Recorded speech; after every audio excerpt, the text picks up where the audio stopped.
So, we are back. Um, we are in Triboar.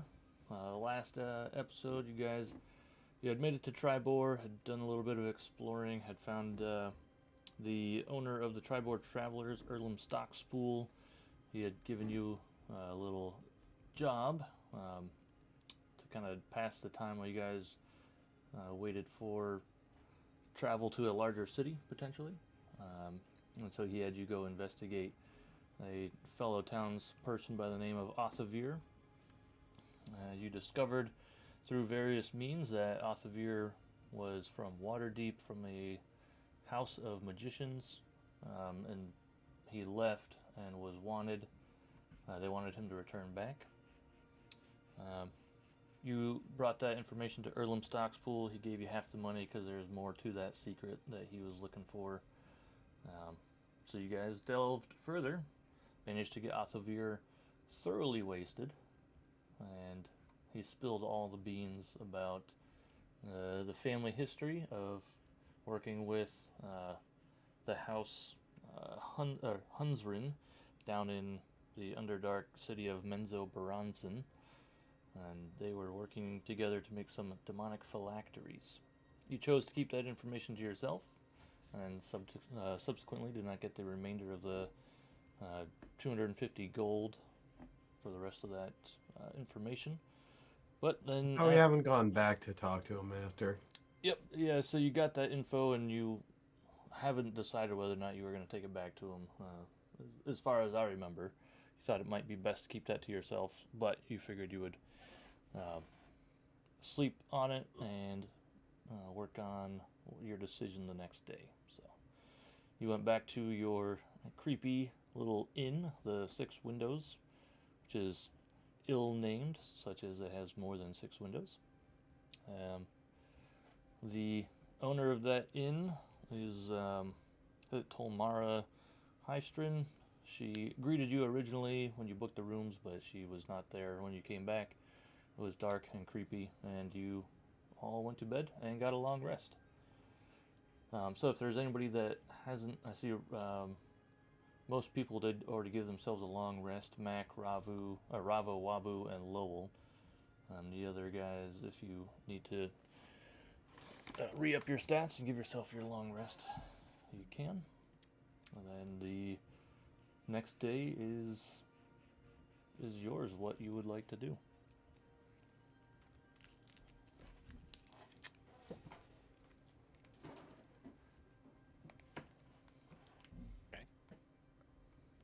Sleep off a hangover. All right, sleeping in a little late. Sleeping in. It's definitely a later morning by the time you wake up. Feeling a little hungry, go down, and there, again, Tolmara is not around and there is no food there. So a little curious, but she was a very eccentric innkeeper to begin with, so not altogether unsurprising.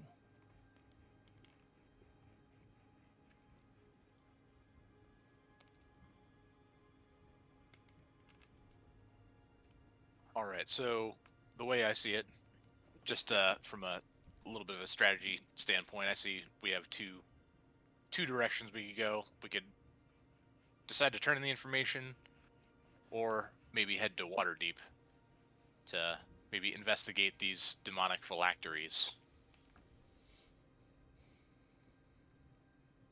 I think maybe heading to Waterdeep might be the better option, seeing as we kind of have determined that Othavir probably isn't of ill will, and I think it would be best to just kind of let him be.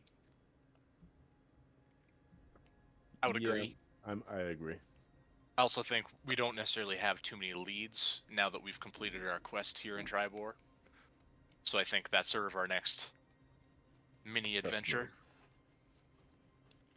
I don't think that's going to be a mini adventure.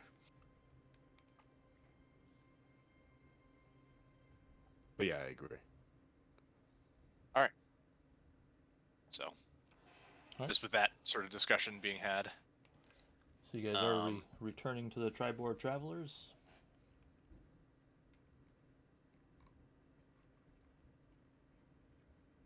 That's right. Do we want to Ponies. hitch a ride with this guy who was going to kind of offer us a ride / work on the way, or do we want to just get our own rides and get the hell out of here? I think we should hitch a ride with him, and we needed to check back, right? To see if there was anything the following day, I believe right? 'Cause so. he said he didn't Yeah. have anything immediately, but now that we've slept off the day, maybe he's got some more work that we can do in transit towards Waterdeep to maybe do some investigation of demonic phylacteries, which I enjoy saying. So I'm going to say it a whole lot more. It is pretty nice on the tongue.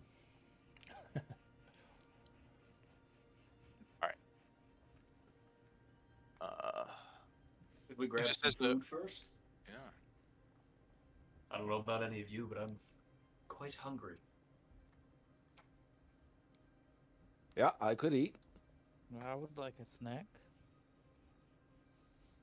A little grease to settle the stomach couldn't hurt.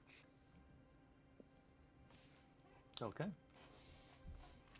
So you guys have eaten at a couple of places so far. You could head back to one of those, or you're welcome to try and find another place. You can always check back in with the guards at the town square, and they might be able to point you in another direction.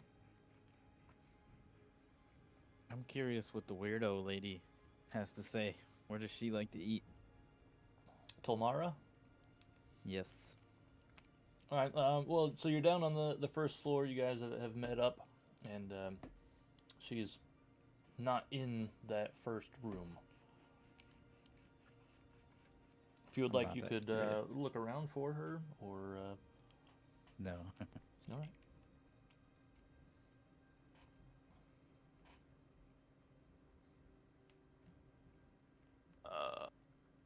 Just So a we, quick refresher for what's around, right? Let me just double check.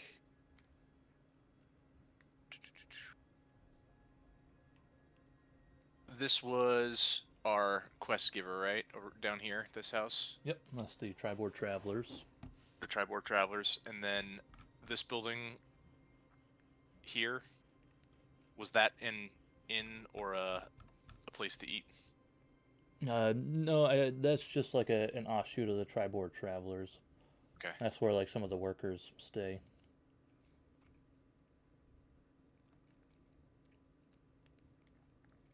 So you guys went to the Talking Troll. While you were at the Talking Troll, that was where you met the Priest of Helm, who had drank himself into a debt. It's kind of a dive bar. Some places are, in disrepair, caught fire, and has yet to be repaired. Othavir did end up showing up there, and that's where you met, got him drunk enough to spill the beans. So that's one option that you guys could go for. This building was the something shield, right? That one was the Othavir's harness shop, right? Othavir's harness shop is across the road over here. Yeah. Oh, okay. Yeah. The one you're talking about right here, Yeah. that one is...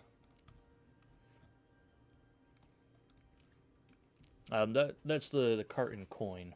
That's one of the establishments where you can get some horses and feed, horseshoes, gear for all that stuff. No carts there, but horses and the equipment needed for the horses.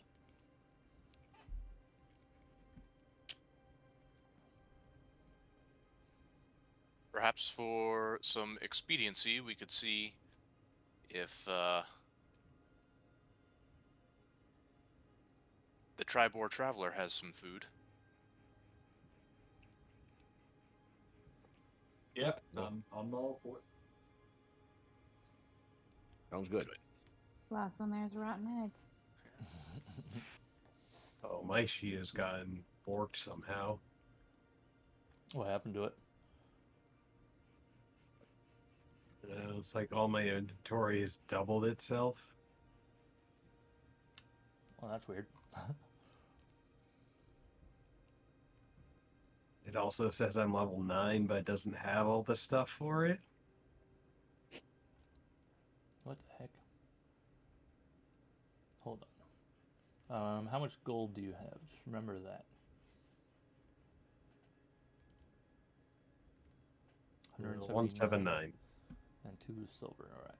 Hold on. Let me see if.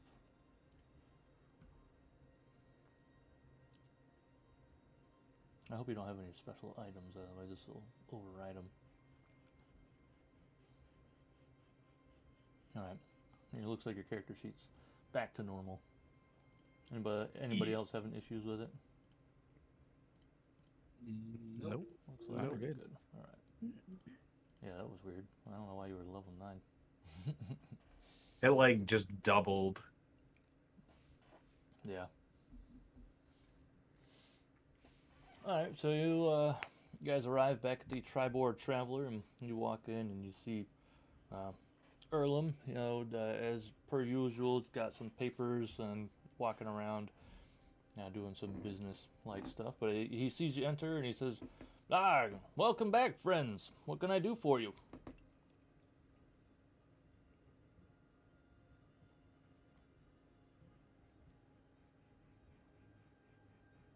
Well, we've come to see if you've heard any more about work and potential passage to Waterdeep. Passage to Waterdeep, you say? Well, I did get word that we would have passage to Waterdeep in about a week's time or so, but I do remember you say you were looking for a big city.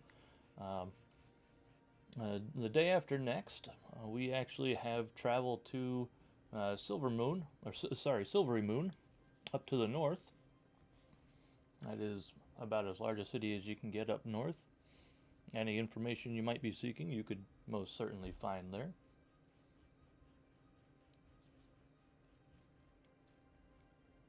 If either of those interest you, you can let me know. Like I said, it's 800 gold for a trip that you would be paid, obviously, because you are the guards for the trip.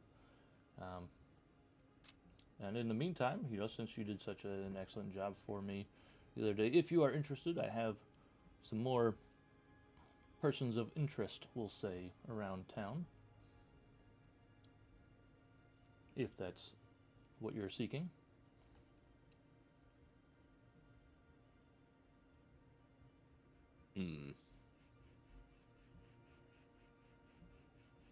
We'll have to get back to you on that. Of course, you know where I'll be. Team Huddle.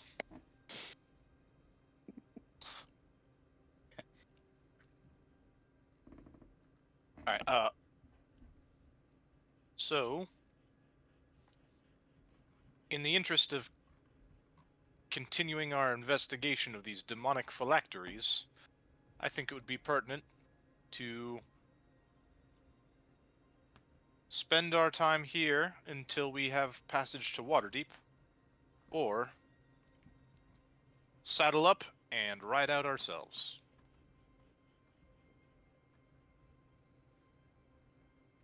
Unless, of course, you're all interested in Silvery Moon. heading to Silvery Moon. Yeah, the cities like Waterdeep are just too much intrigue, power grabbing, and backstabbing for my taste.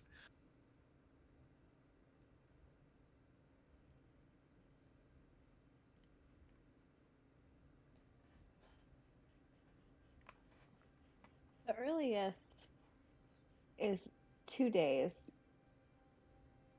If we decided to go to Silvery Moon, so we could investigate town, see if we come up with any more leads. Maybe something more concrete. Waterdeep is a heck of a ride. Where the hell is Silvery Moon? Kind of like northeast of Triboar. Yeah. Over this guy. Ah, there it is. Thank you.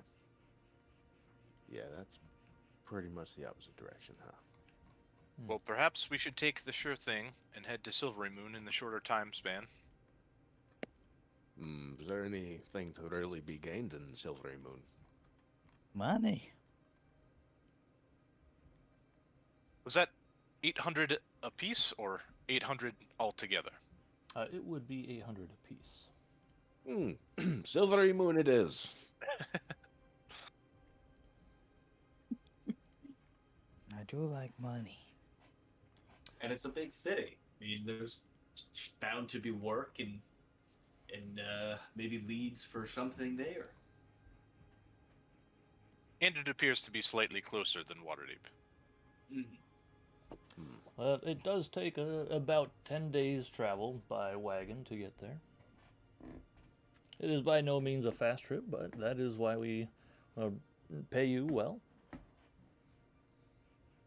We may find means for faster travel back to Waterdeep in Silvery Moon, so it might work in our benefit. We could also make a faster pace, if not with cargo. But that can be a later decision. I think in the direction we go, we absolutely guard the cargo. I mean, we're going there anyway. We might as well get paid for it instead of spend money. So, are we thinking to I'm not Silvery just Moon saying for this trip. Saying a possibility if we head to Waterdeep after and there's no current leads, we can make the trip faster, just us. That's true. Yeah, well, after 800 gold apiece, we should be able to afford some nice rides back. So we're in agreement. We'll investigate for a day, maybe two, until Silvery Moon trip for transport. Right? Isn't that what he said? Erlum? if we so choose. I Yeah. believe there might be some more persons of interest. Hmm. Or if we want to get on our way to Silvery Moon, suppose we could just rest up a bit before we head out. I like the idea of getting out of town sooner rather than later. I am in agreement with that.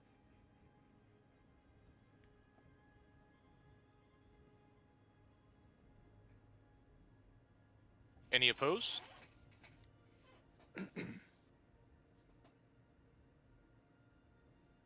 All right, perhaps we should agree to Erlem's terms and meet him here the day after tomorrow. Sounds like a plan.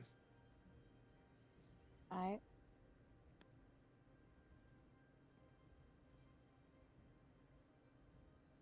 I'll break. All right. Good sir, we would accept your terms to guard your cargo en route to Silvery Moon. When should we meet you? Well, the caravan just arrived earlier this morning. It takes a better part of a day to unload, and then should be mostly loaded throughout the day tomorrow, and should be ready to get on the move around noon day after tomorrow. So, being here a little bit before noon would probably be prudent. Otherwise, you might be late. And now, just to remind you all, this is a there and back trip. However, if you so choose to do a one-way trip, it would just be half of the money, and we'll have to hire some persons up there to escort it back. Or the caravan does take several days to load and or unload and then reload, so you would probably have 2 or 3 days in Silvery Moon yourselves if you decided to follow the caravan back. However, that decision can be made once you arrive there. You'll be paid the 400 gold upon arriving, and then the subsequent 400 gold when you return here if you take it all the way. If you do want to part ways with the caravan when you get to Silvery Moon, I just ask that you let the caravan master know as soon as possible. That way he has enough time to find some replacements for the return trip. Do you agree to all these terms? Yep. Sounds simple enough. Okay. Give me just a few moments. I'll write up a contract for you, and I'll have you sign it all. Do you have a group name you go by, or shall I name you all individually?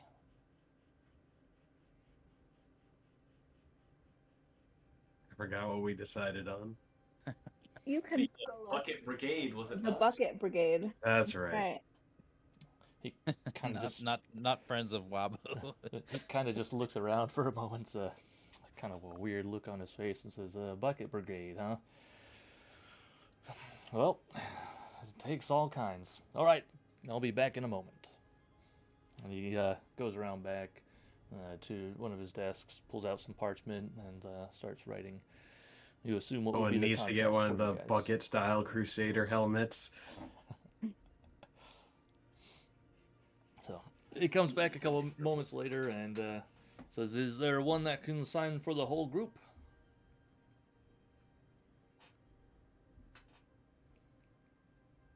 I'll do it. Oh, all right. Hands you the parchment and a quill, and it's just sign for the Bucket Brigade here on this line. Before he signs, can I inspect the contract? I'll Sure. read it out loud. All right. So I don't remember if you were literate or not. I think you had some troubles with Zephyros, but. Nope, I can read. So you read it out loud, and it states almost word for word exactly what he said, just in more official terms. Okay, No extra hidden language or- stipulations in there. Nope. He's a very shrewd businessman, but he maintains his business in a very precise manner. So he may be a shady person, but his Triboar Traveler's business is not a shady business. So Everyone okay? do the honors. And then I'm just gonna scribble. I suppose that's the signature. All right, I shall Or see like you a stick turtle. the day after next. If you're looking for something interesting to do in the meantime, I did just hear of a couple caravans that arrived in the east caravan lot. They might have some interesting wares for you, or you might find some good food somewhere in that area. You never know what they bring. I am hungry. Perhaps the caravan might be worth the inspection. Wouldn't hurt. Yeah. All right. Take care, friends. We'll see you in a few days.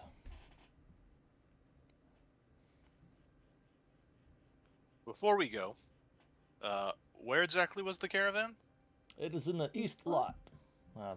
If you go into the center of town, you'll see it. If you get confused, just look for the gatekeeper. He usually stands on the north side of the lot. His name is Dars Helgar.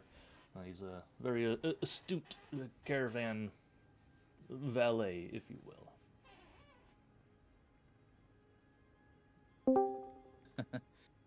Oh, Visited Baba. I'm back, I think. Yep. All right. Apologize, sir. I didn't quite hear you. That was Mr. Helgar in the east lot? Dars Helgar, yes. If you go back to the town center, he normally stands on the north side. On the east lot. You'll see it. You can't miss it. It's that big open lot. Yeah. It's Okay. Oops. Let me use the correct one here. This is the east lot over here.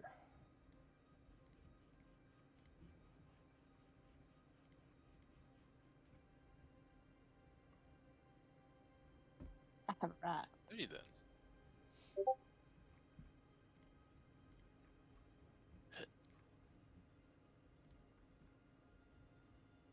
The old serpentine.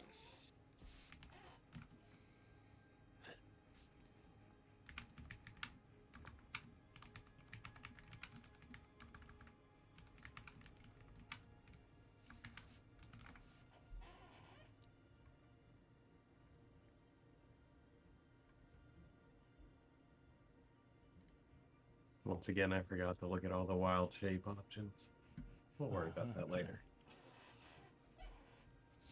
All right, so you arrive at the east lot, and as he, as Erlem had said, there are a couple of caravans there. One of them is a, honestly, kind of looks like a traveling food cart, if you will.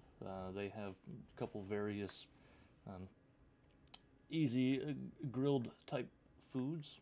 You're not quite sure what the game is from where you stand, but they do look like they are quite tasty and dripping with some fat.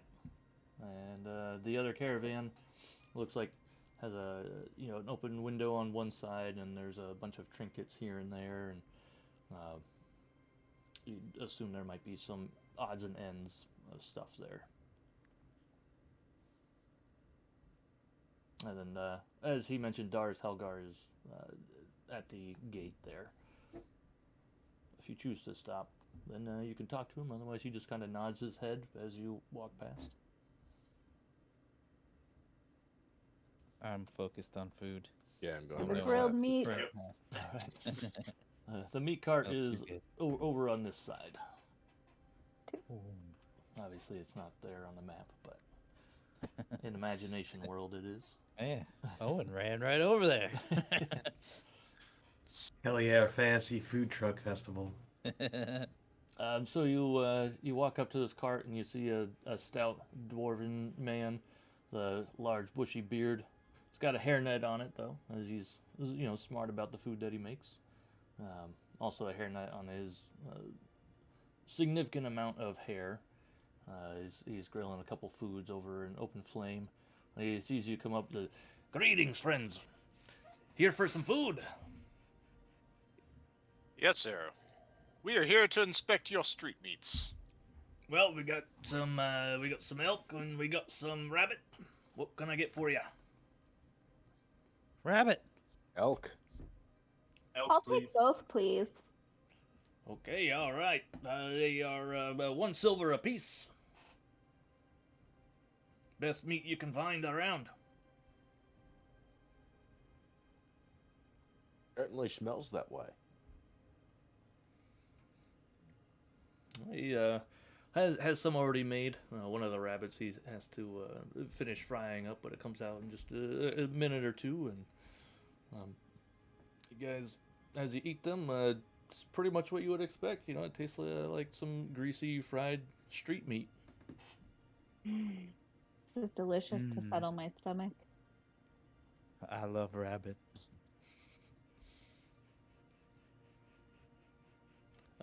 Pardon me, sir. Do turtles normally eat rabbit? I don't know. I've never met any. Can't say I have either. Enjoy. Thanks. Thanks for making it. Anytime. But can I, as I'm eating, wander in the direction of the trinkets? Yeah, absolutely. So you walk up to this one and you see a looks like a half-elven woman.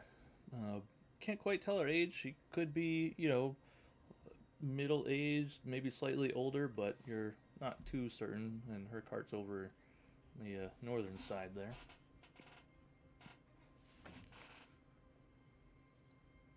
She's not really paying inside, like up here. Yes, yeah, up here. She's not paying too Get much attention. bad. She's kind of organizing some stuff behind the counter as you walk up.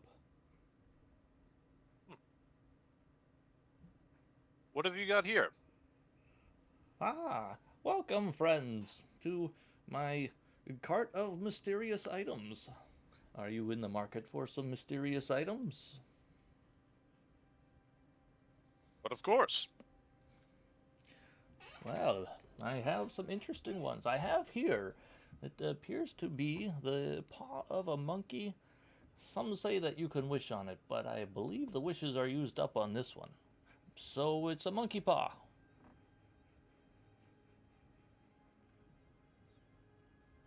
I see that doesn't really interest you. Well, Not so much. I can't say I blame you. I've had a hard time selling it. What are you looking for? Anything in particular? No, just browsing around. Okay. Well, let me know if you have any questions. So can I inspect the table for anything? Like, let's do a detect magical item. Can I do that, or detect magic on Yeah. any of the items on the table?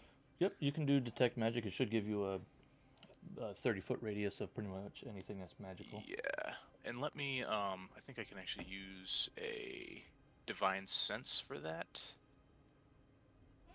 No, it's detect good and evil. Never mind. Spellbook, detect magic. Yep, 30 feet. All right. And just a standard roll.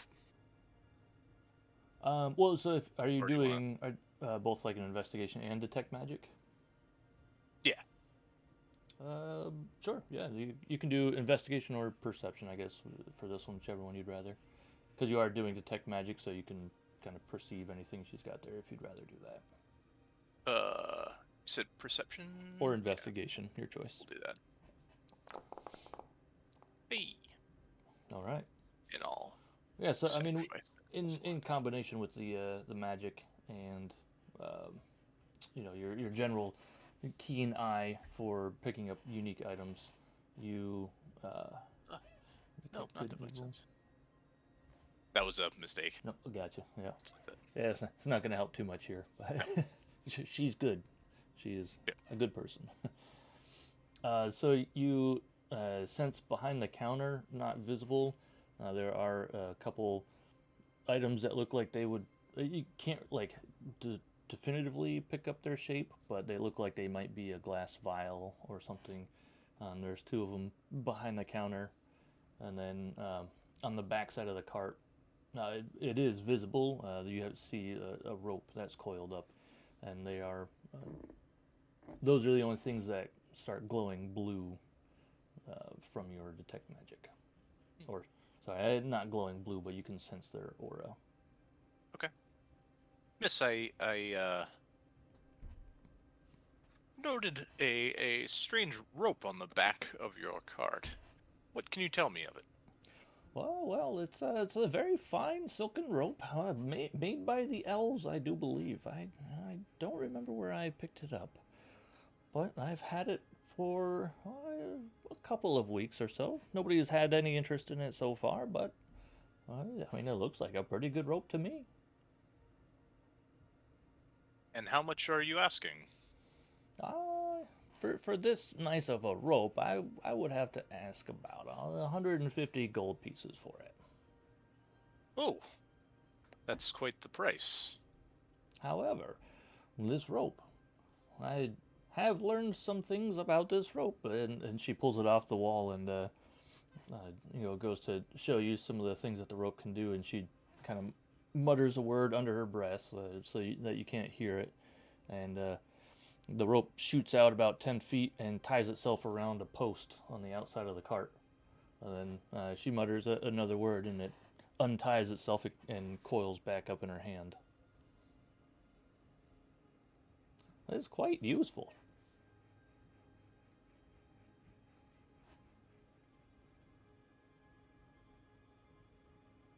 Price is quite steep. Would you be willing to accept 100?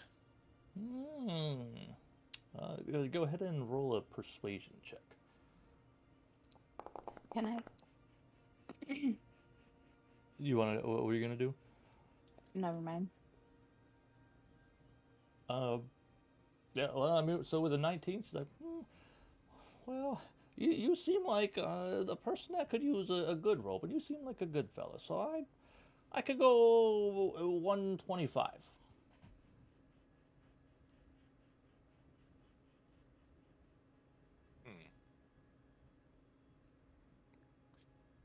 What do you think, crew? I have this old rope here. I could trade. I have bardic inspiration. I could cast as a help. If somebody's trying to make a check, you can cast it on them to increase their abilities. At the moment, you can't really just like, yeah. has to be for a obviously. check. So Right.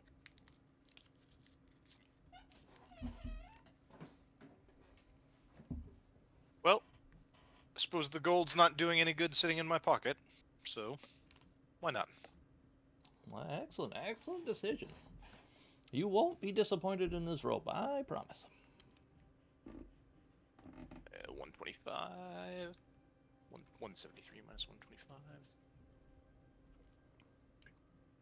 Okay. I have, All right. yeah, piled a nice bit of gold on the table.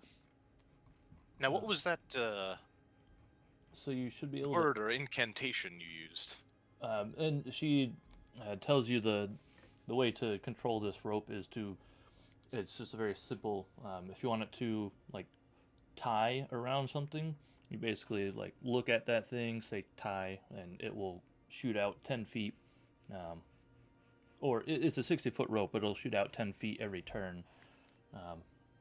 So every 6 seconds or so until it gets to it, and then it'll tie itself around there. Or you can tell it to knot.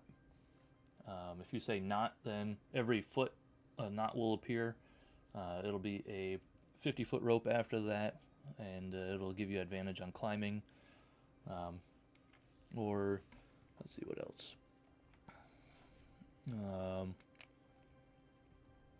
Or you can use the word coil, and that'll tell it to release what it's doing and coil itself back up. Okay. What should I, as far as updating inventory, It's called Rope of Climbing. Rope of Climbing? Yep. Okay. I'll just go ahead and add that. And it's a uncommon or rare? Or... It's an uncommon, yeah. Okay.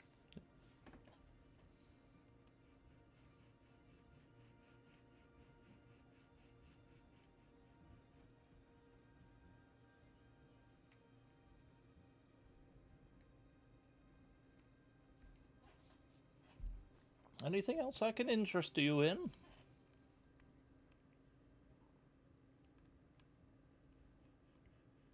I think that'll about do it for me. Okay, anybody else? Have you happened to come across any magical wands or rods or staffs? Magical items are quite hard to come by. That rope is the only one I have had for quite some time now. I had a sneaking suspicion, but it was worth asking. Of course.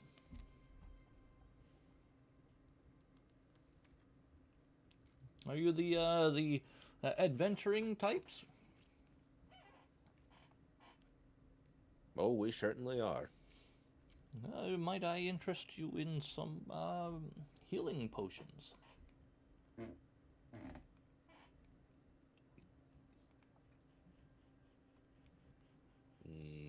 How much do you want for those? Well, for these ones, I could go for 50 gold apiece.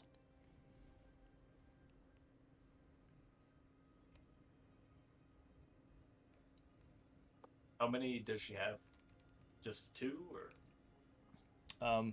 Yeah. So what Owen saw, and I don't know if he passed it on, but he saw 2 auras behind the counter. So she pulls 2 of them out, sets them on the counter. So I have 2. They are not large by any means, but they might help in a pinch.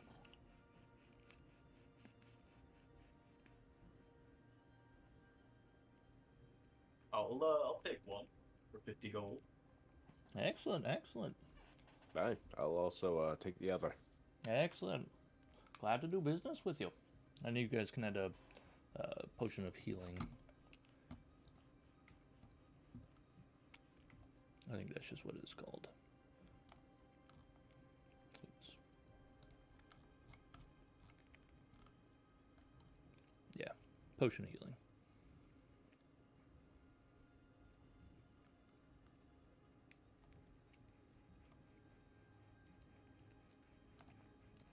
Is there anything else I can interest anybody in?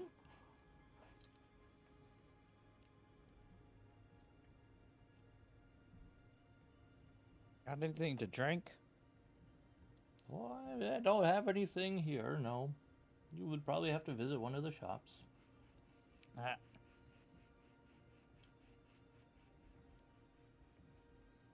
And turn around and start wandering away. All right. Yeah, I'll follow him. All right. How many more carts are there? Those are the only two in the lot. All right. Well, I guess I don't know, wander over here.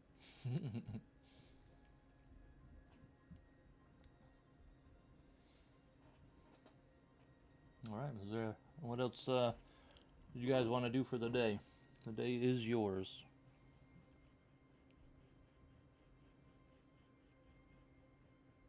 I'm happy to rest up.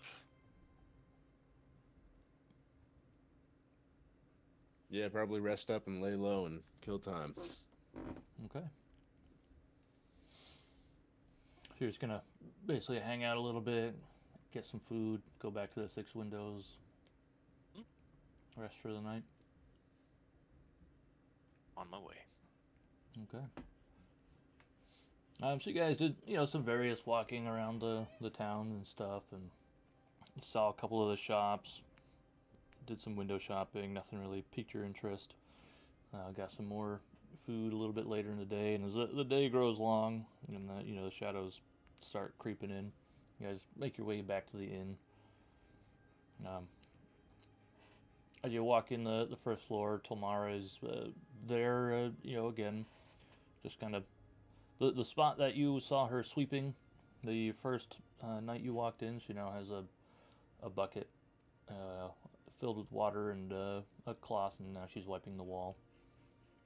Same spot, just kind of over and over. Doesn't seem to notice you walk in.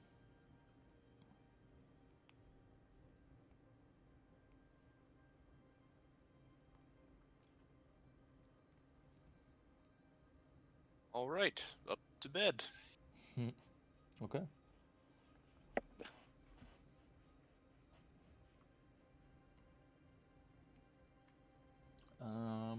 So I did make an extra map.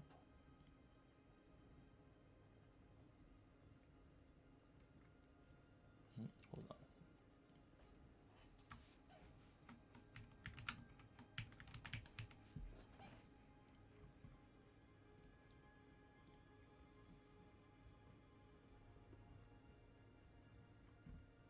Everybody can see in here? Yep. Cool. I made this extra little map the other night for you guys. It's beautiful. Well, I didn't make it, sorry. Courtesy of... Yo, that sick-ass patio. Yeah.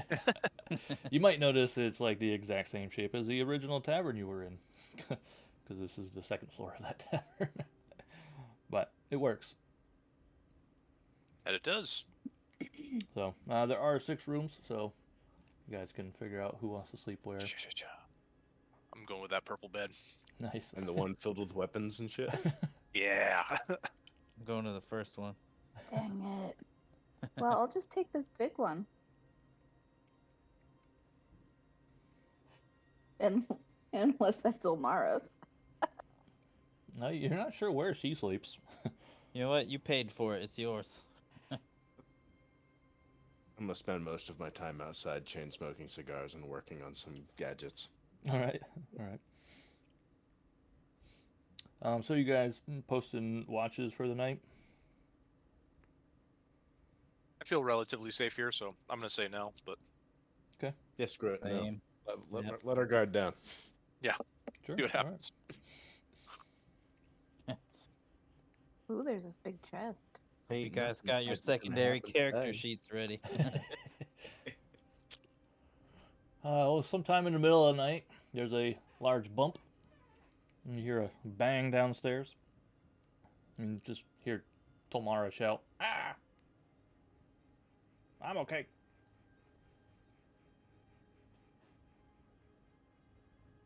I'm just gonna curl up in my shell. All right. Yeah, I'll wait. I'll go investigate. Okay. So yeah, I'll I'll probably be awake, so I'll go too. So you walk downstairs, and my it's Tomara. stairs. She had moved a couple feet to the side of where she was originally wiping down. Very low light. She just has like one dim lantern lit over by her, and she had tripped over a chair. She picked it back Are up. you all right, ma'am? I am okay. This damn chair, I keep telling it to move, but it won't get out of the way. May I assist you? If you could move the chair, that would be nice. So I'll go over and move the chair to wherever she needs. She literally needs it moved like 2 feet to the side, so it's not right up against the wall. Okay, does not require an athletics check. Not for this one, no. Okay. The chair is actually glued to the floor. It's not that fancy a chair. No. The Excalibur of chairs. The ornate throne in the rundown. Thank you for your help. Be safe now. You And I'm- as well. March my way back up to bed. All right.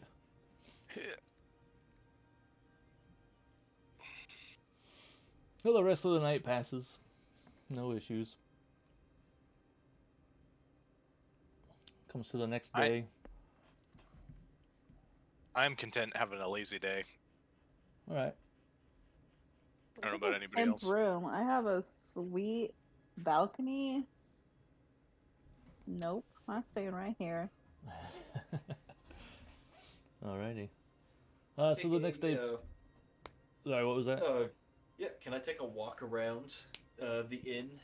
Just see if I see any, I don't know, anything weird or anything that might stick out that would, I don't know, maybe give some insight as to where she goes and what she does outside of the tavern. Sure, yeah. Are you searching the second floor or the first floor? I mean, if we're gonna take the whole day, I'll probably just search the whole place. Okay. I guess you can do a perception or investigation check, your choice. And I'll say because you're taking all day with it.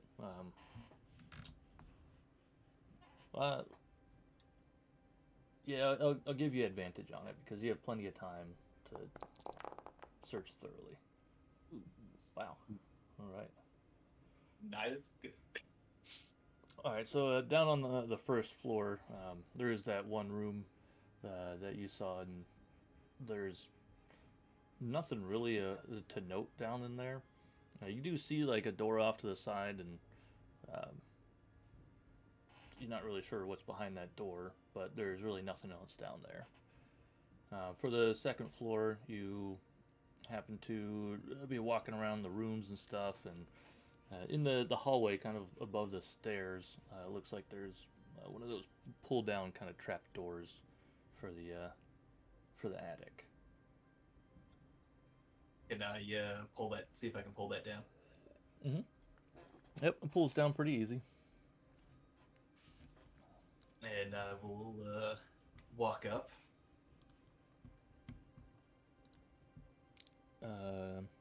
Okay.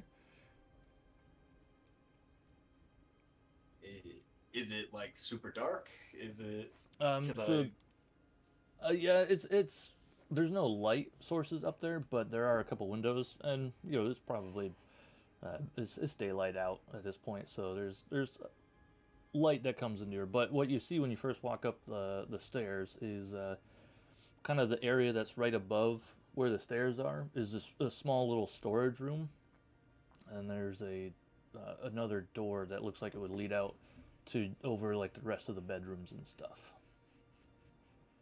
And there's looking around in that little storage room that you're in, there's just a couple chests, and they look like they've got extra linens and stuff in them. So nothing else in the chests. I kind of go through them, and it's just linens. Nope, just linens. Okay. All right. I will go back down into my room and hang out. Do you want to check the other door? Oh yeah, if there's another door up there. Yeah, so there was a door. So in this area, this room here would have been that storage. There would have been a door right around here that led into the rest of the area. That's up in the attic, and then there was another door down on the first floor. that you hadn't checked through. Okay. The door in the attic, while I'm up there, I guess I'll check that. Okay. You go up to it, and it is locked. And I lockpick it. If you're proficient with thieves' tools, you can. And if you have thieves' tools. Yeah, I do. All right. Go for it.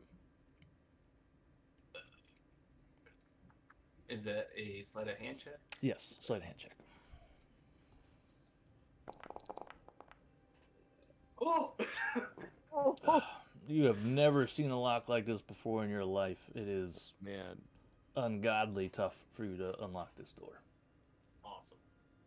Well, I'm going to feel extremely defeated, and I'm going to go lie down. All right. that's some rough luck, man. Just wallow in depression.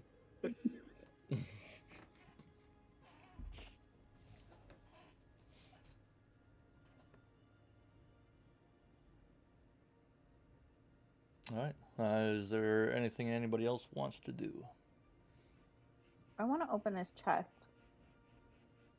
That chest doesn't exist. Oh, okay. Just kidding. Yeah, sorry. Basically, like the things that you see in the room, like the table would be there, but all the individual stuff isn't there. Like there's not actually just weapons thrown all about in Owen's bedroom, and Well, if you wanted to throw weapons about, they might be his, as he's resting or, whatever. He might just throw his weapons willy-nilly on the floor like a good... That's how I always sleep, with just my sword unsheathed. Yep.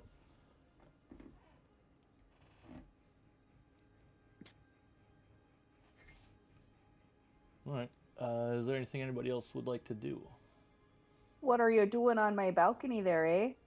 Is that your balcony? I think. That might actually be on the ground Downstairs? level. I'm not sure. Oh, just kidding. Aha! It could be a Just got balcony. bloody table to work on. Could be. I'm not sure. And those might be dead birds on the balcony outside Lowell's room. Dead pigeons. I'll gather dead birds. Good job, Lowell. You're supposed to be the druid, one with nature, but he's killing pigeons. only if I eat them. Circle of life. All right. So nothing else for anybody? Nah, not for me. Okay.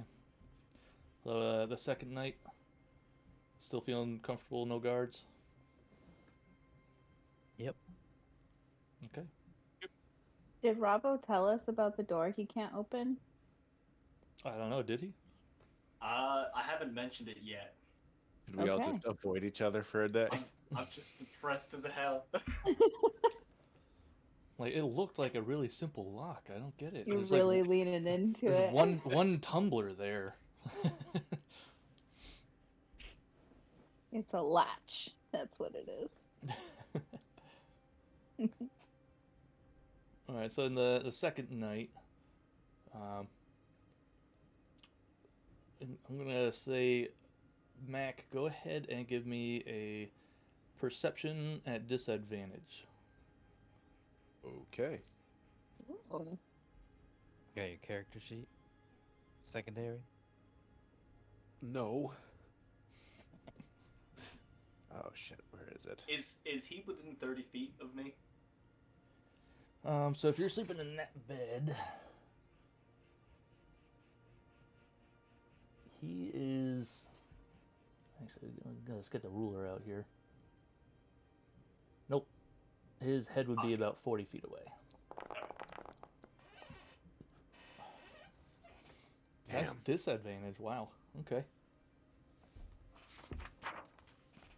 So around... Oh, it was a 13 and a 20. Yeah. Not bad. Not bad.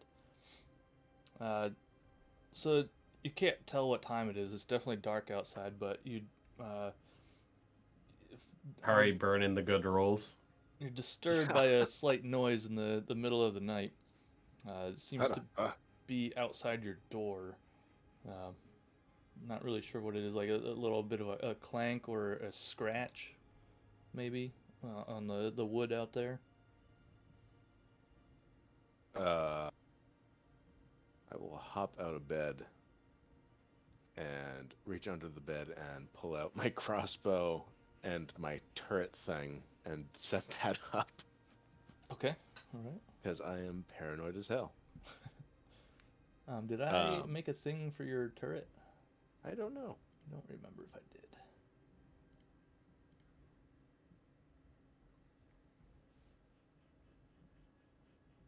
I think I just gave you. The turret is going to appear in the form of a ball with 6 little spider legs that stick out, or insect legs, and a weirdly shaped gun sticking out of the top. All right. Give it 1 second. Let me see if I can actually find something for this. There's got to be. I swear to God, if this is Owen out here. He's coming for you. I feel like you'd be able to detect me pretty quickly. Look at the old stealth disadvantage. Kurt's just gonna miss fucking ricochet off like a random piece of metal on the wall. Pierce through his door. Sounds about right. Yeah, that would be exactly what happens. All right. After dropping my turret down and having it watch my back, I'm gonna kind of peek underneath the door if I can. Okay, yeah. You look under the door and you can see, it looks like a couple, hold on 1 second. Like right in front of the door, and then just to the right of it, it looks like there are a set of feet each. And then over on the other side of the hallway, there's another set of feet. You can't really make out or recognize them from the small little crack that you've got there that you're looking through.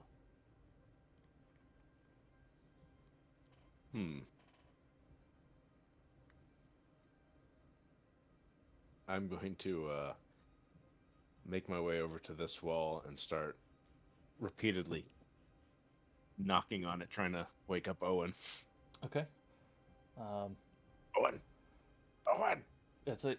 Oh, and you go ahead and make a perception check. All right. And that can just be a normal one because he's right next to your head there. Okay. You do hear it. Mm-hmm. So you do Rouse wake from up. my sleep and.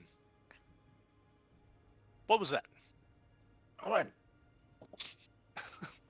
Through the wall. There's something going on out there. Well, let's take a look. I'll walk over to the door. And can I crack the door open and maybe see what I can observe? You're trying to be sneaky with the door crack? All right. Do a stealth check. Yep. I'm gonna get myself ready to like kick open the door and hide around the corner, but leave the door like. Oh God. Unfortunately, Owen, you did get the squeaky door there, so you open it and it goes, and you hear some voices. Oh, what's that? Who's that? And you look out. Now I know you don't have dark vision or anything. I don't know if you have a lantern out at the moment. Are we in a point where I'm gonna need to be like taking actions, or like, I mean, I can equip it. I mean, it's up to you. You're trying to peek into a dark hallway, and you don't have dark vision, so. Raise my ever bright lantern here. Have that equipped. Okay. So you see out there, right in front of Mac's door, are two. They look like little brown-skinned gnomes, and then across the hallway is another one. The two in front of the door, they look very, very similar, and they are. Hold on. They look like they have a little pack on each. They got some mech goggles, kind of, and then there's like a little mechanical thing that is on their back. And then the guy across the hallway looks like he kind of has like some Doc Ock robot arm type things going on there. And it looks like they're trying to figure out a way to open up Mac's door. So I'm going to say, I guess, loudly enough for Mac to hear. Something along the lines of, "Hello, little gnomes." Wait, that's not the one! Quick, silence him! And I need you to roll initiative. Okay. Would he With have said that loud enough for me to hear? I'll say for the rest of everybody, roll Well, perception. my sword would. Everybody else is within 30 feet. I think, at least Gilda and Wabu, I believe, and them, so they would wake us all up. Because I have a sword of warning. Yeah, what? I forget exactly what that does again.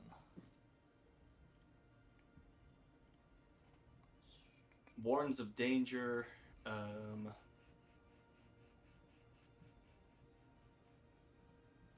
You and any of your companions within 30 feet can't be surprised. Right, so you can't be surprised. This weapon magically awakens you and your companions within range if any of you are sleeping. Okay, all right. Yeah, so they are within 30 feet of you, and they are entering combat. So anybody else that's within 30 feet of you will automatically wake up, which it looks like that would be Gilda. Just Gilda. So Gilda is suddenly aroused with the understanding that combat is starting. Not exactly sure where, but you know combat's starting somewhere. Can you set an active encounter? Yep. Sorry. All right. There's an active I encounter. need to roll perception. Yes. And because he's shouting it, if you get, I'll say, greater than an 8, you'll hear it. And for you, Lowell, yeah, same thing. Greater than an 8. I'm Normal awake. roll. I'm awake. Yep, just normal roll. For some reason. Okay, there we go. Okay, so everybody hears it. Yeah, and I'll go over to my door. Ooh! Damn. Okay. Not getting the better of me.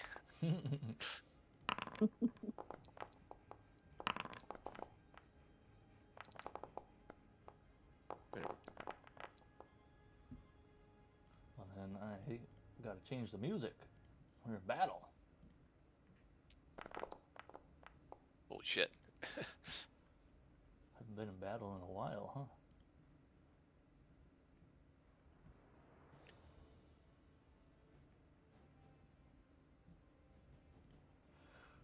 Alright, so we got who hasn't rolled? Oh, there's I'm Gilda. still Yep. trying. I haven't rolled, but Okay. I haven't opened my door yet. Yeah, I would say go ahead and roll anyway. Okay. So you all wake up at the same time when it gets to your turn. Obviously, like you don't know what's going on, so you'll have to go and investigate to figure out what's going on. Fine. Excellent music choice. This might be not the right song for it, but you know what? We're here, we're doing it, so. It's epic. It's inspiring. I'm down with it. All right. Just once on the combat playlist, I want the, like the cable guy,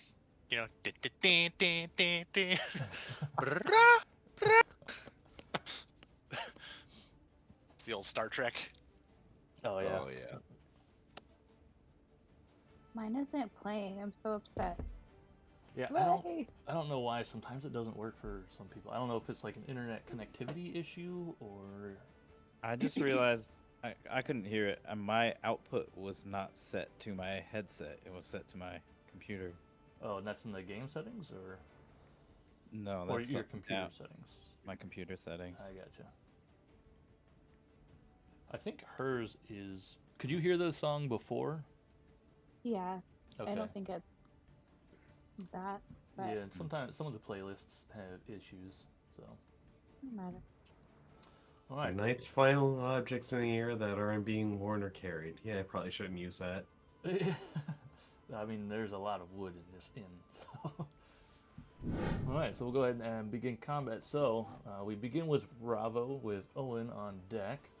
Okay. So you obviously were roused because you know that battle is starting, but you don't really know what else is going on. Yeah. Yeah, I'm gonna unsheathe my sword, and I'm gonna kind of walk over to the door, and can I try to open the door as quietly as possible? Yeah, go ahead and make a stealth check. No. This one.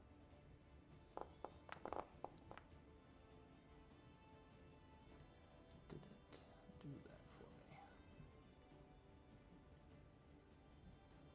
No, it did not. Okay. So I gotta redo something real quick.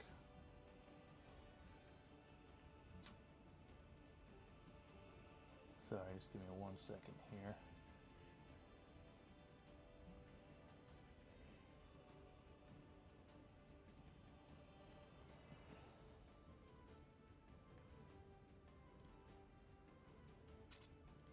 Alright, I'm gonna have to do it this way.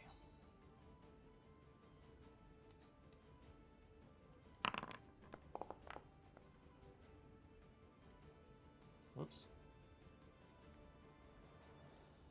Hope you didn't see that roll. No. I think it popped up.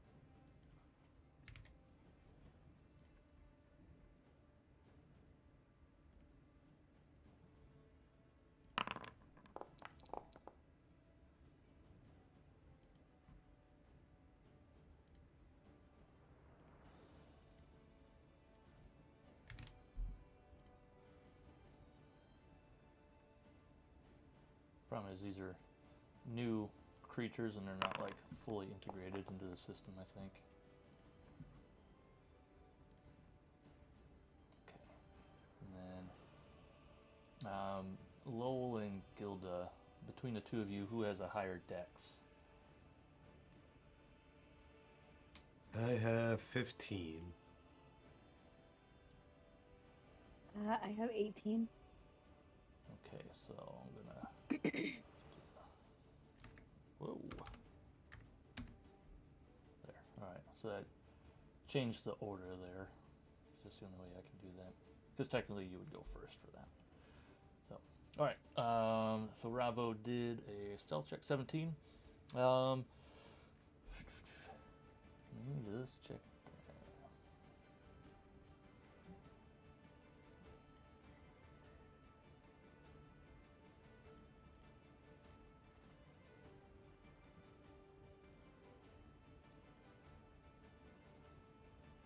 Okay, yeah.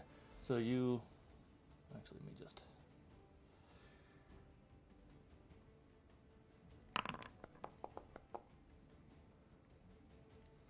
all right. So you go to open the door, and the door doesn't make any sound, but there's this dark, skinned gnome standing right in front of you, and you can see that one of the things on the back of or on his back, these little mechanical arms, turns right towards you, and you can make the assumption that you have been spotted. I'll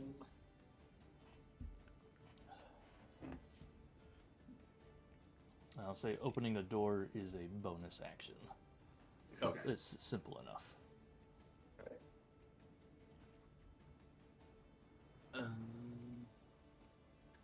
I guess.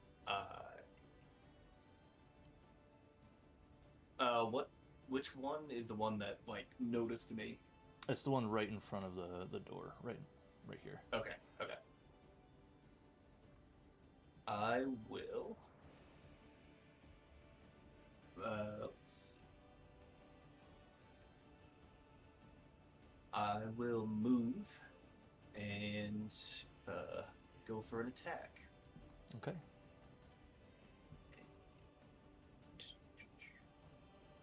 Oh god. And please.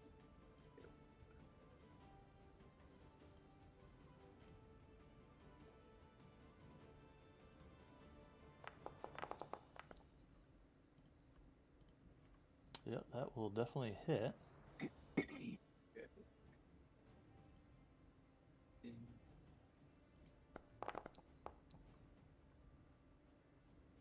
Okay. And do you, no, I think that's it. All right. So you. Do I get another attack with my Dread Ambusher? If you take an attack action on, or is that like its own? Dread Ambusher.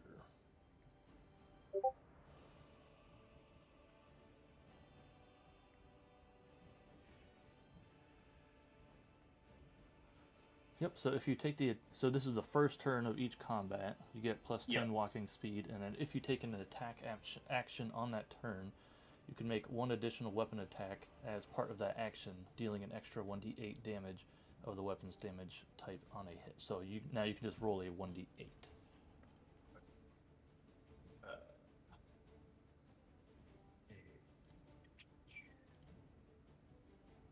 Feet. Feet. Nice. And Alright, so an extra 6 damage to that guy. Alright. Is he looking worse for the wear at all? Honestly, like, so Ravo did attack him, obviously, but he came from behind, and that arm was kind of locked on him. So while he did swing and kind of scratch him a little bit, it looks like most of the damage that could have been fatal was avoided, and he doesn't really look too perturbed at the moment. Okay, so my turn. I guess I'm going to bound across the room. Okay. 5, 10, 15, 20. Post up next to Ravo here. And I'm going to take a swing at these little munchkins here to target that guy. And I'm going to swing away with my hammer. Gotcha. Go for it. So let's do...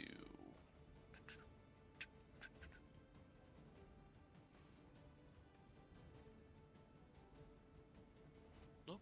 Why is it not just rolling? You don't have to click standard roll. I think you can just click damage. If you have something else already open, then it won't work. Oh, okay, I got that. Okay, that'll definitely hit. Alright, we'll do some damage. Okay. I'll keep that. And this guy is, I'm assuming, is still alive. Yep, still alive. Alright, I'm going to use the extra attack. Alright, before you do that, I need you to roll a dex saving throw. Alright, dex saving throw. Okay, well, you're good. Alright, yeah, so I'm going to launch another attack. Same one? Yep, just a standard swing with the hammer. I meant the same guy. Yes, same guy. Gotcha.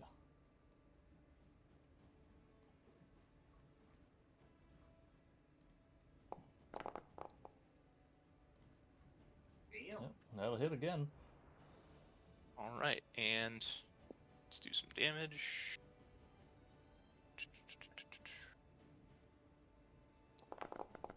Okay, before we count that, I'm going to use the Savage Attacker feat. Just once per turn, when you roll damage for a melee weapon attack, you can re-roll the weapon's damage dice and use either total. Okay. So I'm going to re-roll that damage. Nice. All right. And I'll so take a the little bit 4 instead. Gotcha. Yeah. Whoops. There. So you come up and you start swinging your hammer, and they're not a large creature, obviously. And you hit them a couple times, and you just kind of like bash them up against the wall, and they seem definitely like that hurt for sure. And there wasn't supposed to be this much resistance. Why are we even here?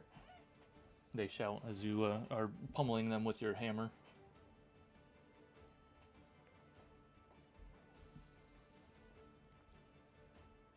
All right, and that'll be my turn. Okay. I'll bring us up to Gilda with Lowell on deck.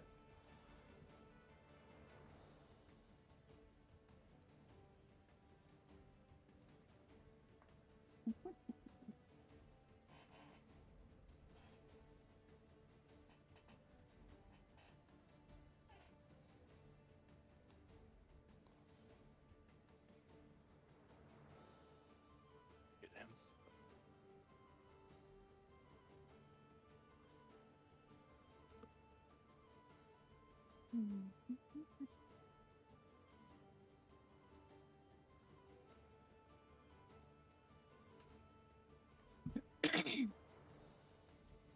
Okay.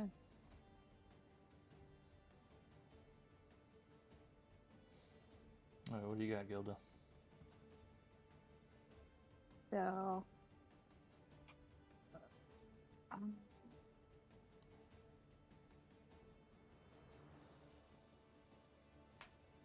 yeah.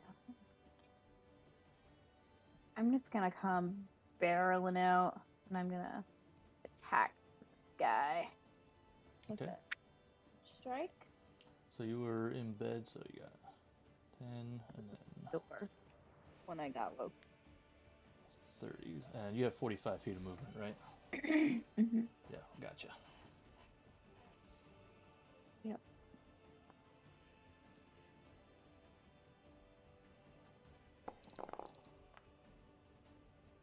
Yeah, definitely. There we go.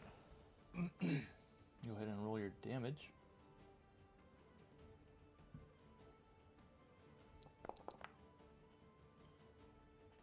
All right.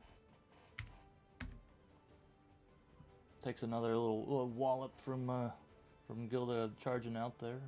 Definitely is staggering a little bit. Shouts, "Federo, we have to use it!" I'm gonna use my bonus action Mhm. and then do another unarmed strike. Go for Same it. guy. Yep. Oh. Whoops, I used the wrong one. Hold on.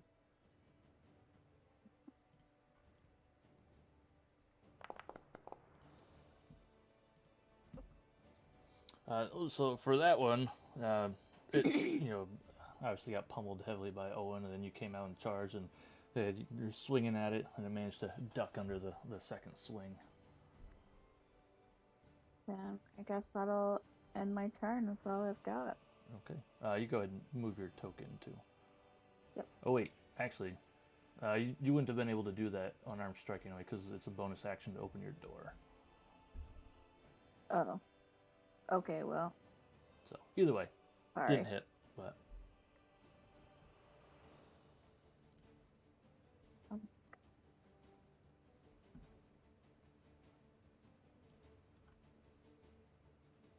Whoop. What's happening?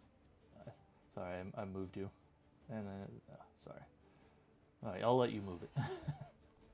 You go ahead. All right, that brings us to Lowell with Wabu on deck.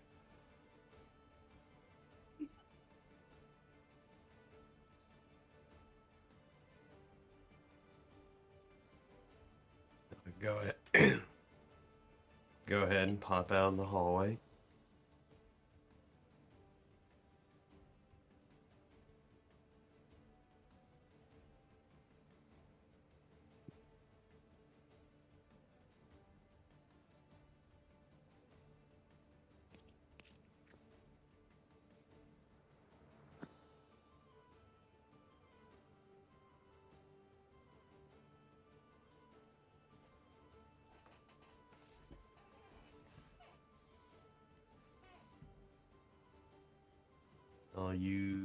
I'll cast Hold Person on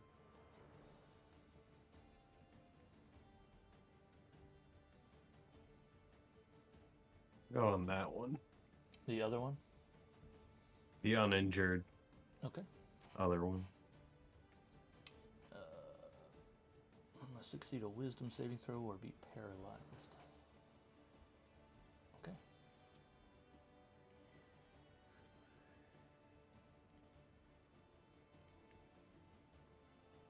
That's just a wisdom saving throw.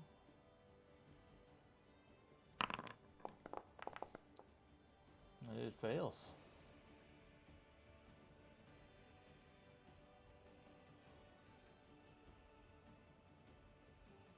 So the other one there, not really sure what happens, just kind of gets locked up like, oh, I can't move.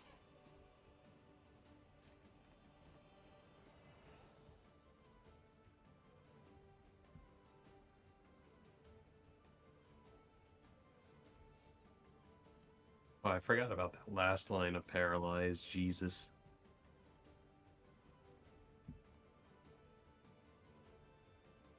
And that'll do me. Yep, any attack against it is a critical hit. Alright, so that'll actually bring us to one of the gnomes here, the one that has been injured pretty severely.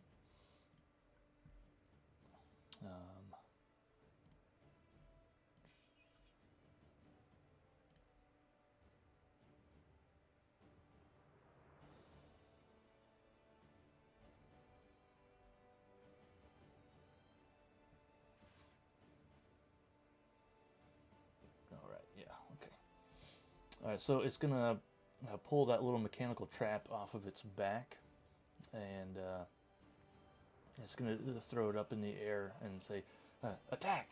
And it's going to send it over towards, well, I guess, yeah, okay. So it's gonna go for you, Owen, because you did most damage to it. And so that's going to be a 22.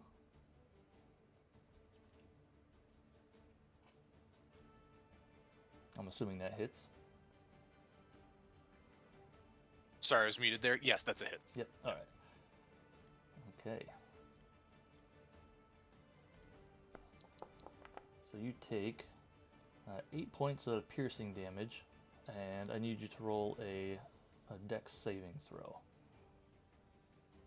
Dex saving throw. Alright, there's that. And Not Sunforger. Hmm? Not Sunforger. I don't need that out there. that's weird. I didn't click on it. Sunforger thirsts. Alright. Probably didn't win that one. Nope. So your speed is reduced to 0 until the start of this little gnome's next turn. Okay. And after it attacks Owen, it's going to turn it to go and attack Gilda. It's alright, you're already in bashing range. Exactly.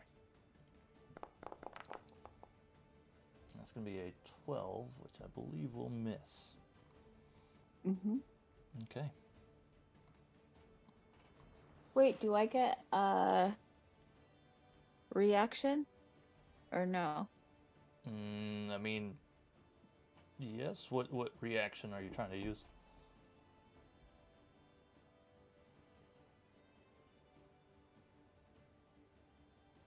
You have one reaction to use when it's not your turn until the end of your next turn.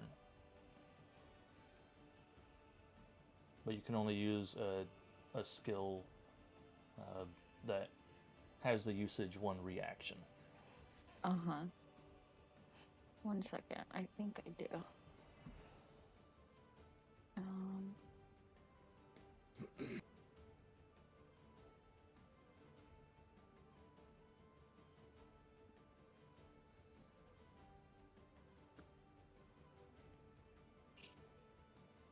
Silvery barbs is a reaction. Yes.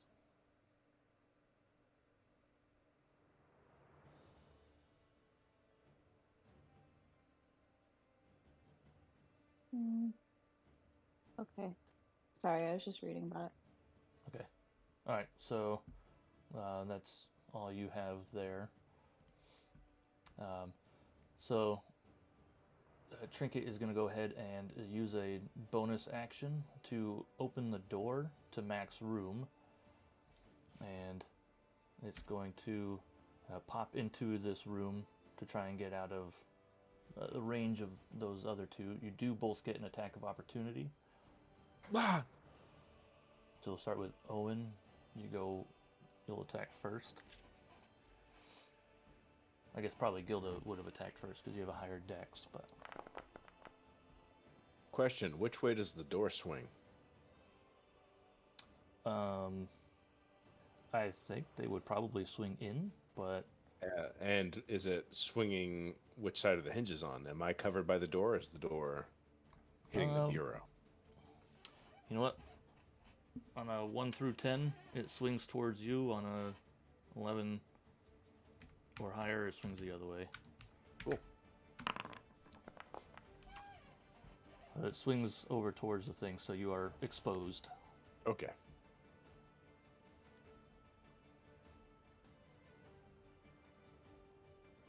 So Owen rolled a 16.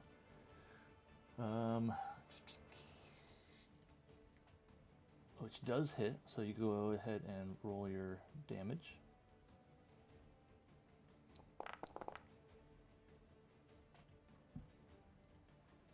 Okay, wow. So they got the door open, but that hammer, Sunforger, as Wabu said, Sunforger thirsts, and that blow hits it from behind and knocks them unconscious.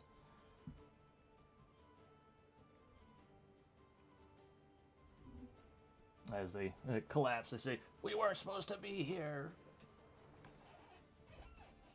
All right. So that'll bring us to Wabu with Mac on deck. Okay. I'm gonna open my door. Whichever way it hinges. I don't really. For yours, it shouldn't matter too much. No. Oops. I'll step right here. Actually.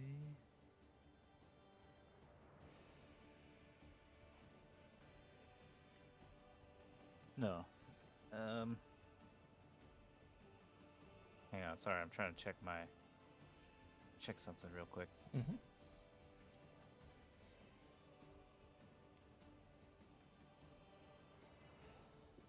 I think I'm probably just going to actually step forward and... Oh, what about right here? Do we get the bonus there? Yep, you would have flanking bonus there or here, because Owen's on the other side there. Alright, well this is good. I am going to attempt to whack this dude with my staff. Okay, go for it. Wrap him right on the Jack Johnson.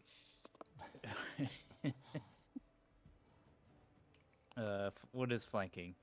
What is the Advantage on the attack roll. Okay.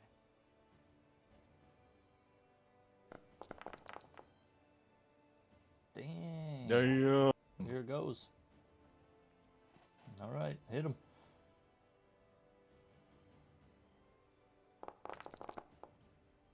Big money, big money. Okay. As you swing your staff, with unfortunate rolls on the critical hit, that other arm that's not engaged with Ravo swings around and manages to intercept your staff. It does look like you dent that arm a little bit. Kind of a little spark comes out of it, but overall, it doesn't seem too much worse for the wear.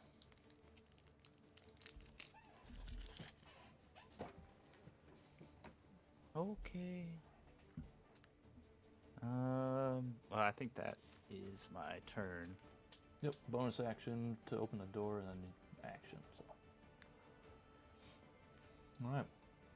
So that's actually going to bring us to this guy that was attacked by Wabu. And what he is going to do is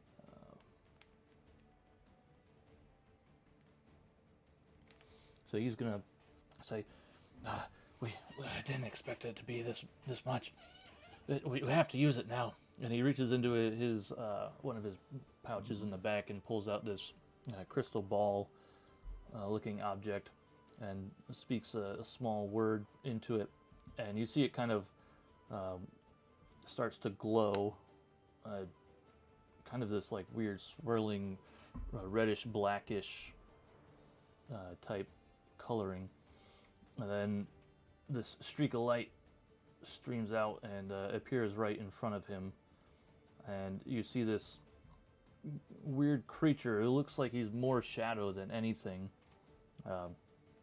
Has, swirling mass of smoky tendrils, but you do have like this intense visual of what would be the front of their face. There's this massive, smiling, toothy, shadowy looking grin, and you just kind of feel this sense of dread come over you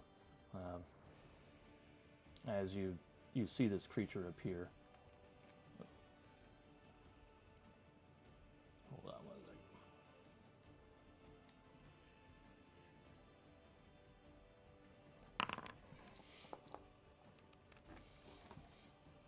Okay.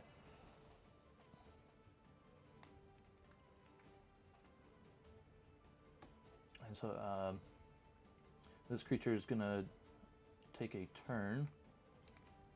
That'll be it for Federo's, or the you don't know his name, that guy's turn. He's just gonna stand there and say, "We need to get him and get out." And then this guy here. Hold on one second. Okay.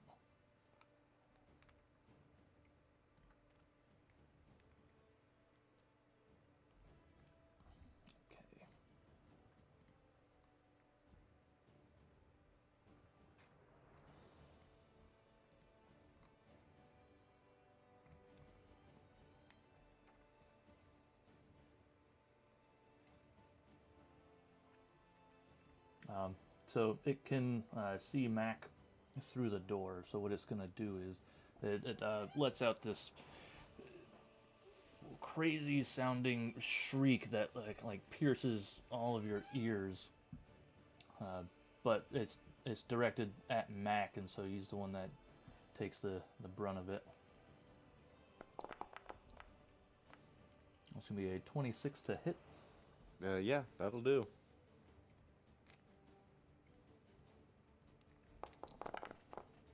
So you take 9 psychic damage, and I need you to roll me a charisma saving throw.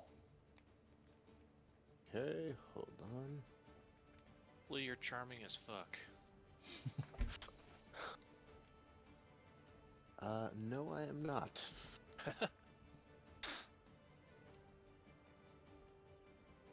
Can I cast Bardic Inspiration? Or it's a saving throw, not a check. No, this is a saving throw for him. Yeah, Bardic So it Inspiration. doesn't I work believe. that way. No, I believe it's Only an for action checks. for you Okay. to cast Bardic Inspiration. So that is unfortunately a fail. So you I think are. it's a bonus. Yeah. Oh, bonus action. Yeah, but either way. Okay. So you feel this like unnatural tug on you, and you're pulled forward right next to it. And that's going to go ahead and end its turn. Jesus. So that will bring us to Mac. Just teleported me through a wall. He kind of pulled you through the doorway there. It's kind of unfortunate the way the door is set up, but you were visible through the doorway, unfortunately. Yeah, Bardic Inspiration is you can use a bonus action to get the inspiration of someone. They can use the D6 within the next 10 minutes on Okay, so they one decided ability to use it. check, attack roll, or saving throw. But it's a bonus action to cast it. Yeah, you have to cast it, and then they can hold it for Yep. 10 minutes. The 10 minutes? Okay.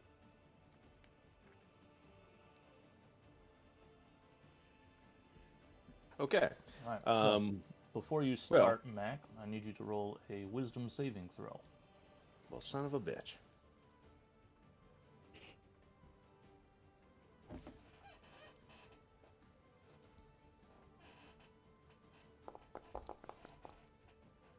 Okay. Oh. That's definitely a Right. fail. What You happened to are your hot rolls.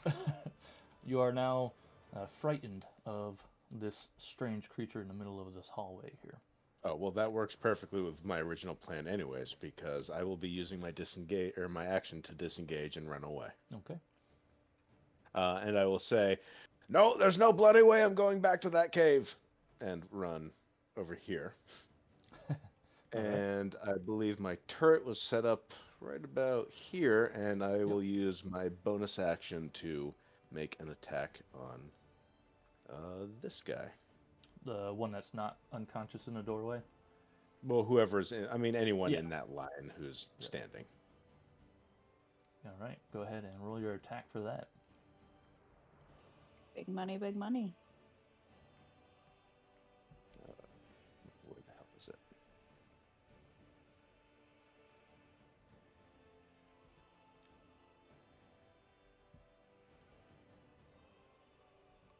Oh, hold on. Sorry. I am. There we go.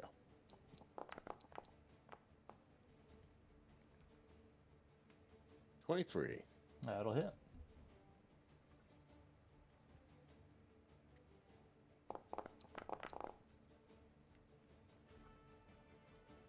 All right. So that little gnome takes a ballista shot. It doesn't look like it does too much to it, but it's like, we gotta get him and get out of here. Go. It was a force ballista, and so he is knocked 5 feet back into his ally. Okay. All right. That's interesting because Eldritch cannon. Yeah. That sounds evil.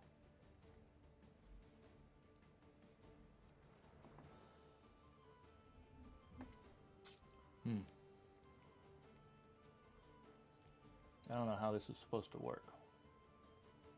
I think this is up to you to just decide how it's going to work. Well, the thing is, this creature can move through other things. So, I don't really know. I think how if to, one character would end its turn yeah, or end its movement in the space of another, it would one of them would move over 5 feet. I'm pretty sure.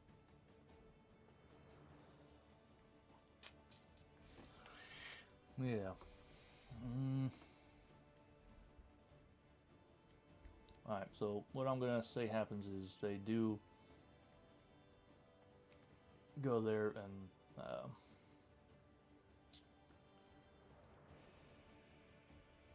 man, I don't know how to deal with that one because it's an incorporeal form, so it won't really interact. But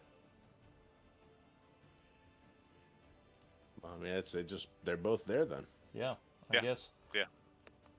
So that thing, it can move through other creatures as if they were difficult terrain, and it would take force damage if it ends its turn inside an object.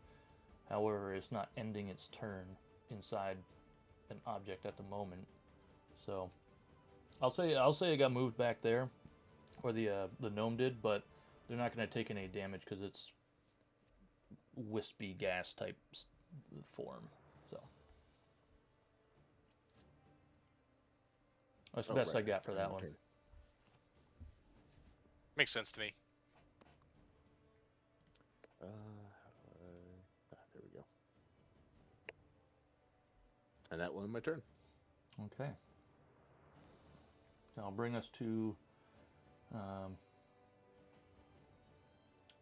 this other little guy here who doesn't like being enshrouded by this weird form, so it's going to go ahead and jump down. That's the one that's paralyzed. Oh yeah, it is paralyzed. You're right. So it can't do anything except try and roll, which was a wisdom saving throw, right? Yep. And so it rolls, it has to be a 16. Okay.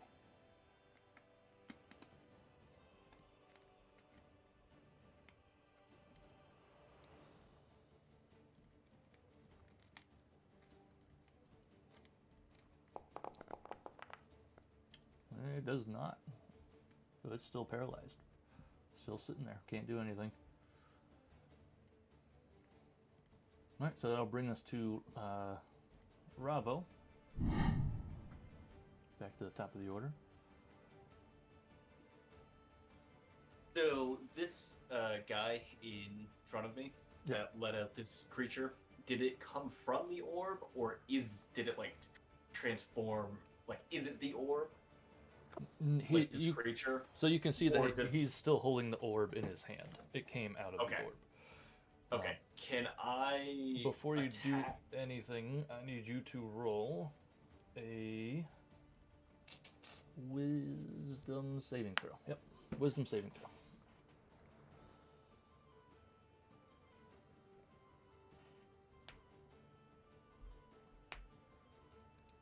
Where do I go for the saving throw? Or is On it your just- attribute sheet, you just click on wisdom, and it'll pop up a thing, and you just say saving throw. Oh, okay. Yeah.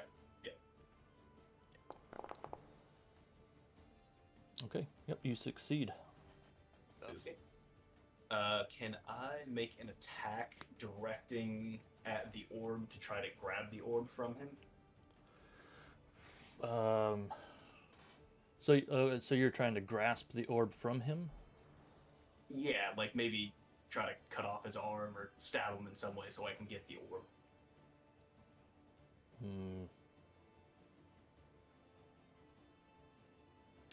I would say for that, you can do. Grabbing something from him is interesting.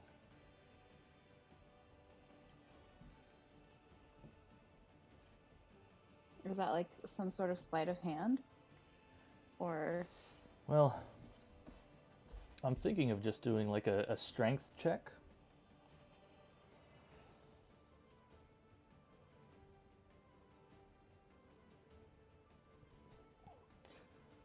Yeah, I'll say we'll do a contested strength check.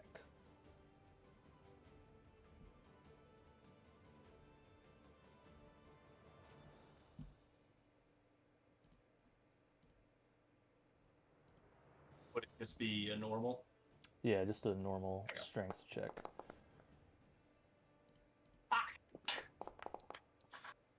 All right, you reach for it, and he manages to fend your arms off, so he still maintains possession of it. And I'll say that'll be your action. Okay. In that case,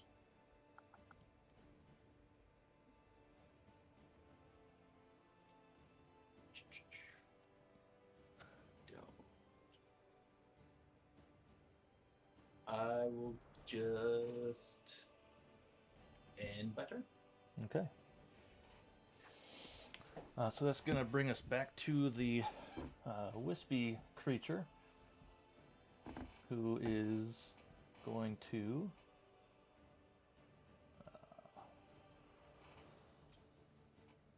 let me just see what this here is.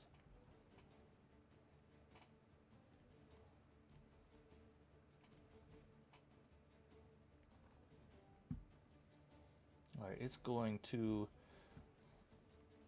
make 2 attacks towards Mac. Oh.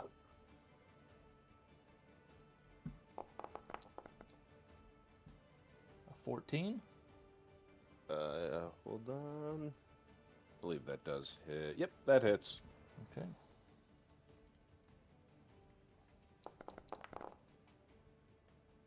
All right, you take 10 psychic damage, and Jeez. you must succeed a charisma saving throw.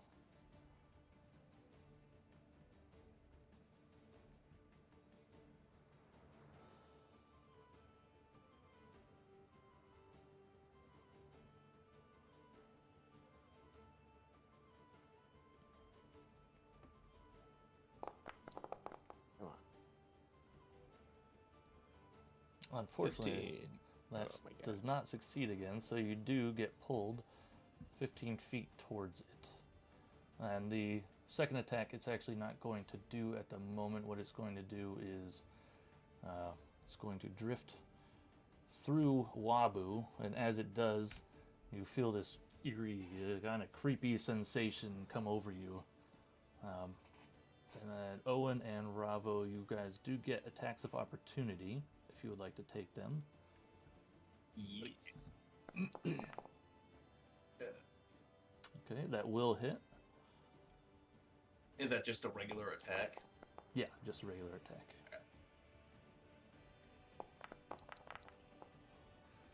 Oh, hell yeah.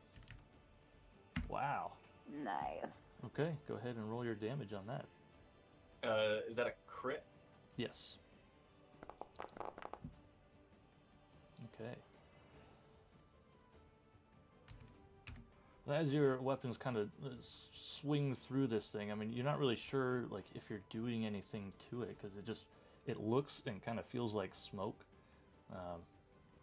So it's kind of hard to tell what's going on with it. But as it moves over here, what it's going to do is send out its second shriek over towards Owen, and it's going to pull you, or attempt to pull you closer to it. Okay, so is it gonna roll damage against me, or? It's going to roll an attack against you. It's going to be a Okay, that 23 to hits. hit.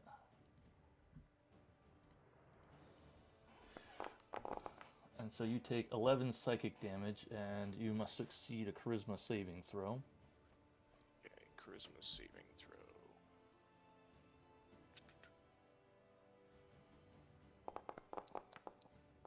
Oh, come on. That is a fail, so you get pulled over here. And then it's going to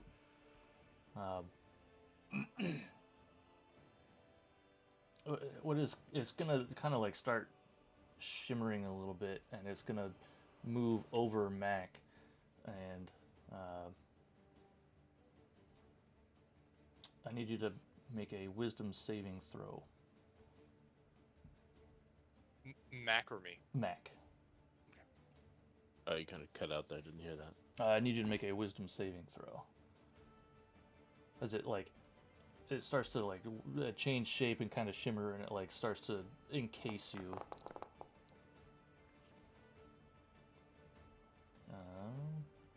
Nothing but 15s with my saving throws tonight. Unfortunately, that's a fail. Yeah, I figured. So, Jesus. you take.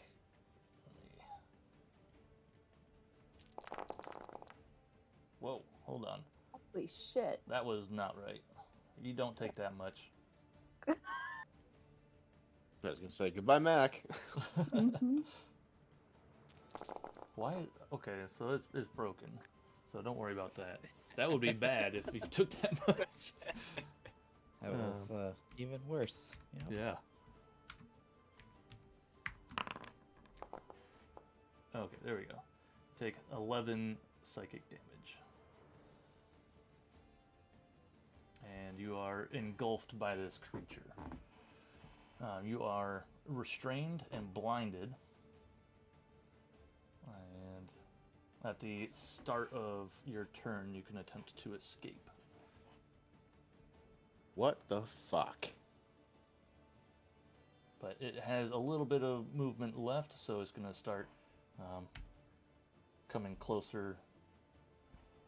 It's going to swing around Wabu to try and get closer to that guy who originally threw it out there. When it moved, did I get an attack of opportunity or no? No, it never left your melee range. Okay. Unfortunately. When it engulfed Mac, it Yeah. pulled Mac towards him. Well, actually, yeah, let me check that real quick.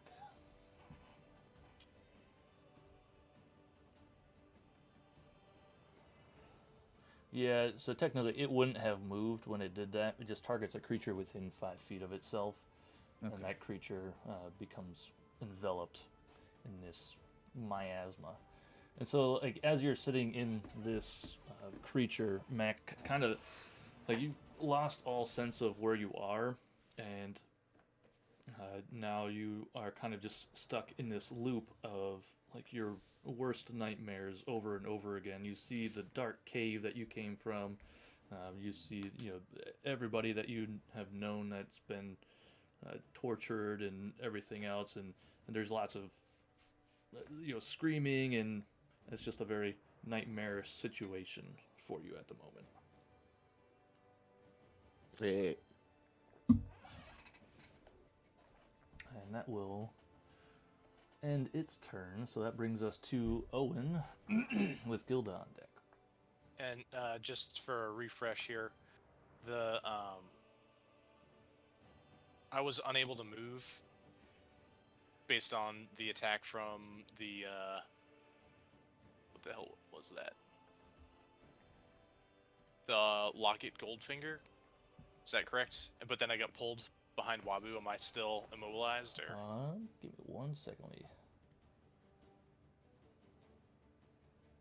So technically,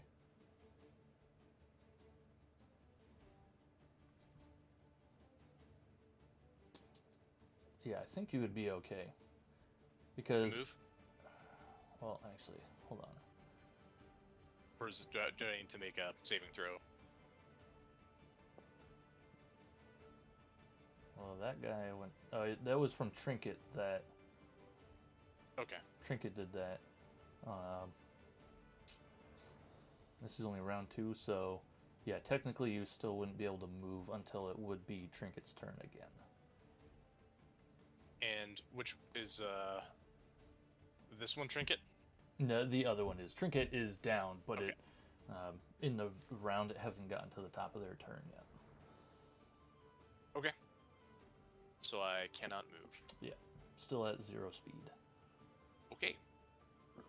So I guess I'm gonna start smashing. All right. You guys are gonna have to bear with me here for this, just because this is gonna take a minute. All right. So, Sunforger, I'm going to attack this fella here with Sunforger. Okay.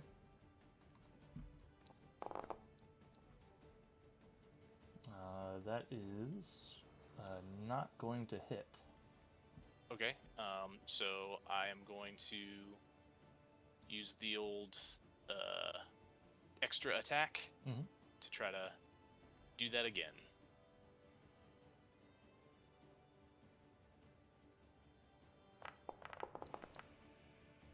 And that will just hit, yep. Okay. So I'm going to roll attack damage, but I'm also going to use a level 2 Divine Smite. So I'll start with the attack damage. Okay. I'm going to keep that roll. Gotcha. So 13.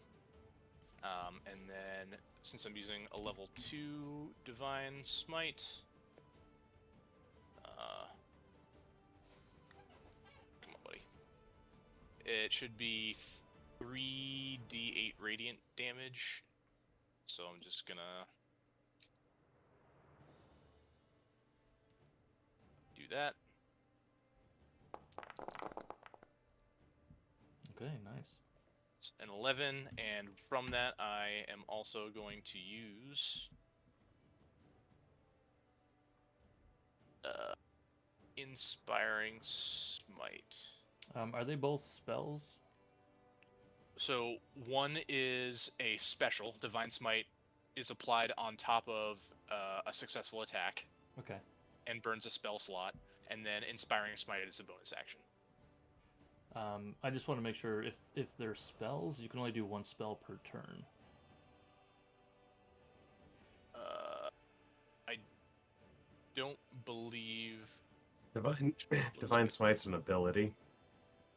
Yeah. It just, you burn spells to use, Okay, fuel yeah. it, so to speak. Yeah. Okay. So. All right. Yeah, I got you. I see you. So, Inspiring Smite. I don't know why it's not popping up in there, but it says 2d8 plus 5 for temporary hit points.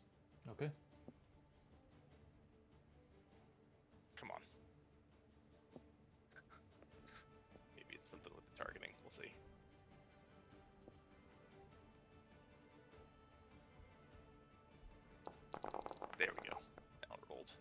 So 13 temp points, which I can distribute amongst people within 30 feet. So I am going to give, let's say,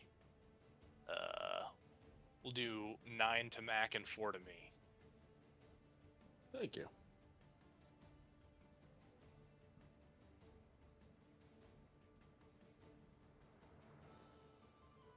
So there's 4 temp.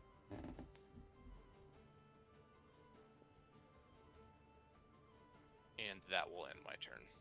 Okay. Well, as you're beating up on this guy, he's starting to look a little rough for sure, but he's like, we got to get out of here. It's getting too much. We can't do it. All right, so that brings us to Gilda with Lowell on deck.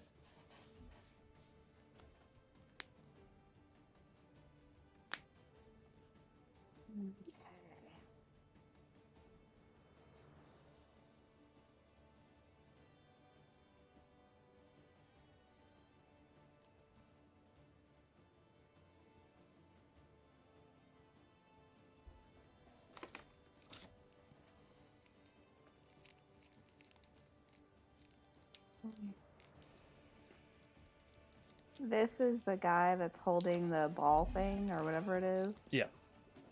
Okay. So I'm gonna charge over to him and I'm gonna do an unarmed strike. Okay. And then I'm gonna spend a key point and use Flurry of Blows, and I think that gives me 2 additional unarmed strikes. Well, yeah, so you would do your unarmed strike as an action, another unarmed strike as a bonus action, spend a key point, and that would give you a 3rd unarmed strike. So Right. the Flurry of Blows doesn't give you 2 extra attacks, it's just 1 on top of your thing. Wow. Thank God. Yeah. All right, yeah. That's going to hit for sure.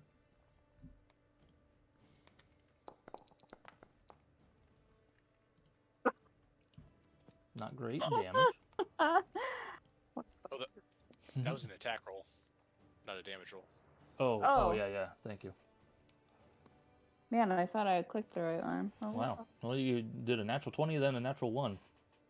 Let's hope for... Same number. Okay. But I will take that second one as your second attack. So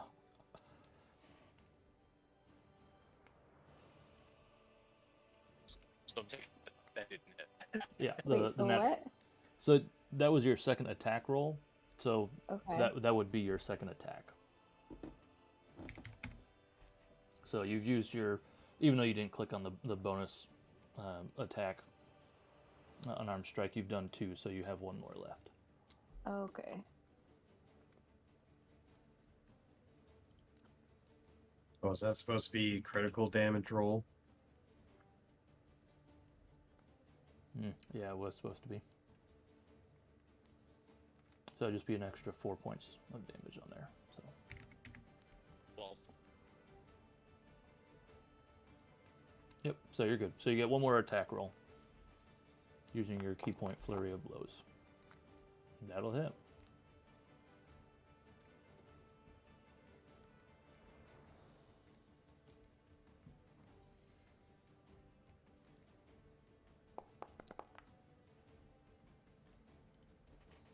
Okay.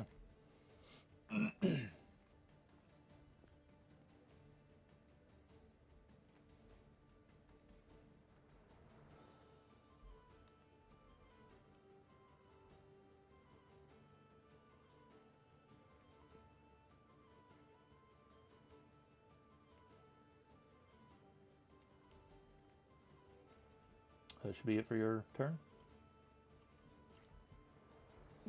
Yeah, for some reason I thought I got a disengage as well, but that's probably something else. So I do believe you do with your Way of the Drunken Master. right. Mhm. Okay. So can I use that? Yeah, so if you look under Drunken Technique, whenever you Yeah. use Flurry of Blows, you gain the benefit of the disengage action, and your walking speed is increased by 10 feet. Okay. So you can disengage.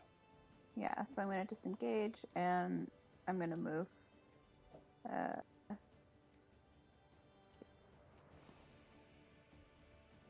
Okay.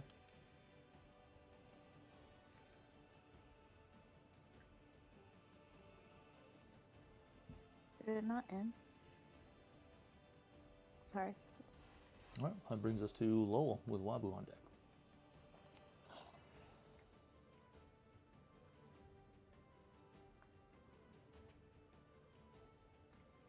Move up for a better angle. Where my pop out went.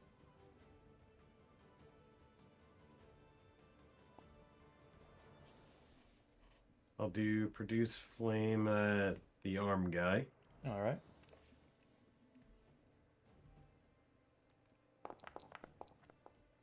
That'll hit.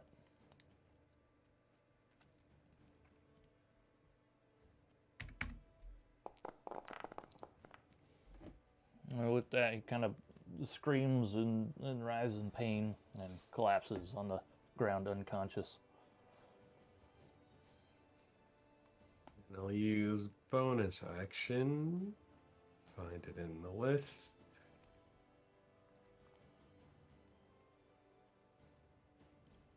Do a healing word on that range. 60 feet on Mac.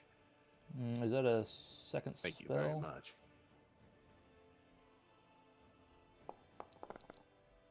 The first one you did? Or are they both It's a spells? cantrip. Oh, it's The cantrip, first okay. one, cantrip. Yeah, yeah. Gotcha, all right.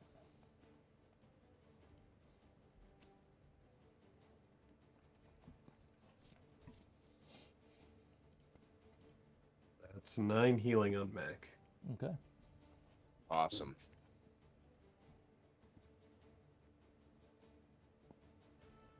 And that'll be my turn.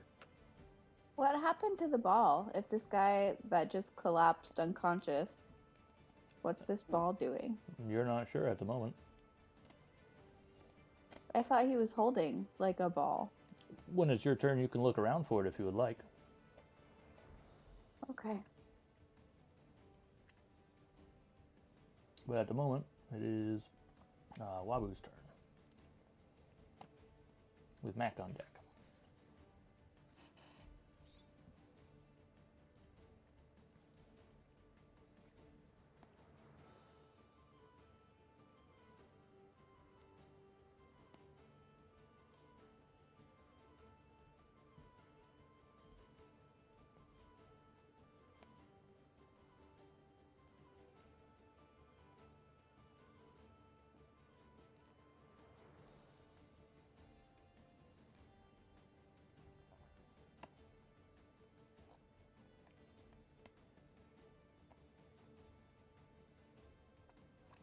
Hello? Can you hear me? Yeah. Ken, did you hear me? No, not at all. No. I think my headset messed up. I was asking, you said that you can only use one spell per turn? Yes. Does that include if one's an action and one's a bonus action? Correct, yeah. Alright. Unless one's a cantrip. Right, that's the only exception. Okay. Think then. Let's see. Is this guy still conscious? Conscious Yes. but paralyzed. Oh, okay. I think what I'm gonna do then is I'm going to move, man. Step up here, and I'm going to cast Wall of Force in a spherical form. Okay. And hang on, let me see what the rules are on it. At 10-foot radius. Yes, a 10-foot radius. So,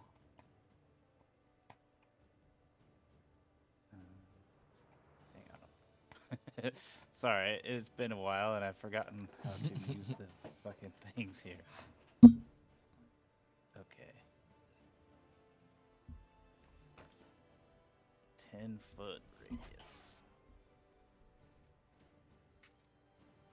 So basically, Yeah, I think, is that from you or where you want it? it's where I want it. Okay. Here, I'll put it in the box.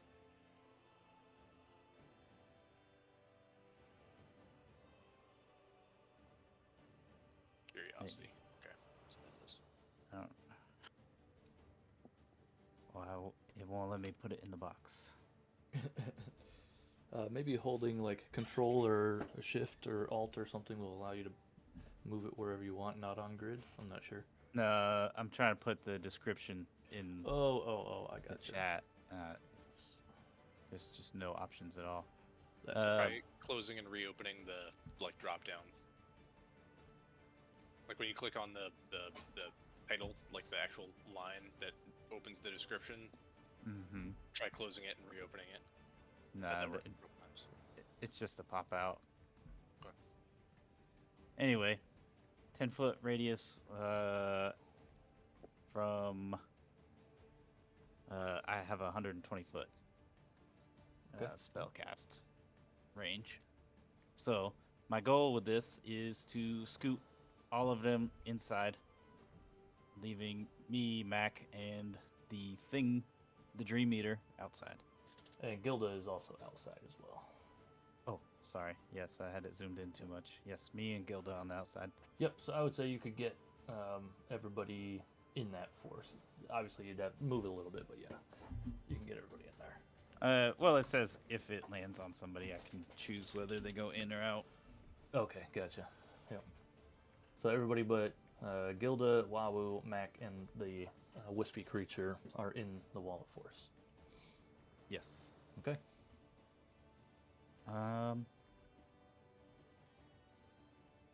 Then I think that will end my turn.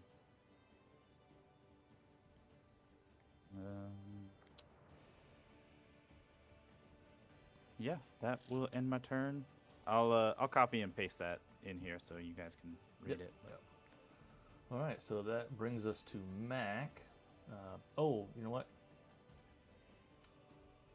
I definitely forgot.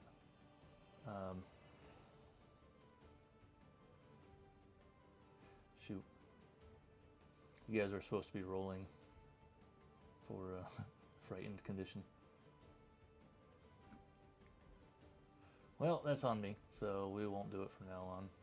Or I'll do it from now on. If you've already succeeded on it, then you don't have to do it.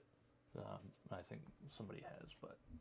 Well, I'm pretty fucking frightened. Yes, you are terrified at the moment. Let me just double check how this works.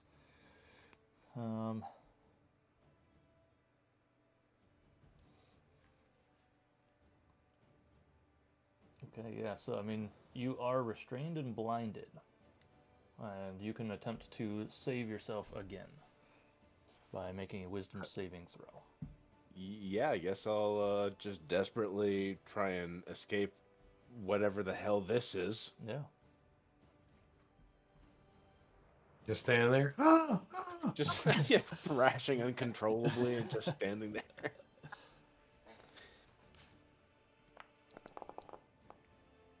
Okay, all right. You can pick a spot within 5 feet of this thing that you would like, and you are now there. And that was my action, correct? Yeah, it doesn't really say. Or is that just movement? Because it was a saving throw. Well, no. So at the beginning of the turn, you were restrained, so your movement is 0. But you've succeeded in escaping from it. So you still have the 0 movement from the restrained, but you're no longer blinded or engulfed by it. Okay, but I still have my action. No, the escaping was Okay. your action. Okay. But I have my bonus action. Yes. Okay. Well, then I will activate my turret, which will walk up 15 feet and stand on the... Unfortunately, That it good. cannot get through there. It comes up against this impassable wall of force. Oh, no. That's right, Oh. the wall of force. Sorry, Well, man. That Oh, turret well. is effectively trapped in that room now by itself.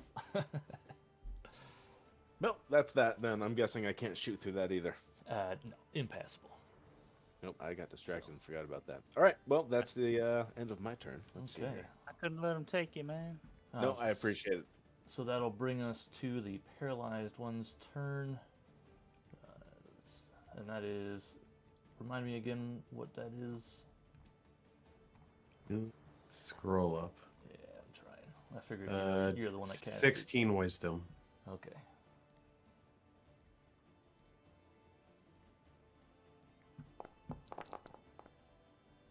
And it's still paralyzed. So that'll end its turn. So it brings us to Ravo. And you did actually succeed previously on not being frightened, right?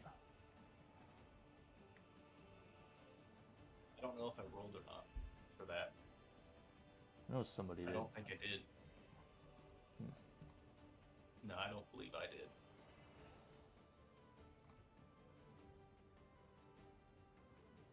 Well, What's the? if you didn't, then roll again. It's a DC 16 Wisdom saving throw.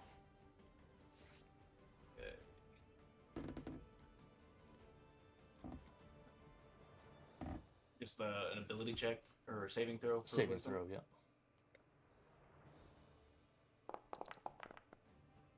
Okay. You are frightened of the Dream Eater, which means you cannot move closer to it. Okay. And you're also in the wall of force at the moment, so you Yep. have very limited space as it is.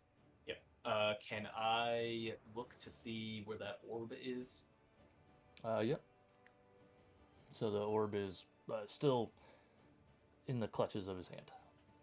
Okay. Can I pick that up? Yes, you can. Okay. And would either of those constitute as an action? I would say through the looking at it and picking it up, that would be an action. Yeah. Okay. And is it? As a bonus action, I'm going to use my Blessing of the Raven Queen, Mhm. and I'm going to teleport. Would this be still inside that circle? I don't believe so, but Wabu would. That would be right. That would be yes. Okay, I'll move there. Okay. Teleport there with the orb, and I will turn to Owen and say, "Owen, smash!" And I'll kind of like hold it on the ground, ready for him to smash it. Okay. And that will end my turn. All right. So that will bring us to the Dream Eater, who is going to go ahead and make a couple of attacks here. One against Wabu and one against Mac. No. So the first one will be against Wabu.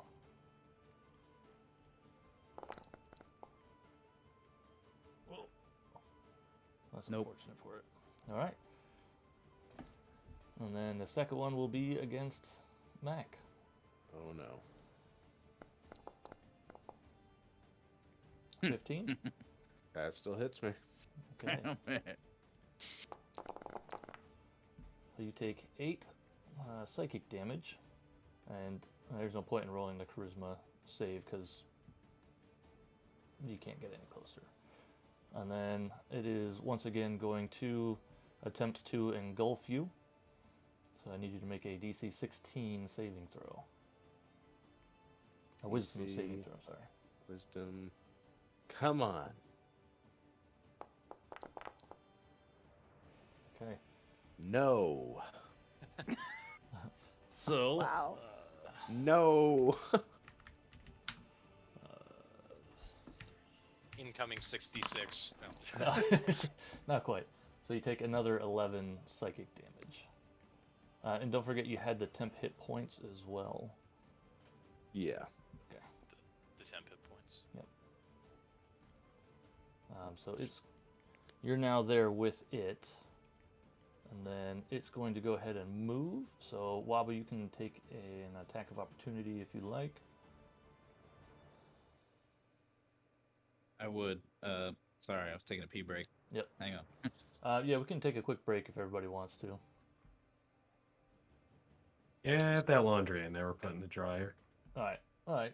Quick minute break. A couple minute break here. We'll come back in a second. My bad. No, you're good. I gotta pay. It's worth it. I thought I had a second. All right, bear back. All right.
All right, I'm back.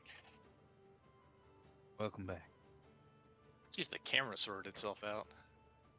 What's going on there?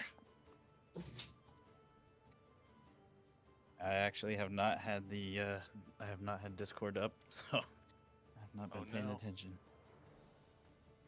Oh yeah, the my video feed was like getting all staticky and scrambled. Oh. Yeah, that's not good. Well, seems to be okay right now though. Yeah, I see you fine.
I am back. Welcome back. Me too. Welcome back.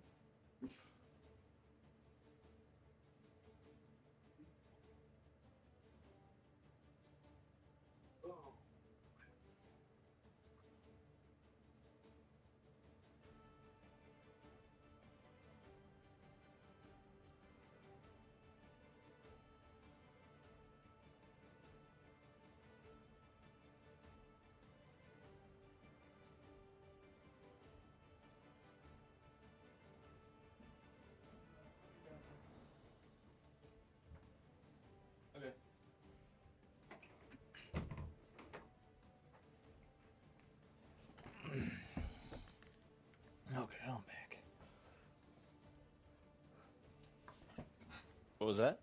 Waiting on Ryan now. Heidi's just doing a thing real quick. She'll be back in a second. Like my videos. Good. Looks like it's working now. Nice. See your wow, what are those, chocolates or something? Huh? Oh, Oh. it's deluxe mixed nuts. Nice. Ooh, yeah. I also like the shirt. thanks. I am the liquor. Oh no, Yeah, I see he's doing it again. it's coming back.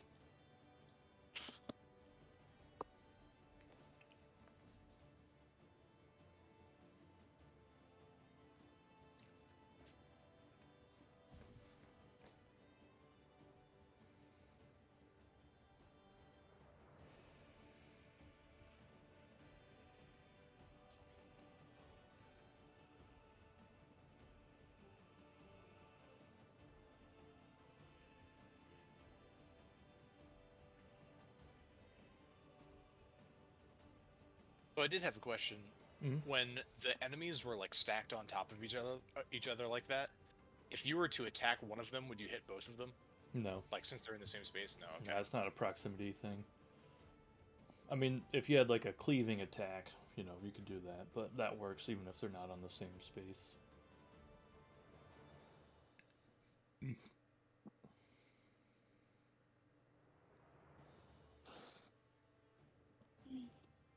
Are you excited to see your mom? I am. Yeah. Nice. Go pick her up Tuesday night. We're actually supposed to get some snow on Monday and Tuesday, so I'm hoping it doesn't impact her flights at all. Yay. Well, yay for snow, not for. It's actually like the first decent amount of snow we're supposed to get. So, and when I say decent amount, like 3 inches for where I am is like a decent amount if it sticks. So. We haven't really had any snow this year, so. Way to rub it in. Alright, it'll melt in like 2 days. Yeah. Not here, It'll melt in 2 months. if we're lucky. You like the cold. Oh, I don't mind it. Okay. The cold does not mean the snow. There's a I mean, there's a they're, difference. you know, they go hand in hand. Snow we is hit, cold, but cold is not snow. We hit -50. We had it's like a polar surge that came through with the wind. Yeah, I saw that. That was pretty nuts. That was crazy. I went down to the shore and took a video in the wind with the wind chill. It was like, oh yeah, okay, my hands immediately are in pain. Yup. Like a lot of the time when it's that cold, your phone only lasts like a minute before it shuts down due to excessive cold. Yeah, well, a minute beats me. The video is like 3 seconds long and then ends with me going, yeah, and ends and me run back to the fucking car. It was awful. Fuck this shit, I'm out. Immediate regret.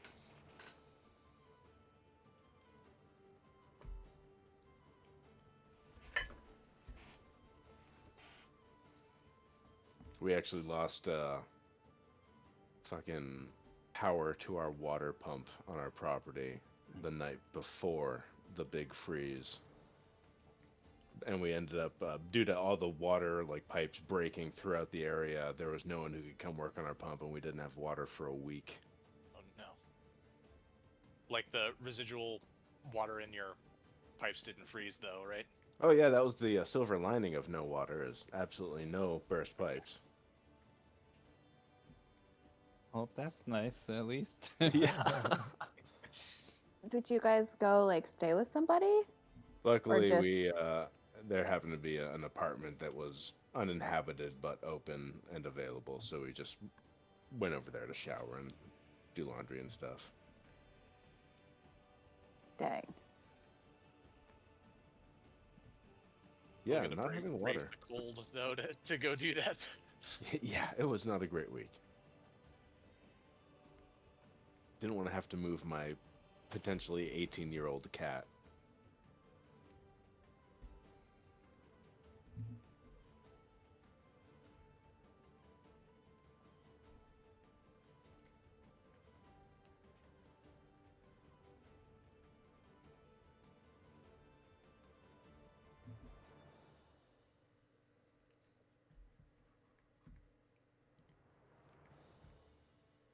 They'll just jam it out to the Alliance Reforged.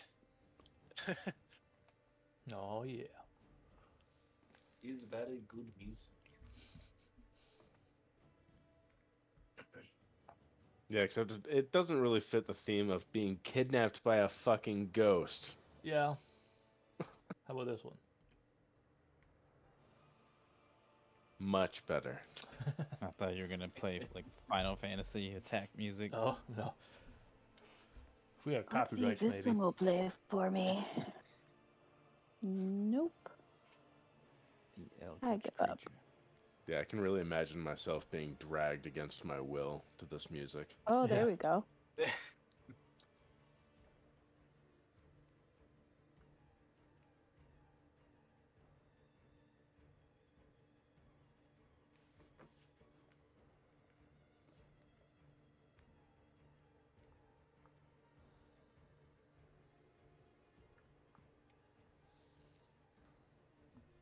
I think we're just waiting for Ryan, right? Yep. Okay. You Oh, yeah. guys see that screen grab that I threw in the clips and Yeah. highlights Yeah. channel? So I just randomly said feet. Oh yeah. The wrong kind of feat. Excuse me. It's actually an extra attack only with your feet. Well, that seems to make the most sense.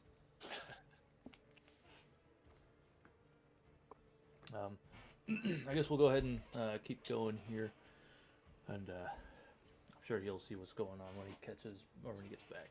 He should be back in a minute, or I'm assuming. But so Wabu, So, if you wanted, you can do your attack of opportunity on this Dream Eater. I do.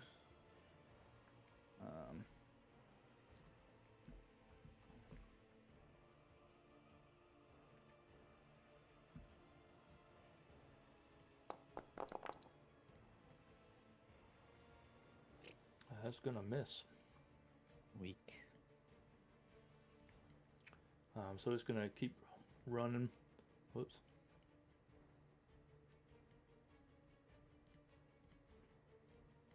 Yeah, they're both gonna keep running, and they're gonna get. Let's see. Here to the door, I mean to the stairs, and then they're gonna go downstairs, and I don't have a second floor for this, so imagine that they're somewhere around here on the first floor.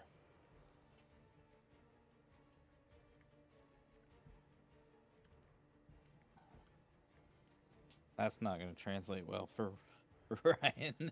No. So Fast as that thing.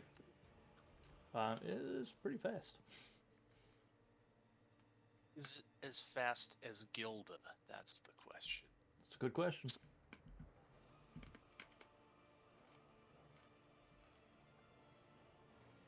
Down the stairs. It has to be down the stairs. Lame.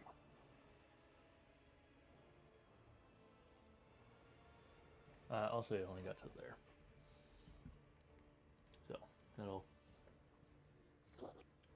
end its turn. It brings us to Owen. So targeting this little orb that Ravo's teed up for me. Guess I'm gonna use an attack. I'm back. The only thing you missed is the Dream Eater. It's hard to tell, but it escaped and went down the stairs. And where it's at right now is where it's at on the first floor. And Wabu missed an attack of opportunity. Yep. So Yeah. if we lose, it's all his fault. And Yeah. it's carrying me still, right? Yes, still carrying you. All right. But yeah, I'm gonna try to smash this little orb we got here. Okay. I guess I'll just do an attack roll like normal. Mm-hmm. Unfortunately, that's going to miss. I guess I'll take another swing at it. Okay. And I can't do the bardic inspiration because it's not my turn, right? Right. Yep. Okay. Also gonna miss. You have to I give it don't- to someone on your turn. I don't know that it would go Okay. through. I don't know how that works. It's a spell, right?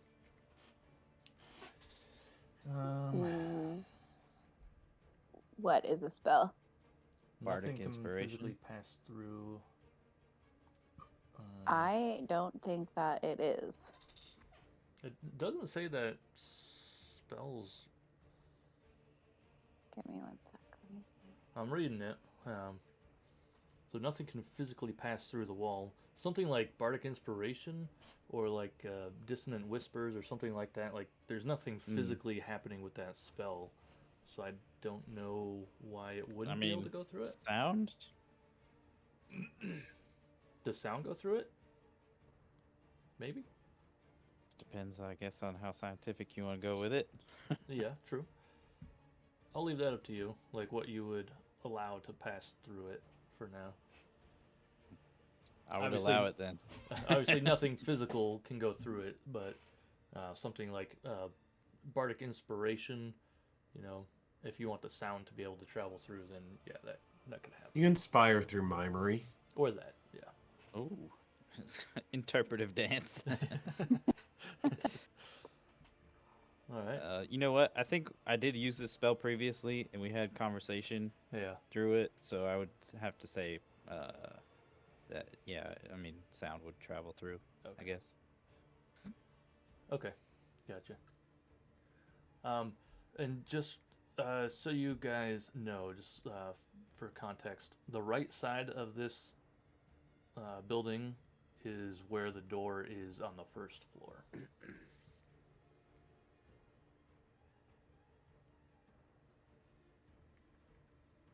Okay. So, I didn't actually hit enter. so that brings us to Gilda with Lowell on deck. The window. Okay. So it was just your turn. So if you want to shout a message, you still can. Yeah, while I'm trying to smash this, little orb here, and I'm not having very much luck hitting it. I'll look at Gilda and say the window.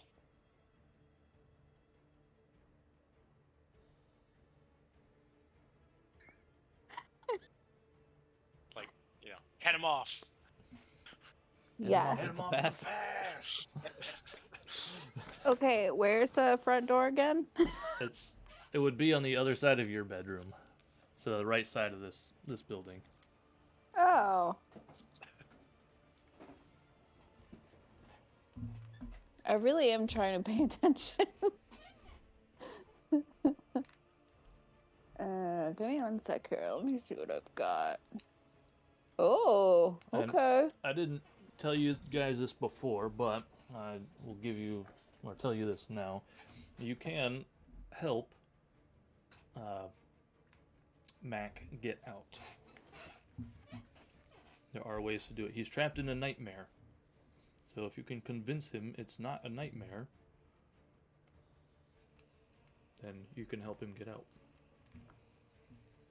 I'm pretty sure this is a nightmare. I'm being kidnapped by a ghost. There's no convincing me that's not a nightmare. The visions that you're seeing.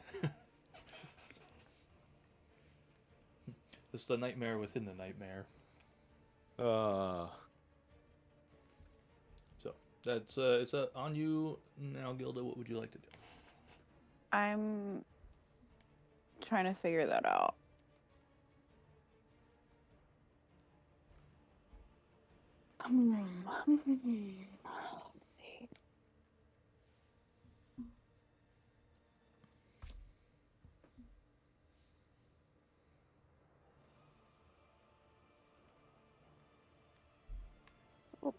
Okay.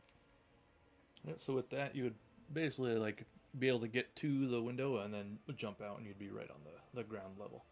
Uh-huh.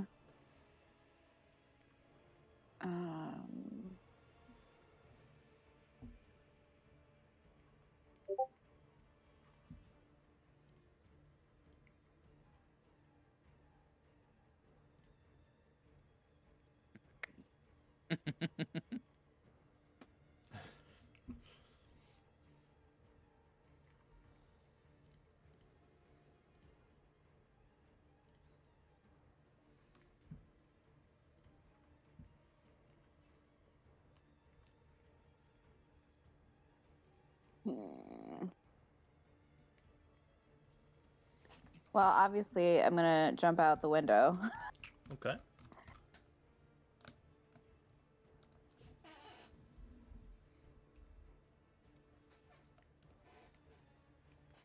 Ooh.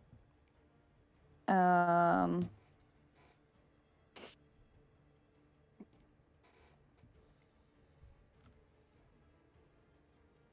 Give me 1 second. I just want to. So I know you have mirthful leaps. Yeah, well, my movement is 45 feet. Yep. I have that, and I also have Misty Step, but Okay. Okay. Yeah. No, I was looking more for fall damage on this one. I don't know. My dex is good. So that's why.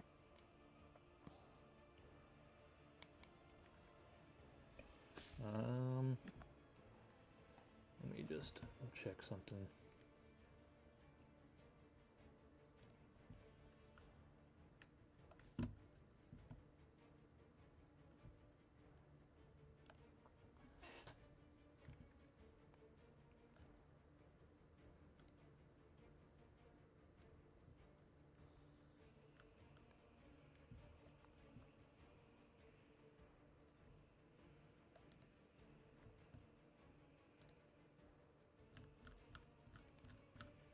Does anybody remember how the fall damage is calculated?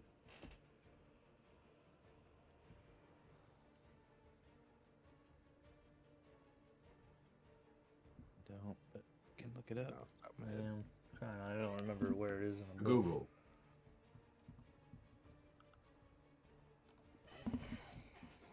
Fall damage 5e, a complete guide for plummeting to your doom.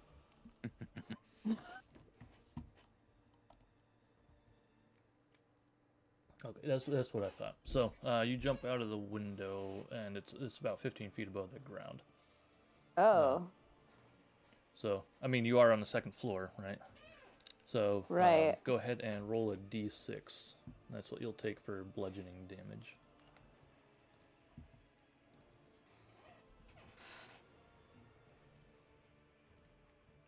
okay.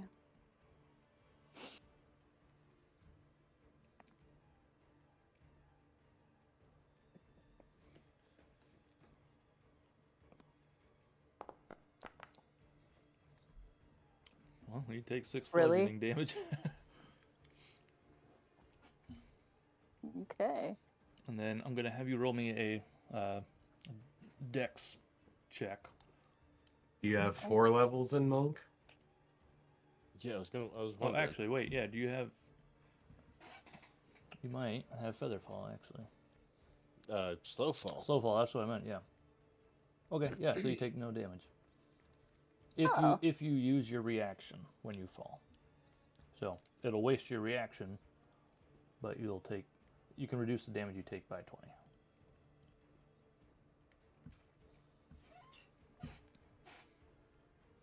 Hold on. Sorry, let me read this. To reduce. So I don't take any damage? Yep. So if you fall from Uh-huh. now on in the future, if you fall and take damage, that damage will automatically be reduced by up to 20 points. Which means you can Okay. fall from like 30 feet and guarantee no damage. How long does it last? It's forever. Oh.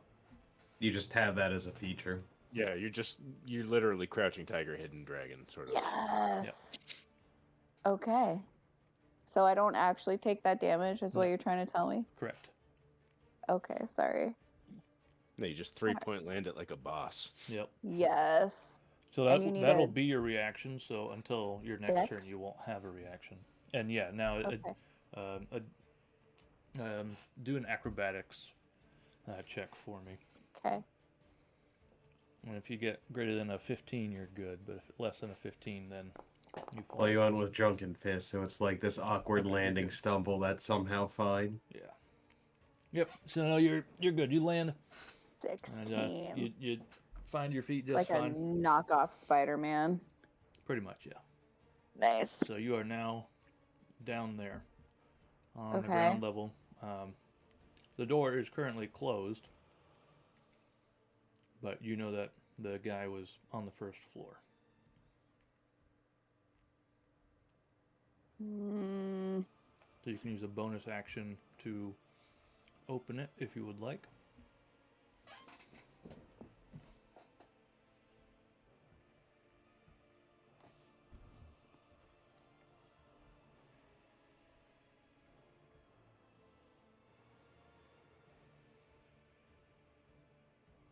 Yeah.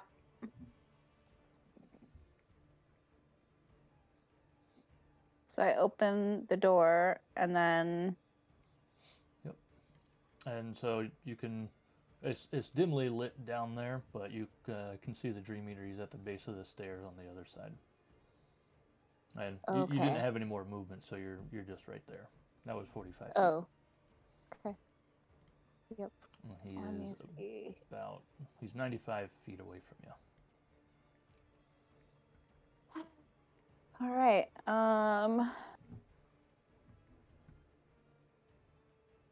I am going to Bardic Inspiration myself because Okay, sure. I can't really do a whole lot.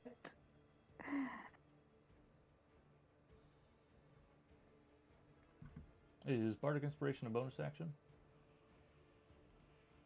I don't know. I think so. I think so. Can I use it as my action since I'm not using? Also, you can use your action to open the door, and the Bardic Inspiration is a bonus action. Okay.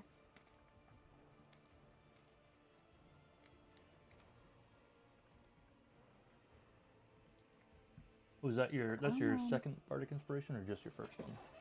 My first. Okay. Okay. Sorry, I'm trying to find it in this list. Bottom of your active abilities. Yeah. Standard roll? You Or won't what use do it. You don't use it yet. Okay. You have it. But you do have to reduce your Yeah, to amount 3. down to 3. Yeah. Yeah. And so now you have a Okay. 1d6. Oh wait. Sorry, no, you can't do that to yourself. It says as a bonus action, a creature other than yourself within 60 feet. Oh my god. So you can't give yourself Bardic Okay. Inspiration. Me.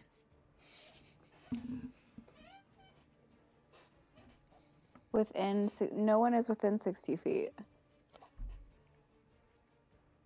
At the moment, I don't have any movement left. right. But you're on the first floor and you can see the creature on the other side of the room.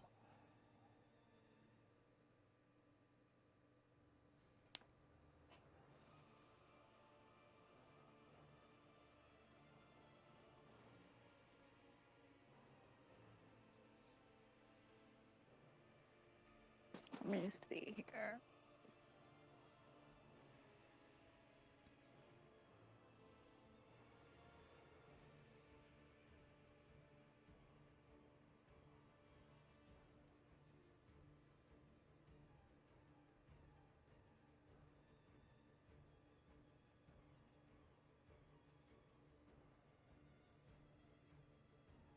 Don't I have a musical instrument? Sorry. Yeah. Okay.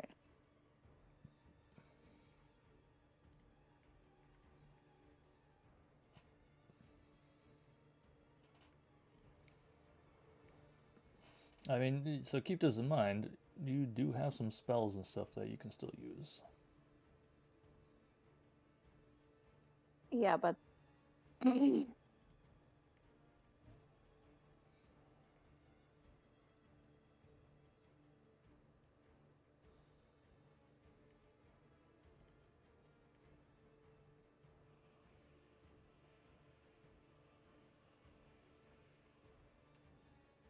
So, I mean, just kind of looking at your list, some things that you could do. Like Thunderwave, right? what? Actually, never mind. You can't do that one. It's only I know. No, never mind. I lied. You could use your action to dash to close some distance, or couldn't you use a key point to step of the wind to do the same thing with the bonus action? But I used all my that's stuff, and then I opened the door, right? That So I yeah, that only was your have- that was your bonus action, so you still have an action. Or if you want to say opening the door was your action, then you still have a bonus action. Mm.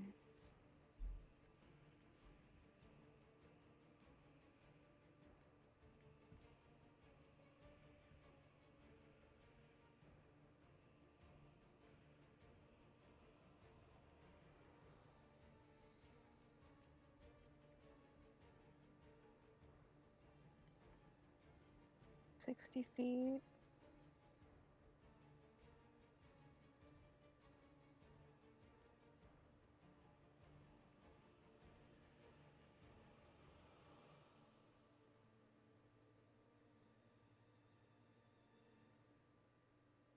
Sorry, I'm trying to find all my stuff here.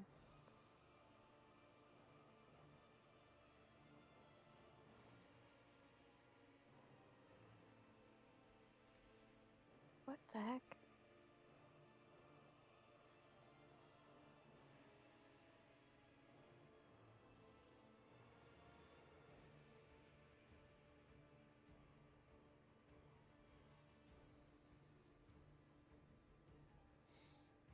Oh, okay.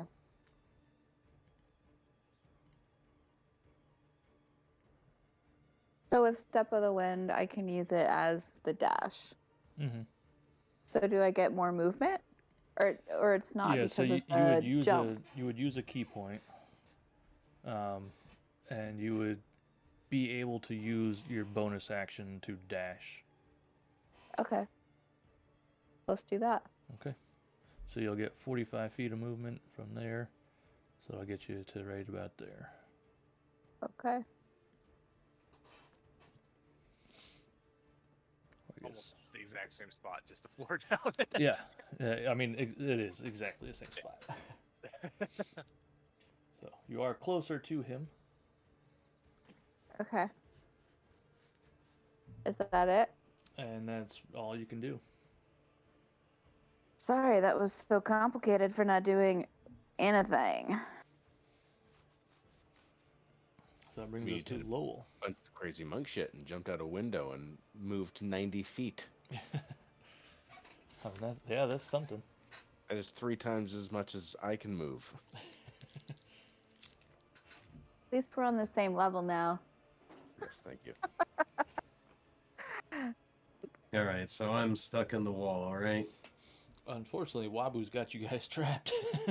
Within, yeah, sorry. And it's unconscious, and paralyzed. Yep. And the other guys are trying to smash the orb.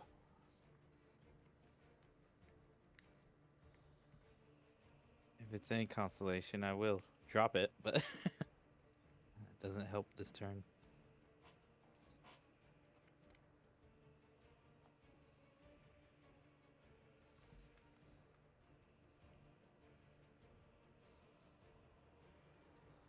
I guess I'll go over and actually examine the orb, see if I can deduce anything about how it works or what it does.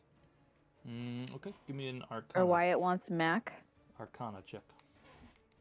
Ooh, my Arcana sucks. Looks like an orb Hey. that did some magical stuff. That's about all you got. Guys, I'm going to blame this on the sleepless night. It must be that, right? Yeah.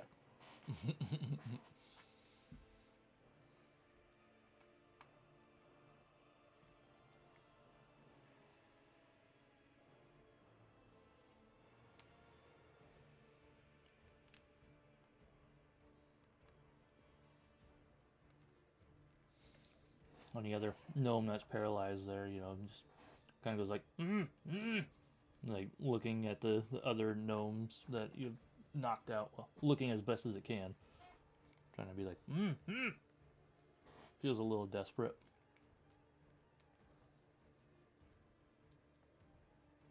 Suppose in the meantime I'll use my rope to restrain the paralyzed one in case it breaks out. Okay. With the whole person. All right. And take its little thingamajigger. Oh, the little contraption. Gotcha.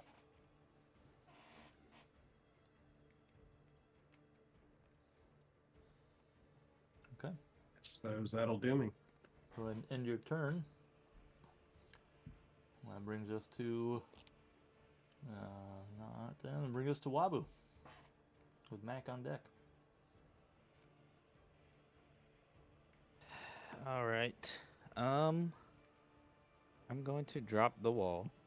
All right. I'm sure everybody's grateful at this point. Yep. I only had it up for one turn. I'm trying to delete it. Nah, son of a bitch. Thanks. It's the second one down. It's the 90-degree ruler that allows you to remove it. Well, I'll figure it out one day, I'm sure. Yeah. And, I don't know. I don't have much I can do at the moment, honestly.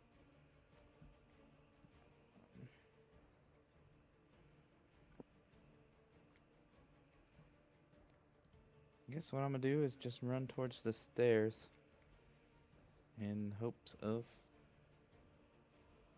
heading it off if it comes back up. Okay.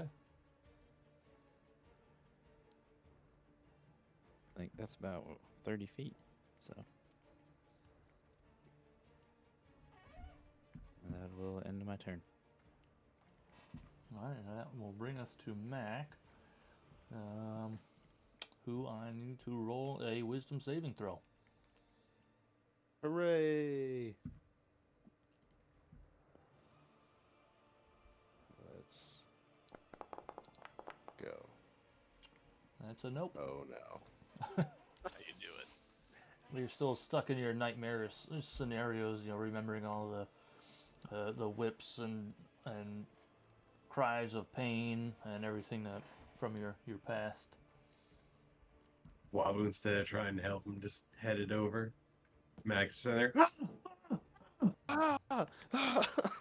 Different floors, but yeah. Oh, that's right. Yeah, Max on the first floor. I am trying to help him, I swear. I will use my amidst my nightmare. I will use my bonus action to be like, come save me, gun, and my turret will move 15 feet to about here. All right, sounds good. And that's gonna be all I can do. Okay. That'll bring us to our paralyzed gnome, who needs to roll. Whoops, not you. He's also tied up, right? He is. Yep. I believe it's wisdom, right? Yep, 16. Nope, still paralyzed. Still like, trying to get your attention or something. It doesn't look like they're combative at the moment. More worried for the other ones.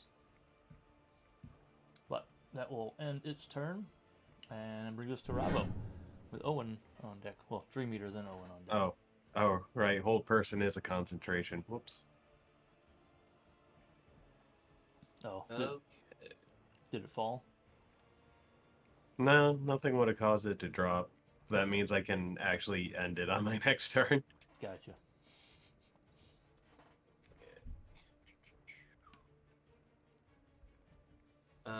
Anybody can use dash, correct?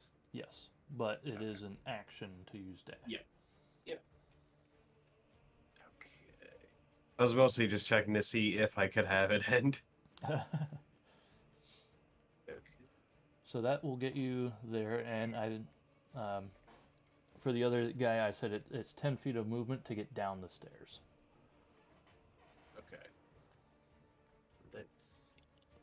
So total So- movement for it would be 30, 50, 40. it would be 50 feet of movement away from you. Okay. Or 45 feet would get you right next to it. All right. If I get to like the top of the stairs, so I use my movement. How much of the first floor can I see from like the stairs? Like, hold on. What's your? So you have 30 feet of movement, right? Yeah. So that would get me to the stairs. So if you were to get there, I would say you would like just barely be able to poke your head down, and you could see. You'd probably be able to see to like right about here or so. So you would be able to see it. Okay.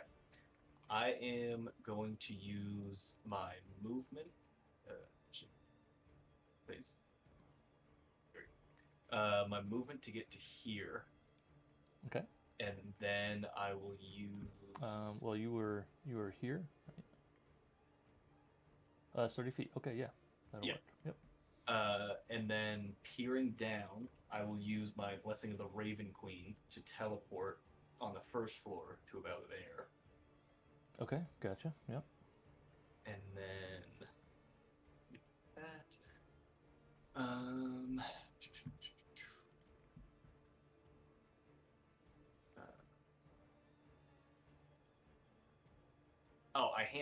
I meant to say this. I handed the orb to Owen before I left. Yeah, I figured you had put it on the put floor. It in his hand. You put it on the floor so you could smash, and then you kind of left it to be his problem. Yep. So it's still up there. Yep. And then bonus action.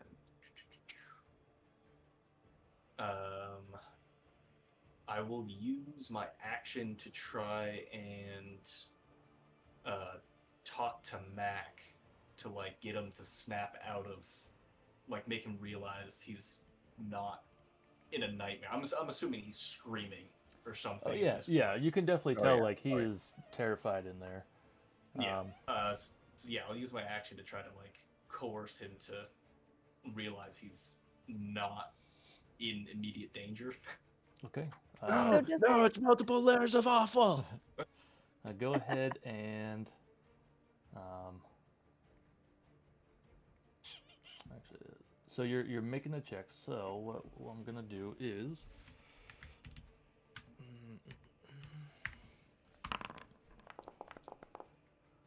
you take 11 points of psychic damage as you're trying to like reach to Mac. With your mind, you feel the mind of this creature, and it's a terrifying experience for you, so you can't even imagine what it's like for Mac in there. And then I need you to make a persuasion check. Well, this probably not gonna go great, but let's go for it. And it does not succeed. So as much as you're yelling at Mac to snap out of it, he's too trapped in this nightmare right now, and it's not getting They're only feeding us spiders. Right.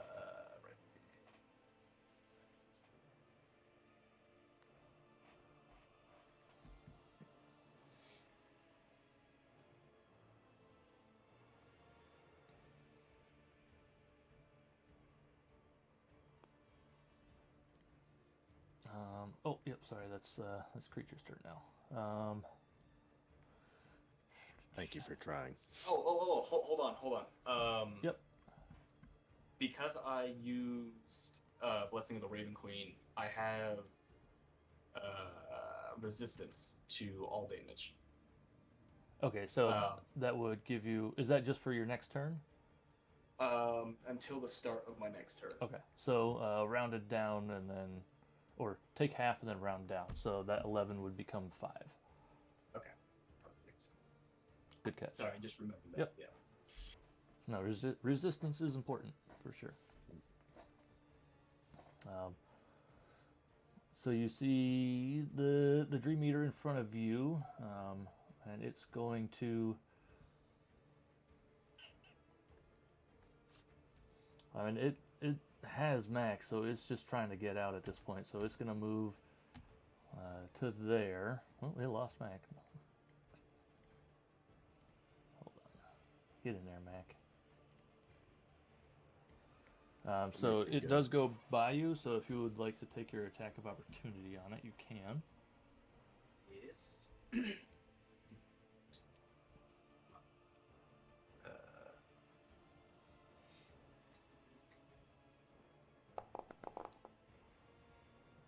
Okay, yeah, that'll hit.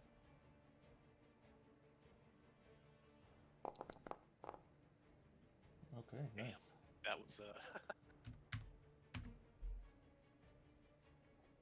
All right, and then now that it's here, what it's going to do is it's going to send out a shriek at Gilda. Is it magic? Um, mm, well, why? You have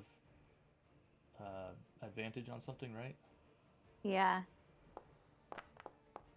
What do you have advantage on? What does it say?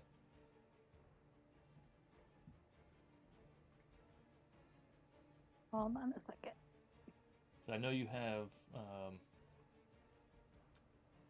resistances, I do believe. Quick question: have these all been spells? These things that it's been doing? Oh, the saving throws I've needed to do. Have they been technically against spells? I don't believe so, no. Okay. This is pretty much psychic. Like, it is a nightmare, and you're trapped in this nightmarish Okay, just checking. psychic thing, I guess. It's magic resistance, advantage on saving throws against spells and other Oh, magical okay. effects. Well, this doesn't require a saving throw. Or no. Okay. Well, What the heck is happening? so part of it will. So you'll have advantage on part of it. So it did hit. Okay. So it hit with a 19. So I'm gonna roll damage. Oh my for it. gosh. So you take 12 psychic damage. I do? Yeah.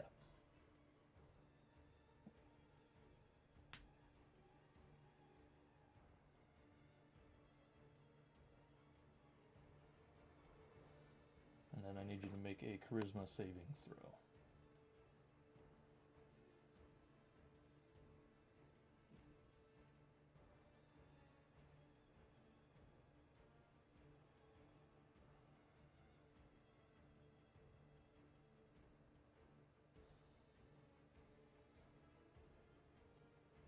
Normal?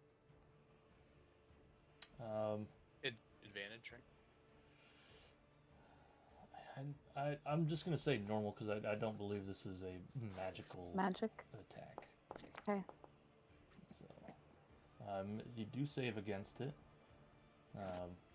but you are still the one in its way, so it's gonna go ahead and take another another attack at you. That's gonna be a 20 to hit. Yeah, that hits. That's 12 psychic damage, and then another Jesus. charisma saving throw. Whoa.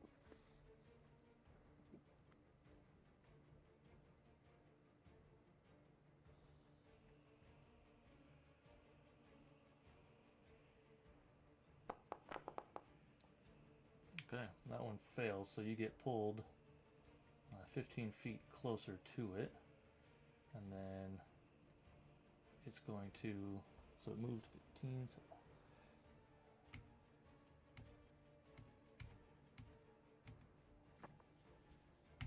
alright, so it's going to move there, and you do get an attack of opportunity against it as it goes past. Okay.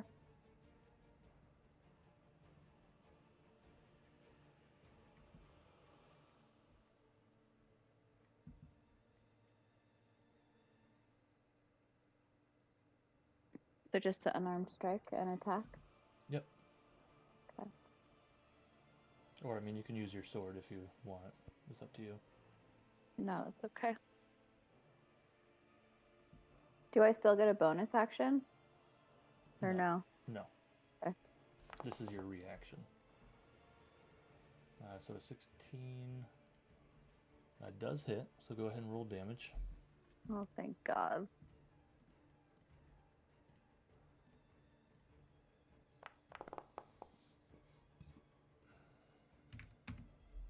And you guys have been hitting this thing time and time again, and you haven't really been able to tell if you've been doing anything to it. But occasionally with a hit to it, you see kind of like some of the wisps seem to break off and just kind of evaporate. So you're definitely doing something to it, and it looks like a significant amount of the wisps or tendrils have kind of evaporated at this point. So that will end its turn. So that brings us to Owen with Gilda on deck. Okay, so I've just taken 2 swings at the floor, more or less. Yeah. I mean, so obviously it's a stationary object. So Yes. you did manage to hit it, obviously, but Did it I wasn't damage? it wasn't a good enough strike to be able to do anything to the orb. Okay. But would you say the floor is weakened? I would say Punch through. the floor is probably weakened. Probably 1 or 2 of the boards might have some cracks in them. Okay. Recognizing Bad that, ideas 101. I like this. can I attempt to strike the floor so as to fall through the floor? You can fall into my arms. Sure, I will say. So with an attack swing of 10 or higher, you'll hit a good enough blow on the floor, and if you can do 12. Well, yeah, I'll say 12 damage. The floor will break underneath you, a small enough hole that you can fall through. All right, 12 damage. 12 damage. And what's it to hit? DC 10, or armor class 10, basically. Okay. Okay, yeah, you definitely hit it. The rickety old floor just starts chain punching holes. Okay, 11 Hey! damage. Hold on a second. I'm gonna use.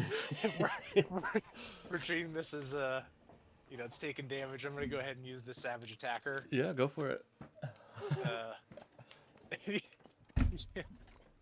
I guess I'll just hit another. Was this supposed to be our last night in the inn, or did we have another? Did a what now? Was this going to be the last night in the inn, or did we have another? It's up to you guys. We'll see. All right. So with my Savage Attack, I managed to get a 13. Yep, so the floor splinters and cracks below your feet, and you do in fact fall through the floor down to the first floor, and you take... D6. Yeah, actually, you go ahead and roll a d6. I guess I could roll it, but it doesn't really matter. 2 points of bludgeoning damage. All right, off of my temp. So you are now on the first floor. You've used 1 attack, no movement. And the Okay. ball thing is still upstairs. It probably would have fallen down Fallen through through. with him. All right. So 1, 2, or 10, 15. Yeah, 20, 25. Say that. Okay, yeah. And I can make another strike. Yep. Yeah, you got multi-attack, so you get 2 attacks. All right. So let's try and hit this bad boy.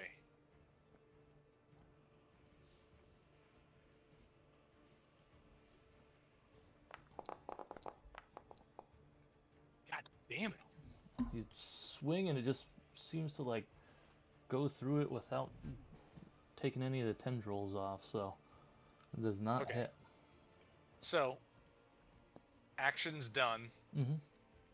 I would like to use a spell as a bonus action, Okay. and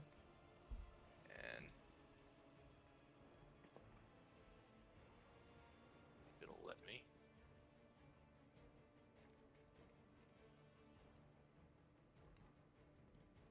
It's not letting me put the info up, but I'm looking to do a compel duel.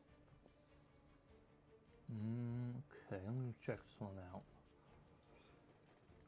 So it says, you attempt to compel a creature into a duel. One creature that you can see within range must make a wisdom saving throw. On a failed save, the creature is drawn to you, compelled by your divine demand.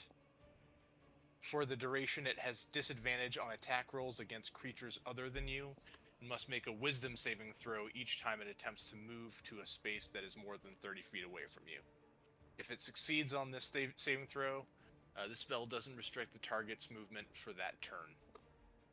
Okay. Spell ends if you attack any other creature, if you cast a spell that targets a hostile creature other than the target creature, and if a friendly creature to you damages a target or casts a harmful spell on it, or if you end your turn more than 30 feet away from the target. So, wisdom saving throw, I guess that means I should roll, right?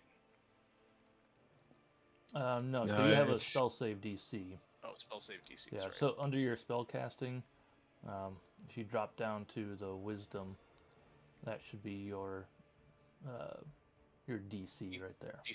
DC 12? Yeah. it'd be whatever you use for spell casting, so charisma.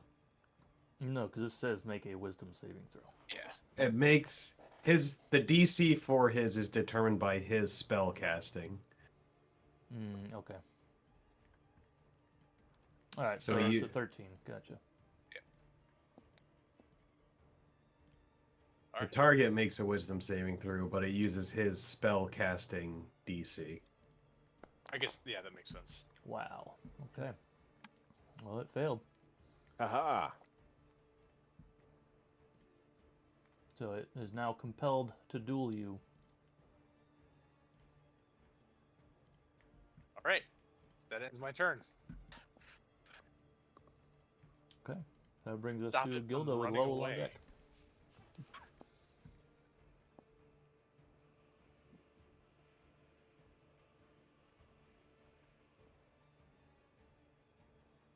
Okay.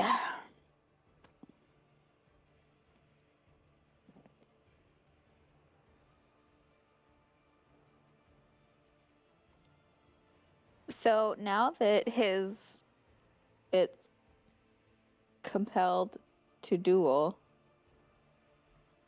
I can't attack it, or I can. So it just says the spell ends if you attack any other creature, that being me. If you cast a spell that targets a hostile creature other than target creature, if a creature friendly to you damages the target or casts a harmful spell on it, Yep. or if you end your turn more than 30 feet away. So if you attack it and damage it, it ends the spell. So Okay. So it do- can't do get with that away, what you want. but you can try and help get Mac out of there. But keep in mind, Ravo did take some psychic damage when he attempted to help, so.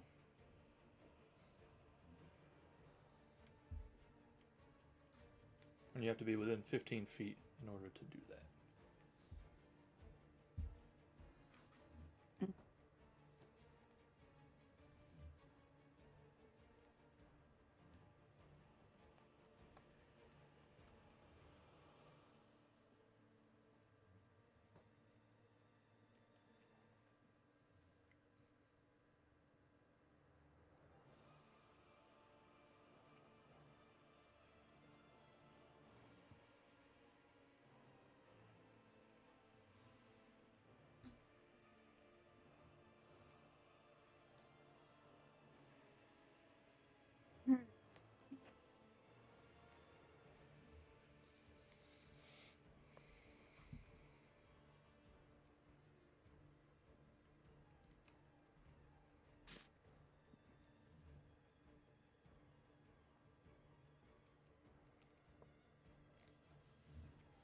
Five, 10.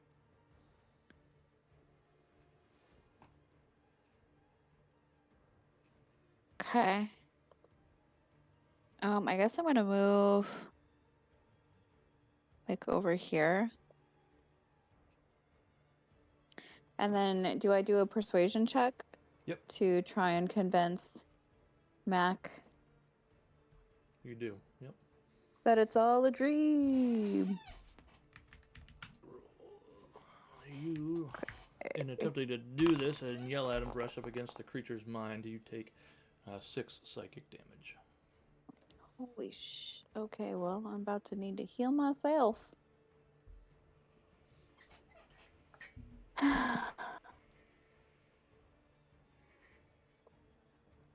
Persuasion is just normal. Yep. Right? Okay. And let me just double check.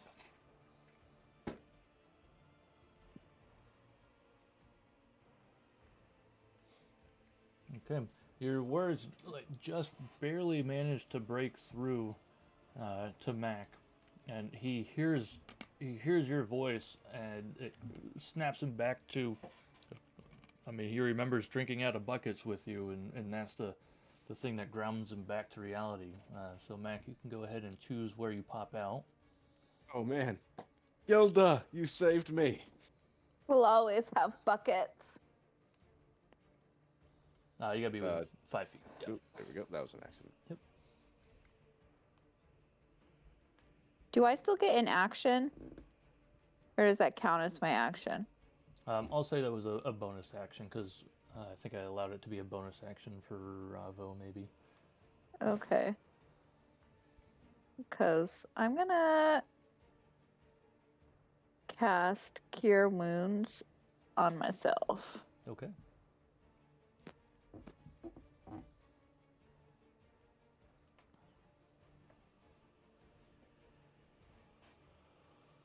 Do I roll damage or standard roll? Sorry, I don't know how this one works. I think you just rolled damage, and that'll give you a number. Okay.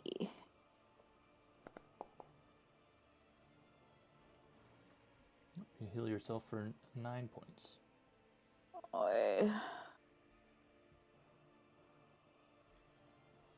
Okay. Okay.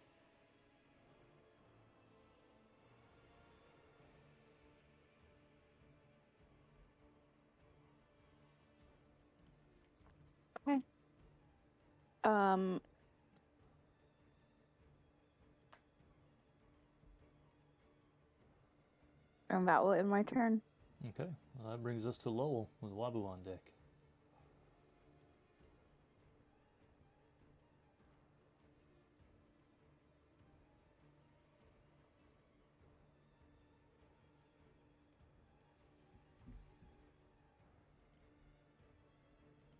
Alright, I'll drop the hold person on the restrained gnome.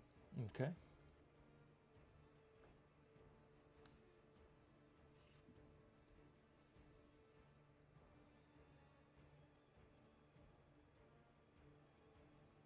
I'll make a threatening demand to ask, is there any way to use that orb to make that thing go away? Go ahead and make an intimidation check.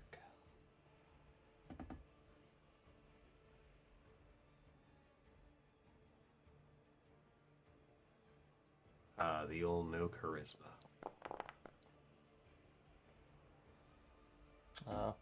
So it hears you, but it's like, I don't know. I don't know. Help them, please. Help my friends.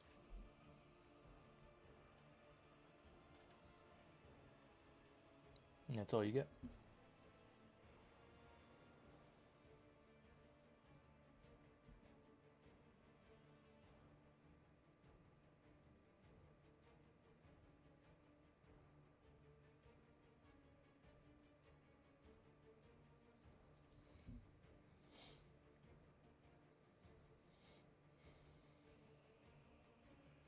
Well, there's that hole in the floor there if you would like to jump down. You're welcome.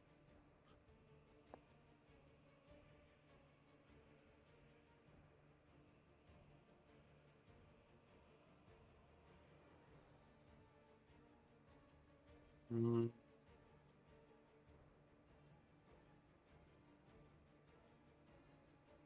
Ooh. I don't think I want to take the express route.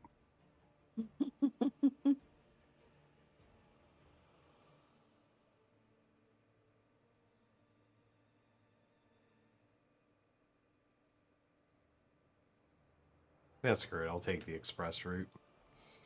All right, go ahead and roll a d6. And I think the hole was right here. Yeah.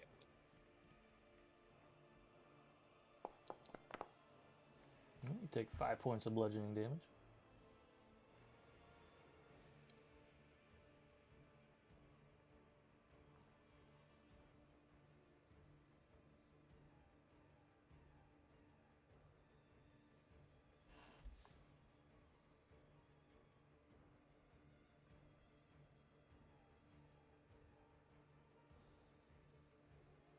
Would you say still have an action or just bonus? The intimidation check, I'd say, was a bonus action. It was pretty quick. So you still got your action.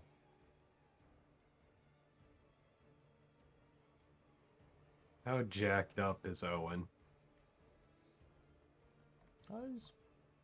Well, I'll let Owen describe how jacked up he is.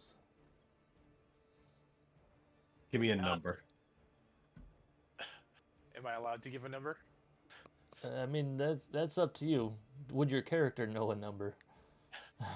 No. It's up to Say you. I'm bloodied but still in the fight.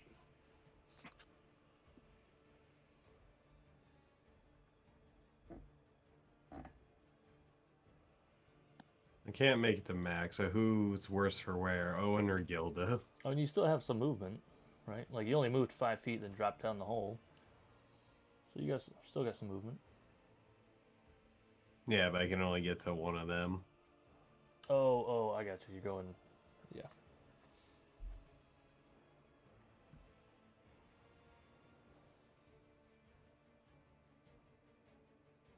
One thing I will say is I did just compel this thing into a duel, so most of its attacks should be headed my direction, unless it breaks the spell.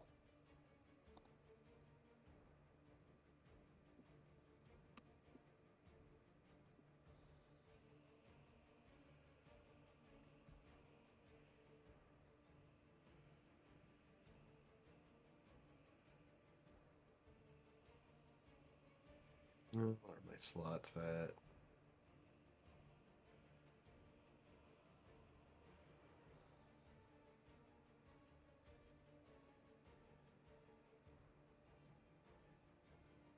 Do a cure wounds on Owen then. All right.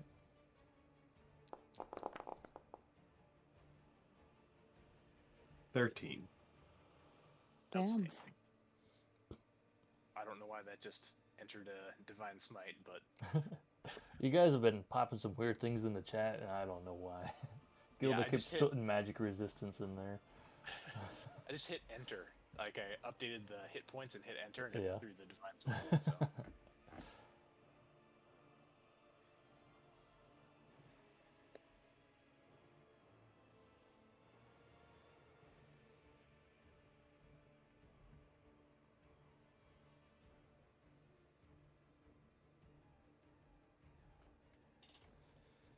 Yeah, I should probably click enter. Oh, yeah. It's the end of your turn. So it'll bring us to Wabu with Mac on deck. All right. I don't know. This whole battle just went like the entire opposite direction that I went. So.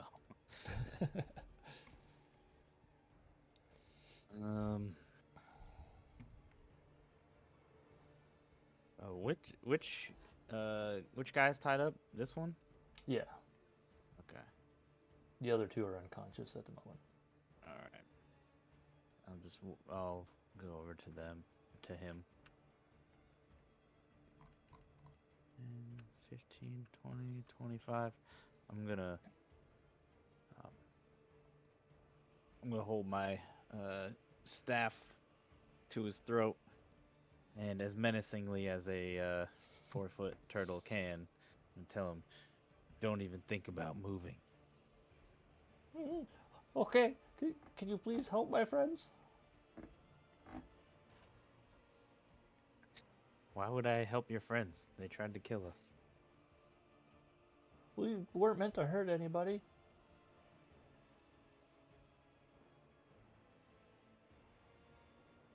Why are you asking me questions? I told you not to move.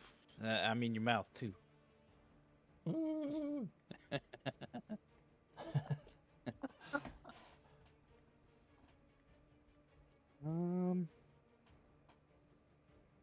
I don't think there's much else for me to do here.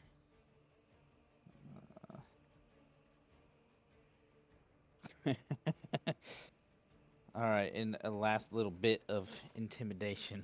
I'm gonna use a cantrip. All right. I'm gonna Also, you use- probably couldn't stand there. You could probably stand here because there's a hole in the floor there. Yeah. If you tried to go down the hole, would you end up plugging it because of your round shell? I question. actually had a similar thought, and I opted not to find out. But I'm actually going to use Gust on my cape to billow as a, to add an extra bit of menace. All right, go ahead and make an just make an intimidation check with advantage. I'll say. Very scary turtle. Still not very scary. We'll find out how scary that was when it's their turn.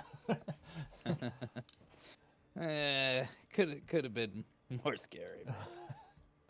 All right. Yeah, that'll conclude my. That my brings turn. us to Mac. Oh boy. Where is the hole in the ceiling? Or floor? It's just one down of Wabu. Yeah. Oh, perfect. I believe my turret is One Just below about. it. Yeah. one below it. So the turret will kind of tuck into its little ball form, which is kind of a brass color, and will just roll through the hole and drop down. It should probably take fall damage, right? It's got a certain Yeah, it's got HP. life. Yeah. And, All right. Go ahead and roll me a d6 on that one.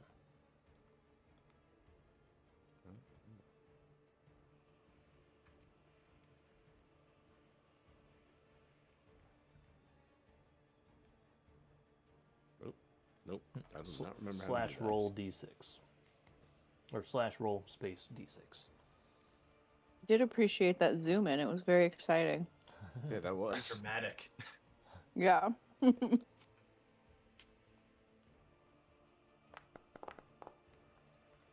right. It should be fine. And then its little mechanical legs will come back out, and it will walk over to. I think it can get about that far. It's only got 15 feet of movement. Yeah, I'd say one to the left because it would used 5 to get down the hole. Right. Okay. So right here. There we go. Yeah.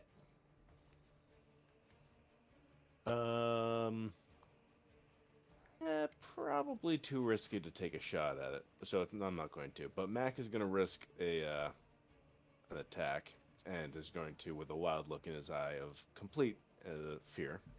Oh, come on, Mac. Move. Is going to run into the bedroom and hide under the bed. You're on the first floor.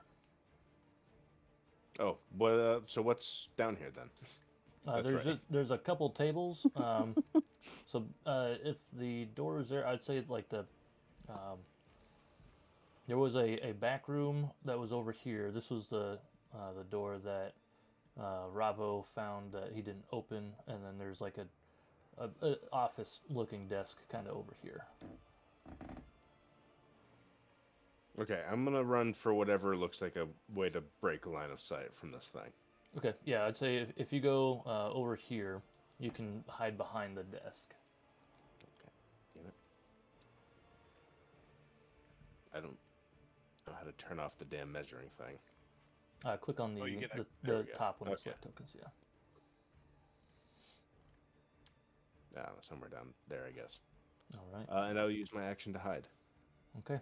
As you leave, it is going to take an attack of opportunity against you. I believe that will be at disadvantage. It will be, but it doesn't matter. So. Yeah, great.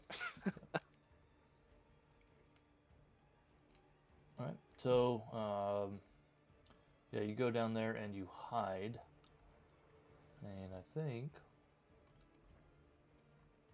does that just make you? I'm sorry, what'd you say? What does the hide give you now? It just makes you invisible to them. They would have to spend an action looking for me, I think. That's right. Yeah, I mean, that's right. Okay. Sure. All right. yeah.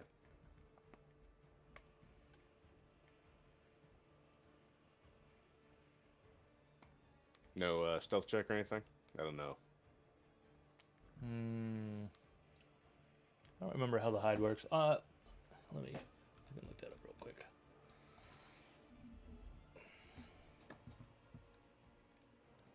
Oh, not that. Sorry, sometimes you break up. Or did you say something there? I'm just looking it up real Okay. quick. Yeah, so you gotta make a stealth check.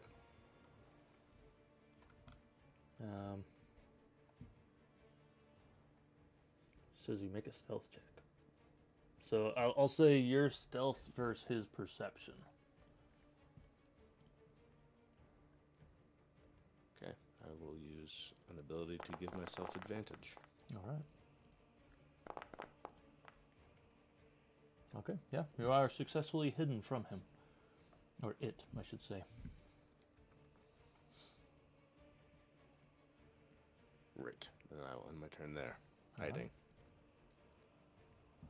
So that brings us to the gnome that is now no longer paralyzed. Well, I know it's a long shot, but the intimidation didn't really work on it all that well, so he's going to attempt to break free of the ropes. Okay. Oops, that's not what I wanted. Your doom.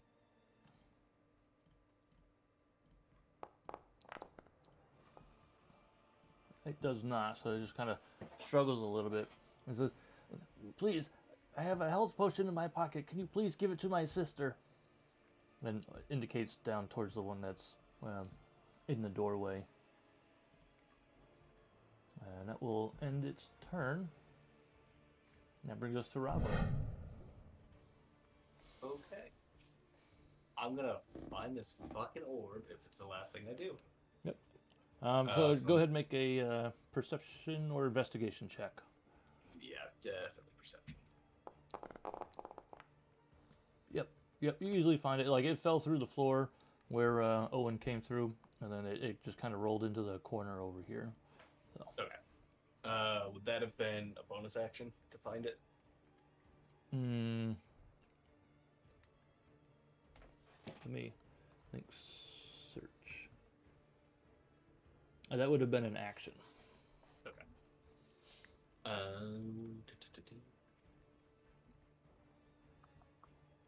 Let me.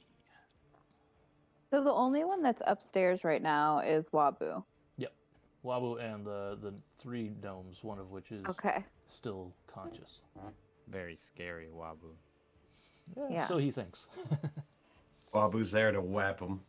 That's fine.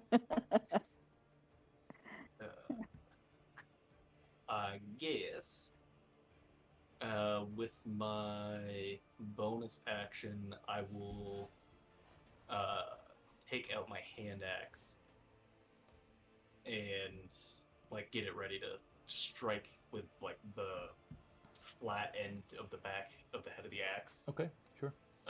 And that'll be the end of my turn. All right. So that brings us to this creature, who, when you cast Compel Duel on him, it kind of turned and you saw this giant menacing red grin on what you would assume would be its face as it kind of turns towards you. And it is going to, in fact, attack at you. Outstanding. Well, it did not do very good on that one. Nice. And 16. Does not hit. All right, well, it did not do very good, so it's going to go ahead and you saw it doing this to Mac earlier, where it's like some of the tendrils would kind of reach out and start to envelop you. So I need you to make a DC 16 Wisdom saving throw.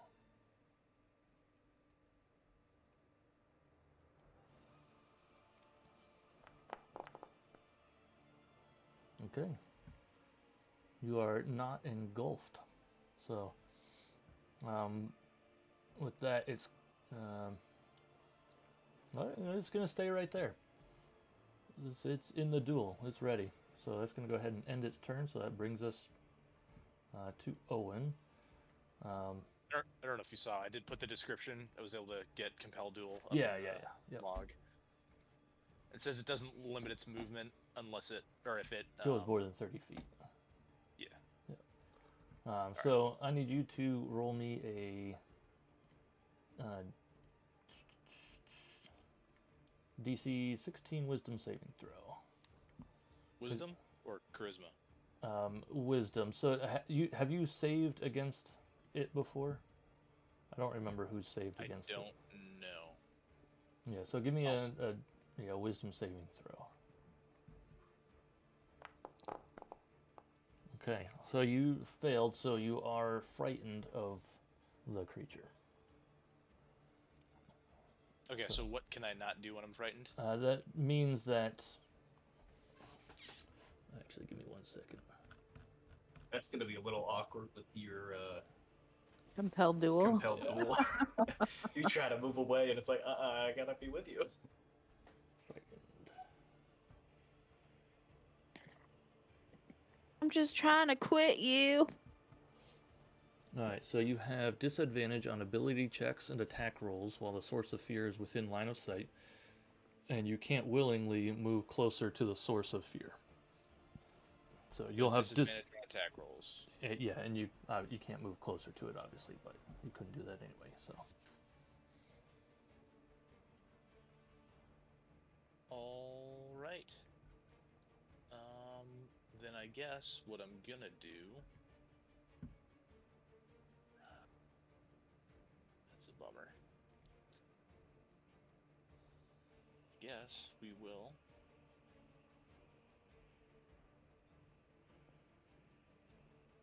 Go to the spell book.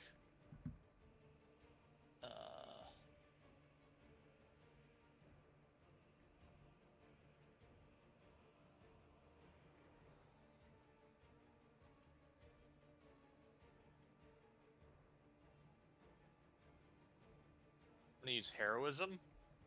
okay, Willing creature you touch is imbued with bravery. Until the spell ends, the creature is immune to being frightened and gains temporary hit points equal to your spellcasting ability modifier at the start of each of its turns.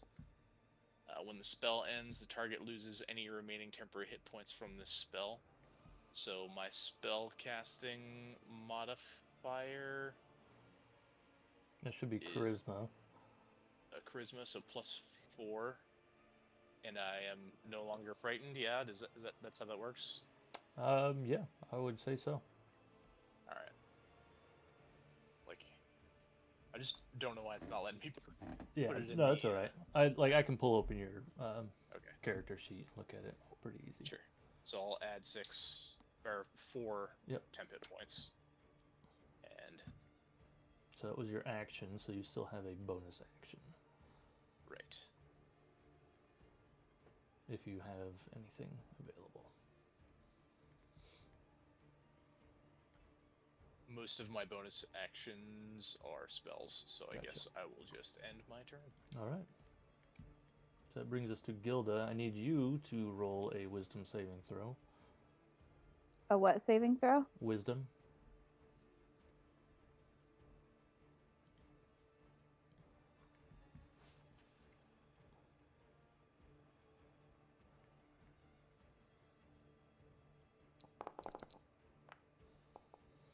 Okay. You are definitely terrified of this creature. So Perfect. you are now frightened. Okay. Let's see.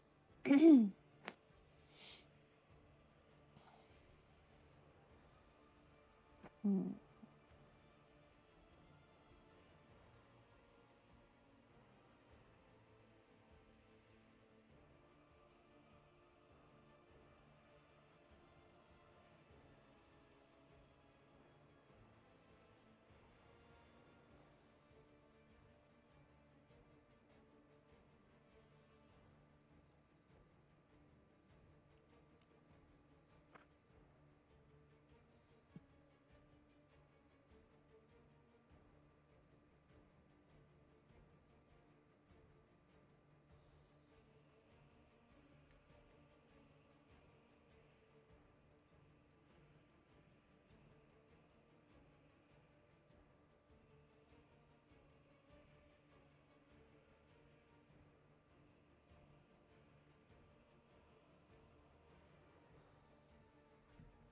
I am. If I move away, does that give it an attack of opportunity? Or not really, because it haven't engaged. It would have an attack of opportunity, yes. But the attack of opportunity would be at disadvantage. Yep.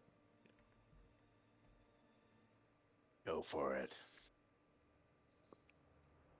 I mean, I'll just throw this out there. The only reason Owen compelled duel on it was because he wanted to stop it from leaving. It no longer has Mac. No longer has what? It no longer has Mac engulfed. So the danger of losing Mac is gone.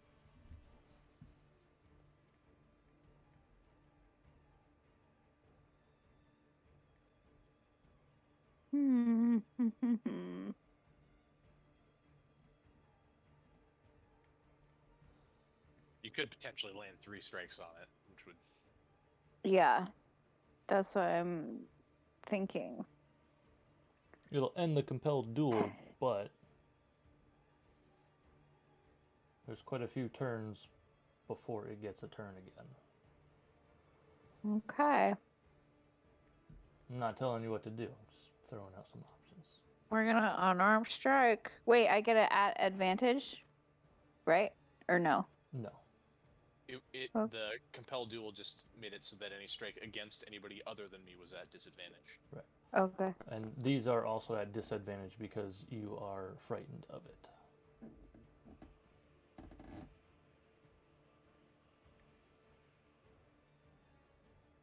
So what? So roll an unarmed strike attack roll again.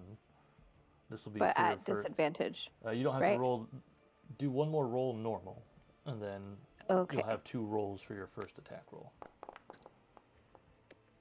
Okay. Even at disadvantage, you do hit on the first attack. Thank God.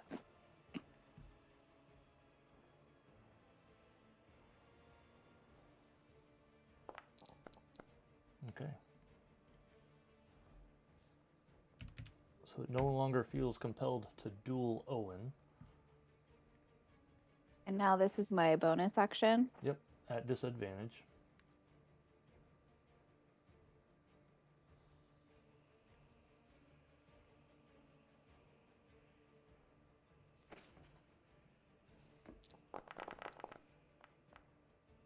Okay, that one does miss. And then You burn another I key do another one. Yep. Also at disadvantage. Yes, Disadvantage sucks. it does. It does hit though. Thank God.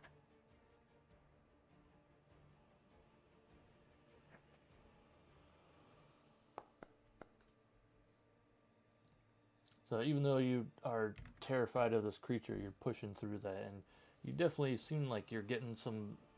Obviously, they're not solid hits, but you can see more tendrils keep, falling off of it and evaporating into the air. And it definitely looks like it's taken quite a bit of damage.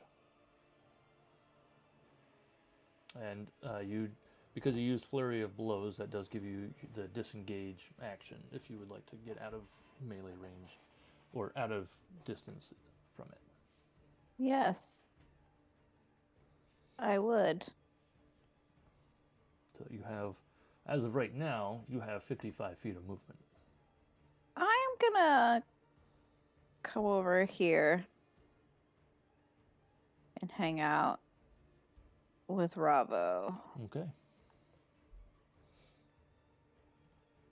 So you can go and end your turn. That brings us to Lowell with Wabu on deck.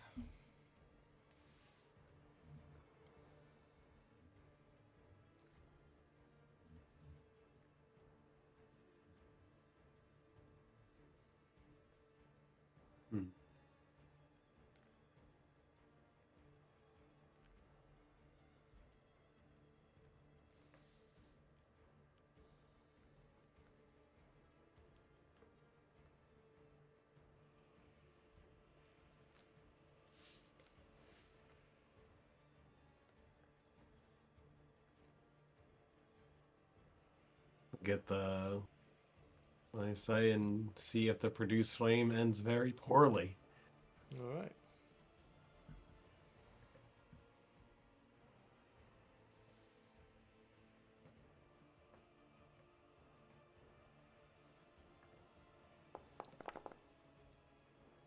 That'll definitely hit.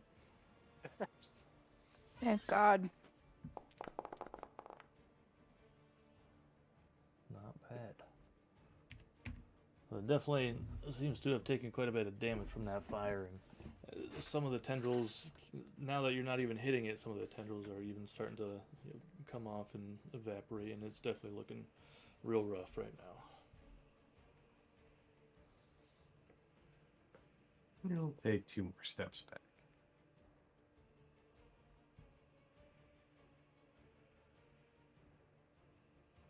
And the turtle in charge of the one conscious gnome.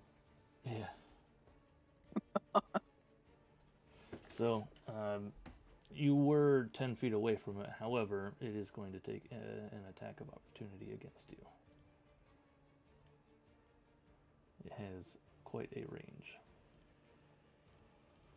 And it hasn't taken one yet this turn, right? Because, nope, because Gilda got disengaged. It's going to be a 14 to hit.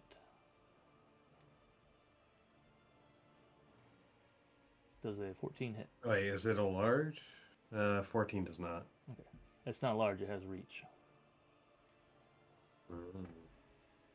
Reach at 15 feet. Melee range. Alright, so it does not hit. So you are successfully away. And that brings us to Wabu with Mac on deck. Alright, I guess I'm in negotiations with this little guy on the floor here. I'm going to withdraw my staff from his neck. Glad we left the And- crack negotiator. The what? The crack negotiator. I'm it, man. I'm going to reach down and grab the health potion Okay. from the guy. Yep. And Do we know it's tell a him- health potion? Yeah, he said it was a health potion. Okay. Well, I mean, I'm assuming when he said there's a health potion in my pocket, give it to my sister, that there is one, unless it was a lie. Yeah, you reach in his pocket and you find one. Okay. I guess he could have been deceitful, but I'm going to tell him, as long as you cooperate, I will not let your sister die. Yes, please. We don't want any more trouble. I think you brought trouble here, and you're going to enjoy the benefits of a little thing we call consequences. We had no choice. Why? We were forced to. Inhumane working conditions, and the people in charge, you don't know what they'll do.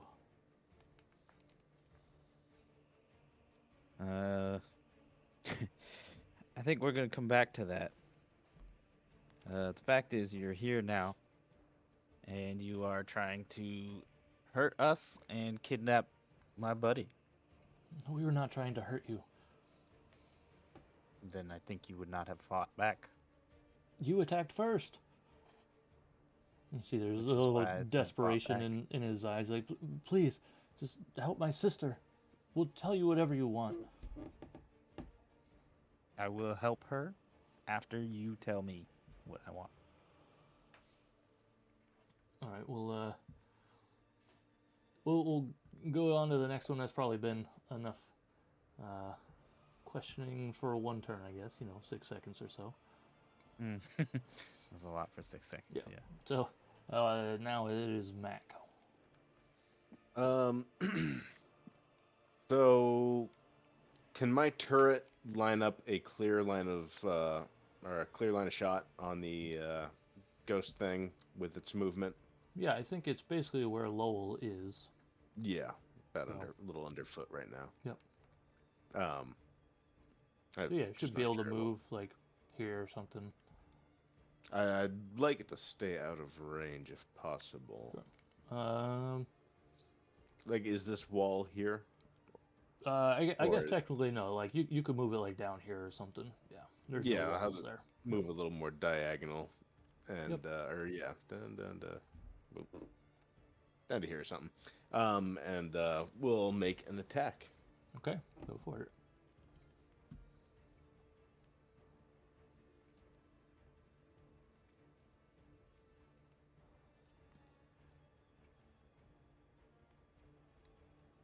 Oh,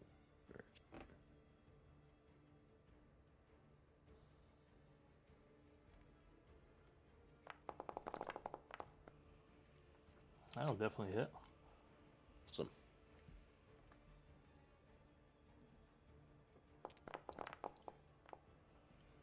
Not bad. Eh. It's looking rough, real rough. Does it get moved by the force? I'll say because it's like a gas thing, it doesn't really have any impact on it. Okay. And Mac will. Let's see. I guess he's actually gonna, oops, pop around the corner of wherever he's been hiding. Yeah, fuck it, and is gonna fire a firebolt. Okay, go for it.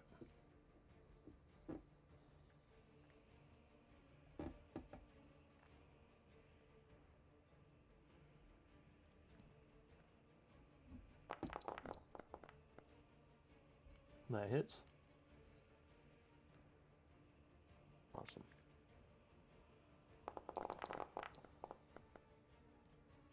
Damn, rolling crap on damage. It has never looked rougher in its life. And you've only known it for a few minutes. And I will duck back out of sight. Okay. Or Yep. run as far as I can out of view. I think attacking makes it so you're no longer hidden from it. But yeah. yeah. But I'm just putting as much distance between me and yeah. it now. You can stay behind something and you have cover if it did a ranged attack against you. But- Yeah, I still want to run away. Okay, sounds good. So that'll bring us to the gnome on the floor that Wabu is intensely questioning. If you got a couple more questions for it now, I guess it can happen here. No, I was intending on the questions waiting until after Okay. the battle's over. And he's just kind of resigned to waiting until you help his sister for the moment. So that'll bring us to Ravo, top of the round. Could I use my bonus action to focus on hitting this orb to give me advantage on my attack? Is that an ability you have?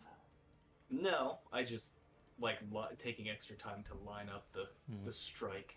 No, unfortunately, it doesn't work like that. Okay. Well, I'm going to try to strike this in Okay. with my hand axe.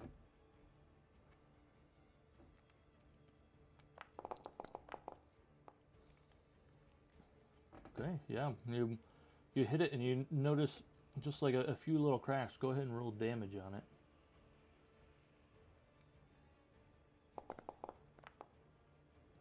On a hand axe? Holy crap. That was another attack roll. Oh, was it? yeah. Yeah, Oh, fine. damage, not attack. Yep. Like that is a lot of damage for a hand axe. Yeah, so I you like the 14 better. yeah, I bet you would. So you give it a real strong whack, and you see a couple cracks definitely start to form in it. And they like go about halfway around it or so. Jesus Christ, this thing is tough. Not many hit points, but a high AC.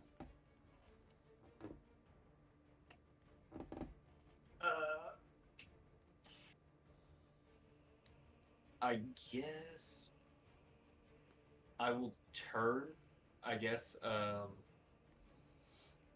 to kind of face Gilda, Mm-hmm. just to like show it to her and present it to her if she wants to hit it, and I will end my turn. All right. Bring us to the Dream Eater, who he feels like he's lost Mac at this point, and so he's just all out offensive against Owen here. It's 12 points of psychic damage. there goes my temp pool. And it's going to go for another one because it feels the end coming. Ooh, wow. That one does not hit. And with the last grasping attempt, it's going to try and engulf you. Go ahead and give me a wisdom saving throw.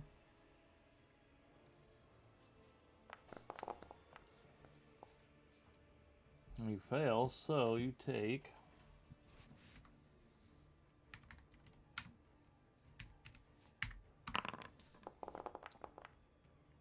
10 points of psychic damage, and you are restrained and blinded.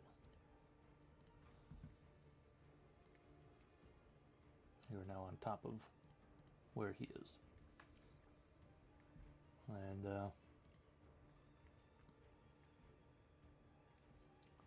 it doesn't really know what to do, so it's just going to kind of hang out as it looks for somebody else to... Actually, I lied. He's going to zoom on over here next to Lowell. So I'll bring us to Owen. When you need to make a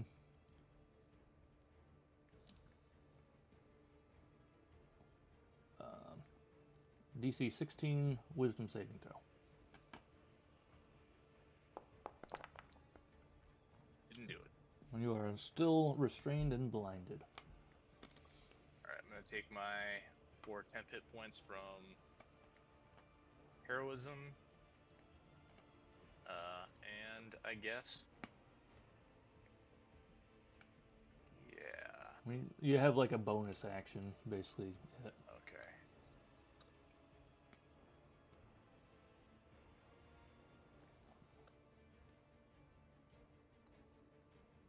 That probably doesn't include spellcasting. Bonus action spells. I think you could technically do a bonus action spell, yeah, because you're only restrained and blinded, so if it's an attack, then it would be at disadvantage.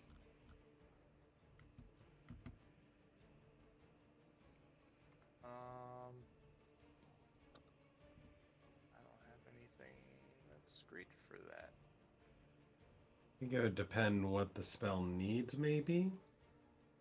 Like lots of hand actions, you couldn't do it because you're restrained, or Well, No, it doesn't talk about it. no. So being restrained just means that your movement speed is 0. Like you're not like encased in something that's preventing you from moving. Period.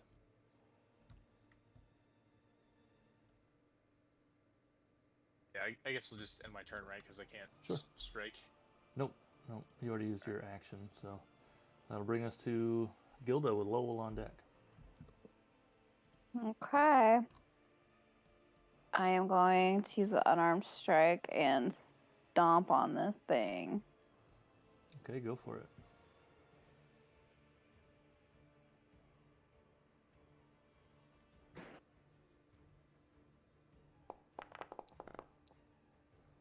Just doesn't seem to do any damage to it. And my bonus action. Okay. Gonna do it again.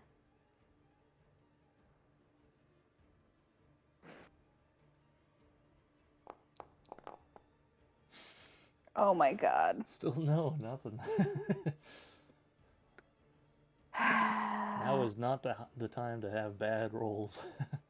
No. That's it. I'm gonna end my turn. Okay. Lowell's up.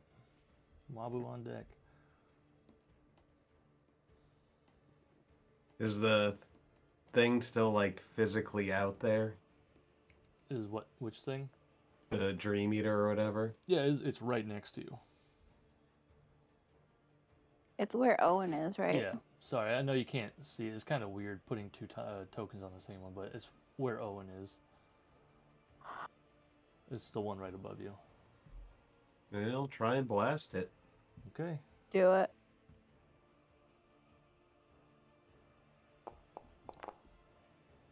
That'll hit. Thank fucking God. Oof. You're lucky. Tell me how it happens. Thank God. Wow. The minimal damage was enough. It had 1 hit point. You like paper cut it to death. Mac couldn't quite finish it. Damn. But It nice just job. wafts like the little you ever see when like there's the balloon filled with flammable gas and it just does a little poof of a Yeah. fireball? Just a little Mhm. poof. All right, and from there, it disappears, and Owen is now visible, no longer trapped in his worst nightmare of. I'm not sure what his worst nightmare would be. Someone as upstanding as him, maybe being forced to throw dirt in somebody's face. I don't know. I got nothing. So really, the only thing is the guy upstairs. So if that finishes Lowell's turn, it is Wabu next.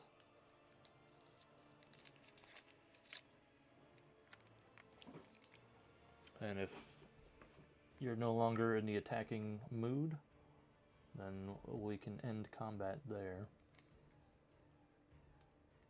Yeah, I'm not gonna attack. Okay. Continue your interrogation.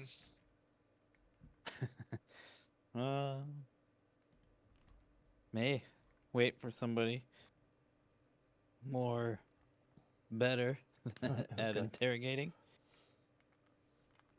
You said you're ending combat. Yep. Yep. So I guess we'll go check out upstairs. Okay. I got one up here, guys. Well, maybe I hear that. Staircase. Yeah, he just yells I'm down gonna through the launch hole. myself through this hole. Oh, Yeah. bloody hell. There's a hole right below me. Just heads up. Avoid gonna- that. Scoop up my turret and carry it with me. All right. I'm gonna just like take that orb and just smash it as many times as it takes till it's just dust. Yep. Yep. Eventually, it will. I mean, it had a 20 AC and 10 hit points, so Jesus Christ. attacking magical glass items is not easy.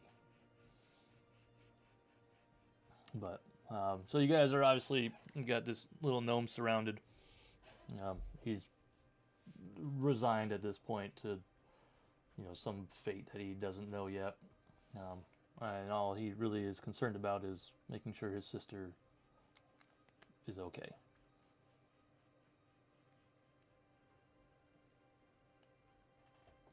Well, I let's don't- kill him and be done with it. You want to interrogate him before you kill him?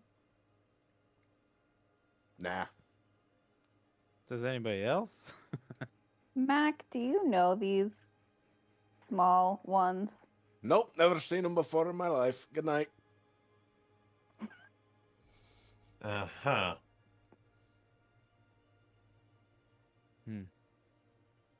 I actually don't know them, but obviously they look like me, but we're just going to ignore that. They are brown-skinned, not Oh. blue-skinned. Okay.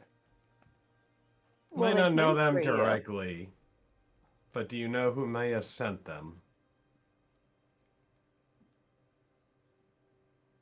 Oh, I lost something. I might have an idea.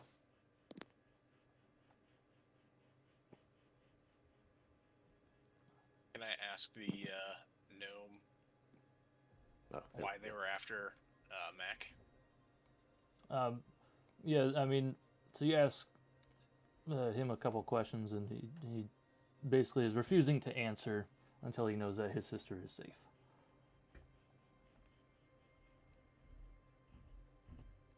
Like, please, I gave you that healing potion. Please, just help my sister. I'll try to just stabilize with a medicine check. Because we might get free healing potion. I didn't want to turn it over, but for the sake of story, I would. All right. So the medicine check, like, you can tell that they're unconscious and nearing death's door.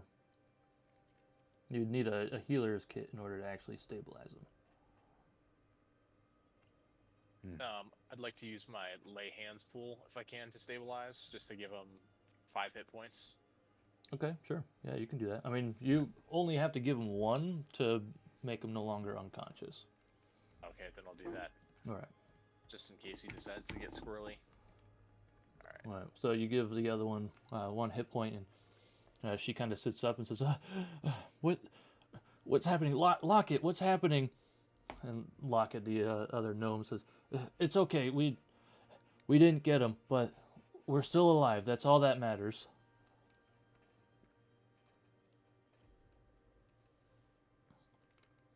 And Locket seems to relax a little bit. Alright, so now I'm gonna ask why they were after Mac. We were supposed to take him back. The people in Menzoberranzan, they look at you, Mac, and they need their plans back. Those are long gone. Oh, they're not going to believe that. I'm gonna try and nonchalantly drop my turret into my bag of holding.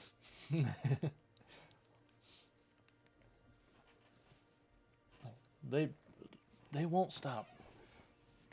You have to give them the plans back. But even then, I don't think they'll stop coming after you. How exactly did you find me? Well, they've been looking for you for a very long time. And, well, you know the Zentarum, they're in Waterdeep, and they have strong ties in Waterdeep. And they also have strong ties in Menzoberranzan. And word got out that a small blue gnome, such as yourself, left Waterdeep not that long ago. And so they sent a lot of search parties. You wouldn't believe how many search parties they sent out after you. And I know there's more out there. And we managed to track you down. And we were going to take you back there so that they could have their plans back. But obviously that's failed now, so now I don't know what they're going to do for us, or do to us. I don't know what they'll do to the rest of my family. He kind of just goes real quiet, and you can see some tears coming down his cheeks. Well, that fucking sucks.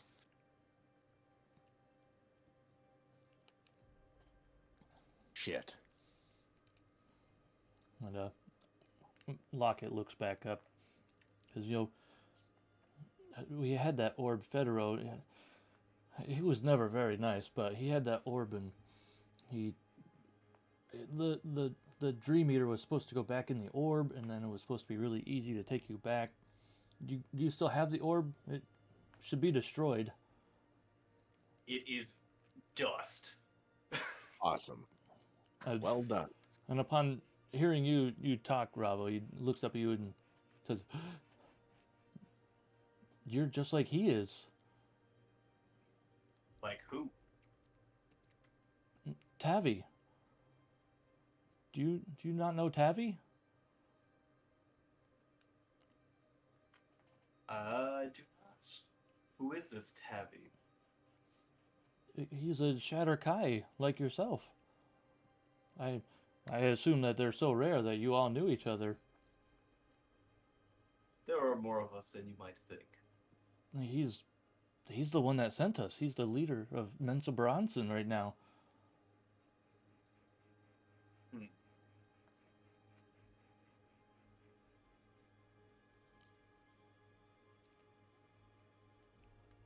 Well, I'm gonna go ahead and pack my shit up.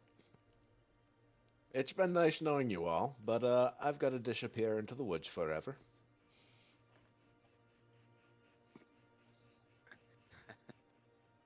Are you sure that's smart? We just saved you. I really, really appreciate it, but yeah, there's not much you can do against a bunch of drow.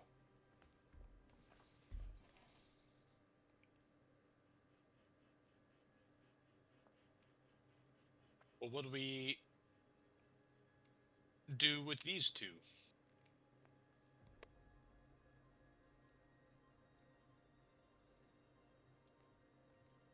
Hmm.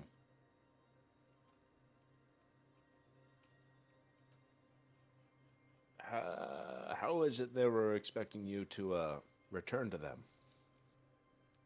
Well, they won't be expecting us for some time, but we were supposed to uh, get you in the orb and then send word down to Menzo that we had you, and then they'd be expecting our return in the next couple of weeks. But they knew that we were the ones on your trail. You know, they sent us specifically out of Waterdeep to come follow you, and we were gonna go north. You know, Silvery Moon has a lot of ways down to the Underdark, and so we were gonna go down that way. Perhaps you could get word that you have Mac in your custody to give us a couple of weeks head start.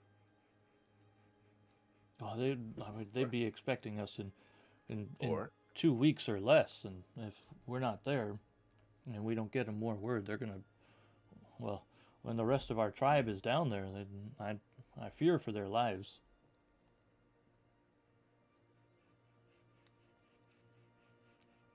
And what happens if you die? Well, then I suppose they'll just send more. well, they're gonna do that anyways. I mean, if they know that we have you, then they'll stop sending out search parties, and they'll just be waiting on us. And if we have you, then we're supposed to report in every day that we're still on our way and that we still have you. That way, they know. And if we don't get there within, I think they said 3 weeks is the max, then they'll start killing people.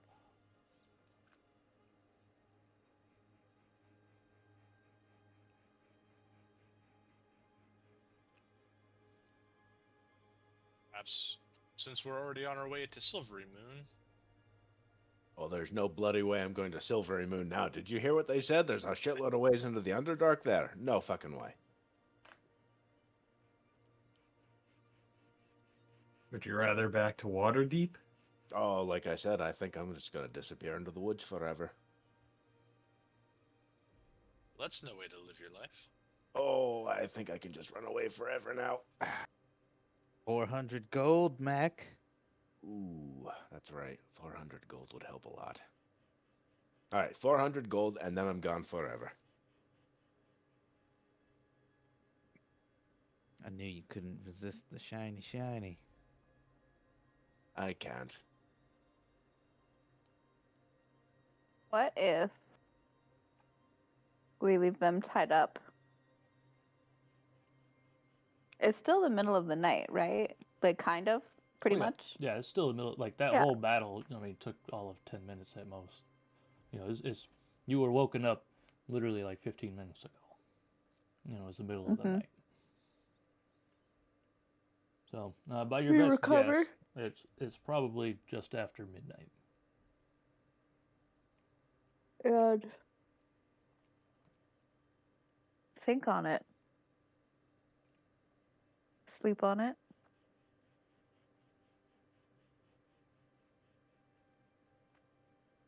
Don't suppose why not? We could leave a guard posted. How many hours were we asleep before we got woken up? Probably would have been about 2 or 3.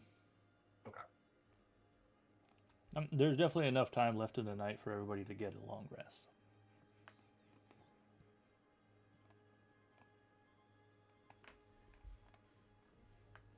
Yeah, I mean, I think we should get some rest. Have a guard on duty to keep an eye on these two. Is the one that's standing next to me? Is that one dead at this point? You're Or not sure. like Definitely he's- unconscious. Okay.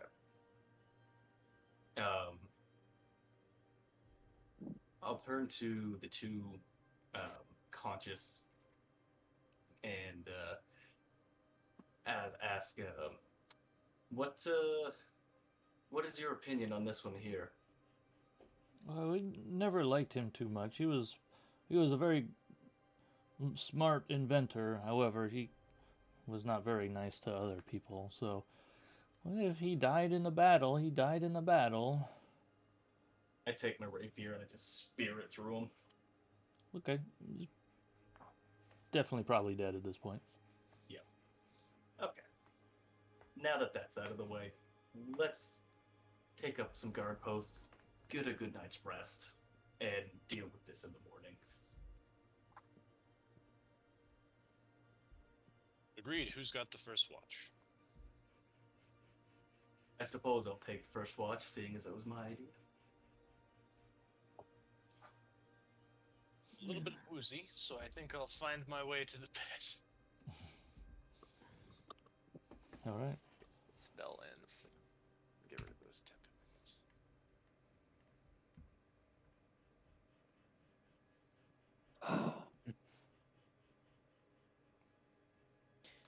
Mac, you want me to sleep in here with you, buddy? Yes. All right. I'm gonna close the door and then I'm gonna curl up in my shell right in front of it as a wedge. Well, I mean, I only need lengthwise the width of the bed so we could share it. I prefer my shell, thanks. Ah, fair enough. I mean, you still have the one gnome that's like bloody and on death's door, but conscious right in the doorway there, and the other one's still Push tied him up up. with a rope in the middle of the hallway. Are you guys doing anything with them? I have some A rope. big bed. I, Yeah, I have rope as well. I'll tie him up and we'll Okay. kind of put him like. You the can hell put do you- them in here with me. Well, we can put him in my room because there's no windows or anything. I'm assuming. Would there be And if windows you're in that room? There's watch, windows in next most watch of the rooms. can come and watch them. Yeah. There's a couple empty rooms. We can just switch out. We'll throw them in my room for now. All right. So they'll both be in here. They share a bed because they're small. They're tied up, but they can get some rest, and they are grateful that you saved a sister. And they don't seem too keen on like running away or backstabbing you because they have some dire consequences on their back end. So. Mm-hmm. For now, it seems like they are amenable to some plans to be made that might benefit them, hopefully, in the future, too. Okay. I will also throw them a food ration as well. Okay. Oh, Or we feed thank them, you. I guess, if they're tied up. You might look like Tabby, but you're so much nicer than he is. He's not a nice man. Tell me more about this Tabby. And I'll just kind of don't really know much ask for about any- him. And they say that he's a Shatterkai. As far as they've been around, I mean, they aren't that old. They look like their brother and sister, maybe even twins, probably late teens, early 20s. So younger ones of the family. But their tribe got captured by the Menzo Bronson crews as they were looking to bolster up some forces and work forces and stuff, and they forced them all into labor, and their tribe was known for inventions and stuff, and so that's why they were sent out. But as for Tavi, they don't really know much about him. They just know that he's been in power as long as they've been there. They don't know where he came from, and he never really talks to too many people, so.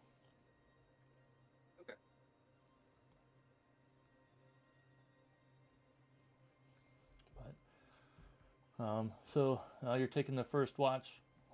Everybody else is in their own respective beds. And the rest of the night, thankfully, passes uneventful. And then you wake up and the sun has risen. You know, it was a hard night for you guys, so you do get a full night's rest, but it is in the later morning.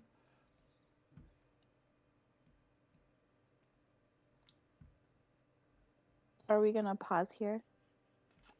Yeah, so as you guys wake up, you know, obviously you want some food and stuff. You walk out. Yeah, you know what? We'll just pause here. That's fine. Get some planning and figuring out to do. So. Just to clarify, so the Underdark. Wait, where exactly was their tribe located that was like being threatened by the Drow? I got that right. Yeah. So the Drow and some other races tend to be the rulers of Menzoberranzan, which is a big city in the upper Underdark. And you know, you get most of this info from them, but so their tribe specifically though is being held near. Held in Menzoberranzan. Their tribe was not from there originally, but they were captured and brought there to be relocated there. Yeah, to be slave labor, basically. So now you can all take a long rest, recover all your hit points, spell slots, key, and all that, and then yeah, we'll rest there tonight and pick up next time, which I think we had 2 Sundays from now, February 26th.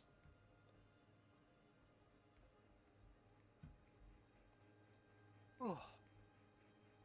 All right, guys.